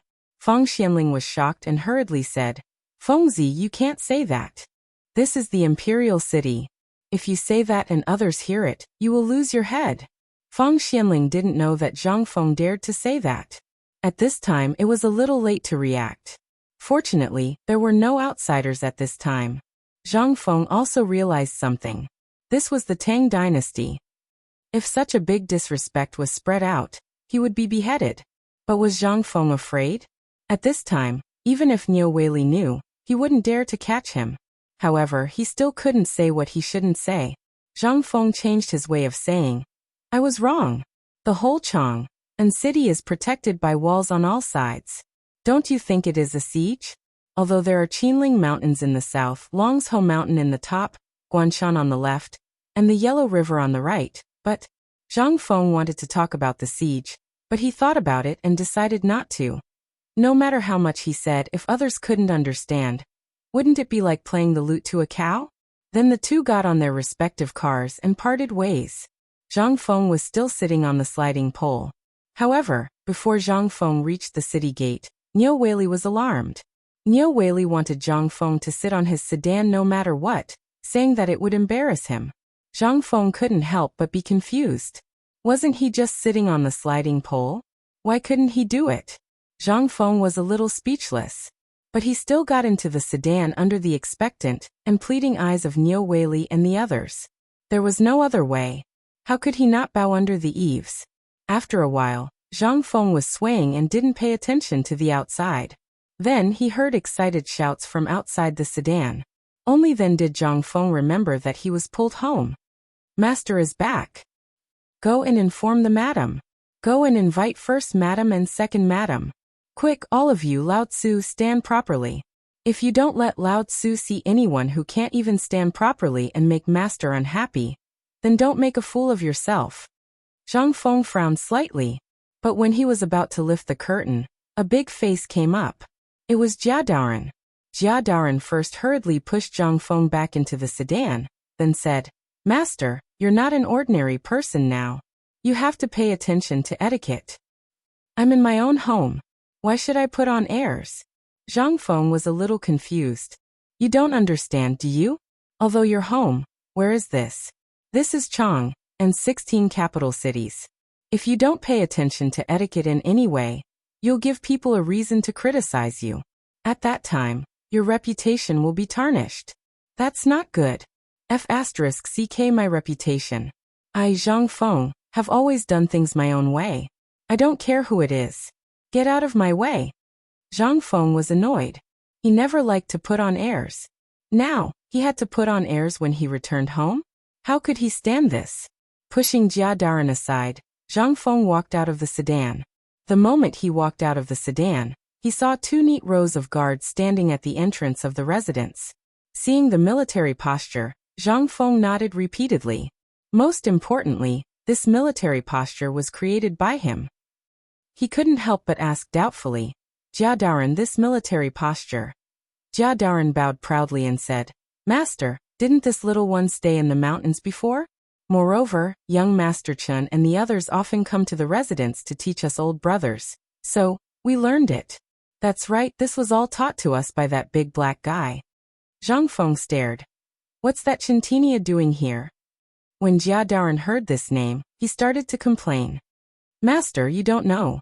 In those few days, these guys came every day to eat and drink.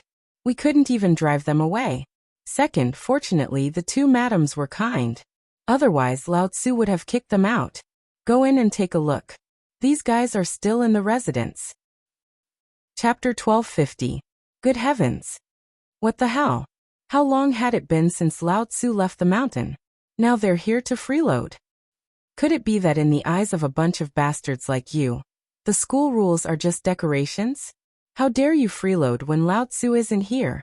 Did the blacksmiths teach you etiquette and shame? Motherf asterisk her, Lao Tzu's beautiful wife isn't even married yet. Zhang Feng was furious. He glared at Jia Daoren and said, Don't you know how to inform me about such a big matter? Do you still respect me as your master? Tell me, when did they start coming? Also, what time did they come and what time did they leave? Zhang Feng felt that he was being cheated on. Upon hearing this, Jia Daoren saw that Zhang Feng was angry, so he quickly followed Zhang Feng in and said, Old master, isn't this because of the mid-autumn poetry meet? After the mid-autumn poetry meet, these fellows came every day, saying that it was you who ordered them to go to the Directorate of Education, Hongwen Hall, and Chang'an University to teach them gymnastics. They even said that they were following old Li's orders to lay some cement on the ground of your residence to give you a surprise. Zhang Feng was shocked. He knew about this. Since the Mid-Autumn Festival, this group of kids had stayed at the foot of the mountain to promote the White Deer College's morning exercises, and to interact with other colleges. This was something that he had discussed with the two deans. He wanted to use this group of stubborn kids to gather information about the 5 families and 7 clans. But what was up with the cement road? Zhang Feng then noticed that the pebbles under his feet, as well as the side paths and the main path, were all paved with cement. He didn't notice it because he was anxious. Now that Jia Daoren mentioned it, he really saw it. It seemed that this was Lao Li's idea. He didn't expect that Lao Li would still remember something that he had forgotten.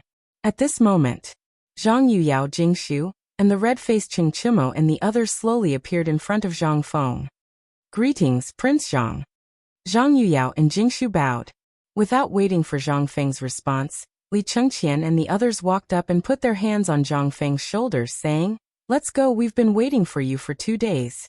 Something big has happened. Zhang Feng was shocked. He asked, What's the big deal? Li Chengqian said mysteriously, Regarding the important discovery of the iron mine, this is not the place to talk. Let's find a place to talk. Without waiting for Zhang Feng to speak, Li Chengqian and the others went downstairs and left. Zhang Feng had no choice but to turn around and say, That Jingshu Yuyao, you guys get ready, I'm going to take a bath later. A moment later, they came to Zhang Feng's study. Gao Kan stood outside the door like a door god, staring at Jia Daoren and Du Ziting, the housekeeper of the Zhang mansion who came after hearing the news. The 3 of them stared at each other. Du Ziting naturally didn't need to say anything. As a housekeeper, he knew the destructive power of these bastards after drinking. In these 2 days, he had been watching these bastards and told them not to go to the 2 madams' place. Jia Daoren was naturally concerned about Zhang Feng's safety. Although he knew the identity of Cheng Chimo and the others, he was now the head of the servants of the Zhang mansion, eating Zhang Feng's food. He was no longer a soldier, so how could he care so much? Whoever dared to touch Zhang Feng would be an enemy of his. Even if he knew that Cheng Chimo was Chen Yaojin's son, if he dared to provoke Zhang Feng, he would beat him to death. This was the family rule. Not to mention Gao Kansas. As Zhang Feng's personal bodyguard, although he had been studying outside, he had always regarded Zhang Feng as his teacher. If he could enter the study, then something big must have happened. How could he let an outsider in? Just when the 3 of them were staring at each other, Zhang Feng and the others each lit a cigarette. Zhang Feng asked, Tell me what's going on. Didn't I say that when you have nothing to do, you can go back to the mountain or live in your house? Why do you come to my mansion every day? It would have been better if he didn't say it. Now that he said it, Li Chengqian was angry. You're right. We went to the major academies separately to inquire about the news. We should have a place to gather today's harvest, right? Do you think it's safe for us to live outside? What if someone hears us? In Chang'an City, except for the mansions of the palace ministers, your mansion is the safest. Where can we go if we don't come here? Hearing this, Zhang Feng thought about it and had to ask helplessly, then what did you find out? Li Chengqian and the others looked at each other, then took out several pieces of paper with densely written words from their arms, and handed them to Zhang Feng. These are the words we got from the children of the 5 surnames and 7 clans in the Imperial College in Hongwen Guan, as well as people in Guanlong and Shandong. The iron mine is not only owned by the Wang clan. Hearing this, Zhang Feng couldn't help but frown slightly. He carefully read the contents of the paper, and then he couldn't help but be angry. Damn it! Do you really think that I, Zhang Feng, am easy to bully? Chapter 1251. The details on the paper were even more detailed. Originally you, had some plans, but the price was that you, had to marry a stupid son of the Liu family. How could Zhang Feng be willing to do that? Because of this, the deal of mining cooperation fell through. Now apart from the iron mines in Jiangnan, there were only the Guanlong group in the north, the Cui family in Qinghe, the Li family in Longxi, and the Cui family in Bolin. However, none of these clans could touch Zhang Feng at this moment. If he wanted to solve this crisis, the only way was to find a mine by himself. But the key problem was, there was still no news from the people who went to Longsho Mountain to look for a mine. What was the use of finding a phosphate mine? Without an iron mine, there was no way to ensure the safety of the 100,000 soldiers in Qiuzi City. At this time, Li Chengqian said hesitantly, "Yesterday, I just received news from Lord Zhongsun that the Qiuzi people are planning to withdraw or prepare to attack. If we continue to delay, the Turks will probably see through our plan. We can't withdraw." Zhang Feng waved his hand. "How many Mitsubishi bayonets do we have now?" This was Zhang Feng's last trump card, and Qiuzi City could not be lost. Li Chengqian and the others were speechless. They did not know why Zhang Feng wanted to fight Qiuzi at this time. "Fengzi, although Qiuzi has withdrawn, it is still the territory of the Tang dynasty. Do you have other plans?" Hearing this, Cheng Chumo and the others became a little excited. Zhang Feng sighed and said, "Do you think I, Zhang Feng, care so much about military wars?" T. Li Chengqian and the others could not help but stare at him. Zhang Feng said, "It's very simple. Look, our current water trade route is basically complete, but the Silk Road from the west to the desert is still the main trade route from Tubo and other places to the Tang dynasty. We can go there by water, but what about them? If they came, they would have to use the Silk Road, which is now controlled by the 5 families and 7 great clans, as well as Guanlong. If we want to infiltrate, we won't be able to do it in the long run." When Li Chengqian heard this, he hurriedly asked, "Could it be that you have other motives for insisting on coming to Qiuzi to station troops to intimidate India and the Turks?" This time, Li Chengqian was in an uproar. He originally thought that Zhang Feng only wanted to solve Zhenle's problem this time. But who would have thought that Zhang Feng actually had a trick within a trick? As for Cheng Chumo and the others, their jaws had already dropped to the ground. They could do whatever he asked them to do. In this round of schemes, they were nothing but a pair of eyes staring at each other. They were nothing. When they heard what Zhang Feng said, although they also thought of something, they were dumbfounded. They did not know what he was talking about. When Zhang Feng saw this, he sighed. "Sigh, I'm still not as good as your Lao Tzu." When they heard that, they could not help but feel ashamed. However, Li Chengqian was a little unconvinced. Zhang Feng did not give them a chance to explain. He asked again, "How many Mitsubishi bayonets do we have now?" 3,000. "But if we dismantle the things in the shipyard and the metal car factory, we should be able to gather 5,000 in a short time." "Metal cars? You're still messing with that stuff?" Zhang Feng was dumbfounded. At this critical moment, he had forgotten about those things. Moreover, there was no extra supply of rubber. What was the use of producing tires? Moreover, iron was so soft that it could not support their fabrication. When he heard that, Zhang Feng was amazed. Cheng Chumo scratched his head and said embarrassedly, "Well, haven't we been looking for people to make them before this?" We only remembered this thing when we received news that there was no more iron during the Mid-Autumn Festival. But don't worry, this thing has been discontinued. When he heard that, Zhang Feng heaved a sigh of relief. That's good. Gather all the things in the workshop. 3,000 Mitsubishi bayonets should be enough. I'll get someone to make crossbows now. All steel crossbows with a shooting range of about 3,000 steps. Hiss. How many steps did you say? When Cheng Chimo, Zhang Sun, Chong, and Wei Shiyu heard that, they could not help but exclaim in surprise. They almost lifted Zhang Feng up. Zhang Feng was already prepared. He had the Mitsubishi bayonets in his hands. When he saw their actions, he smiled coldly. Lao Tzu has been on guard for a long time. 3,000 steps and you're scared. No, that's impossible. Cheng Chimo and the others could not sit still anymore. They had seen crossbows and ballistas before. They had even personally made them. But how many steps did they take? When Zhang Feng said 3,000 steps, how could they not be scared to death? Zhang Feng smiled faintly and said, Don't talk about 3,000 steps. When my sniper rifle is made, 5,000 steps will be a piece of cake. Puff. This time, Wei Shiyu and the others could not sit still anymore. They hurried to Zhang Feng's side and massaged his shoulders and legs. They all put on a smiling face and said, Master Fengzi, please tell us. What is the 3,000-step crossbow you mentioned? And what is this sniper rifle? Right, it would be great if you could make one for us, haha.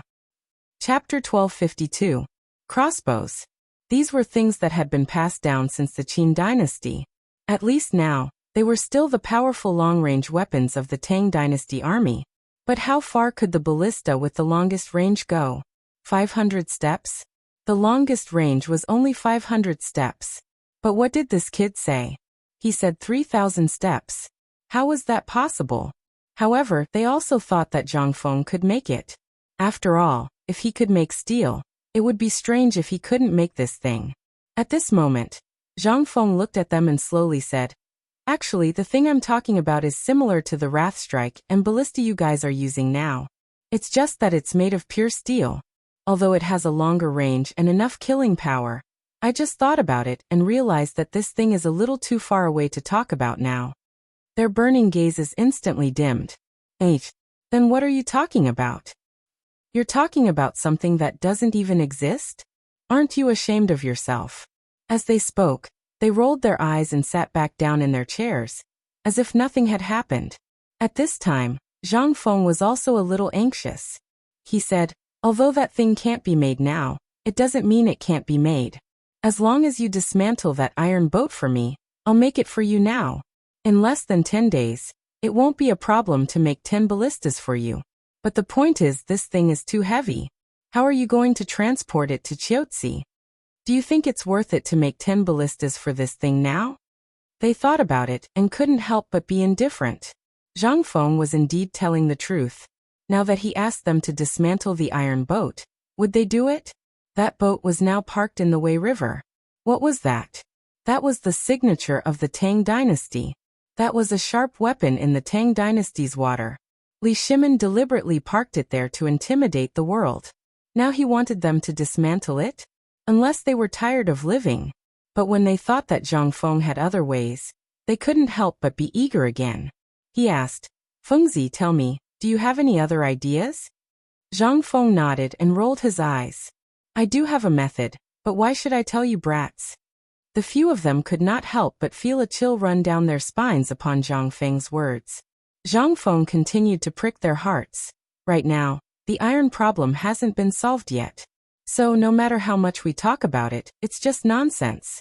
Although there might be an iron mine in Pyrolite Mountain, as you can see, Pyrolite Mountain is currently in the middle of a storm. We can't move it unless it's absolutely necessary. Right now, the main problem is to find the iron ore in Mount Longsho before the Wang clan does. Once the iron ore is found, you can even make hundreds or thousands of ballistas and tens of thousands of composite bows with a shooting range of 300 meters. Let alone this ballista. Then, what about the gun you mentioned earlier? Li Chengqian's words made Zhang Feng choke back his words. Zhang Feng glanced at Li Chengqian and sighed. That thing, we can't do anything about it for the time being. We did produce it before, but the assembled parts are still not good enough. So we still have to experiment. Seeing that the few of them were a little disappointed, Zhang Feng continued, "That's why I promoted this kind of bow that everyone is familiar with. Although they don't have a lot of loaded arrow clusters, their advantage lies in their long shooting range, which is similar to a gun. So I think that if you can use this thing well, it won't be a problem for the entire army. Moreover, our main goal right now is not this, but to take over the authority of the trade route in Chiaotzi City." Zhang Feng walked around the room with his hands behind his back. Then he suddenly said, "Originally, I didn't make these things for killing or war, but to protect our property. But now it seems that Li Chengqian, quickly go back and tell your father to tell Lord Zhang's son about these things." Previously, Zhang Feng did not want these things to fall into the hands of the army. Although once these things fell into the hands of the army, not to mention destroying the Turks and other places, even attacking the Mediterranean Sea and other places would not be a problem. This was not Zhang Feng's original intention.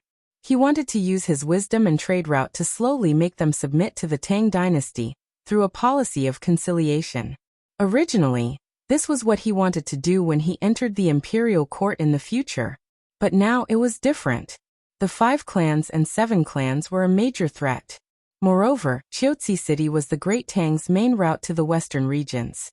Although they had metal boats and opened up the waterways, the boats of the western regions could not compare to their boats. Moreover, they could not afford to use boats, so they would still have to travel by land and be intercepted by the 5 clans and 7 clans. If he wanted to expand his trade route, he had to show his strong capital. What was strong capital? That was military power. Only when he had a military power that could awe the world would those merchants feel safe. In this way, some of the salt and white paper produced in the Tang dynasty, as well as the silk and tea produced by the fully automated textile factories in the future, could be better exported to the outside world. This would allow more merchants to bring strange things to the Tang dynasty. What was this? This was a merit that surpassed Zhang Qian's. Zhang Feng was a little reluctant to give it up. But now, in order to deal with the people of the 5 families and 7 clans, he could only bear the pain and give this merit to the emperor whom he had never met.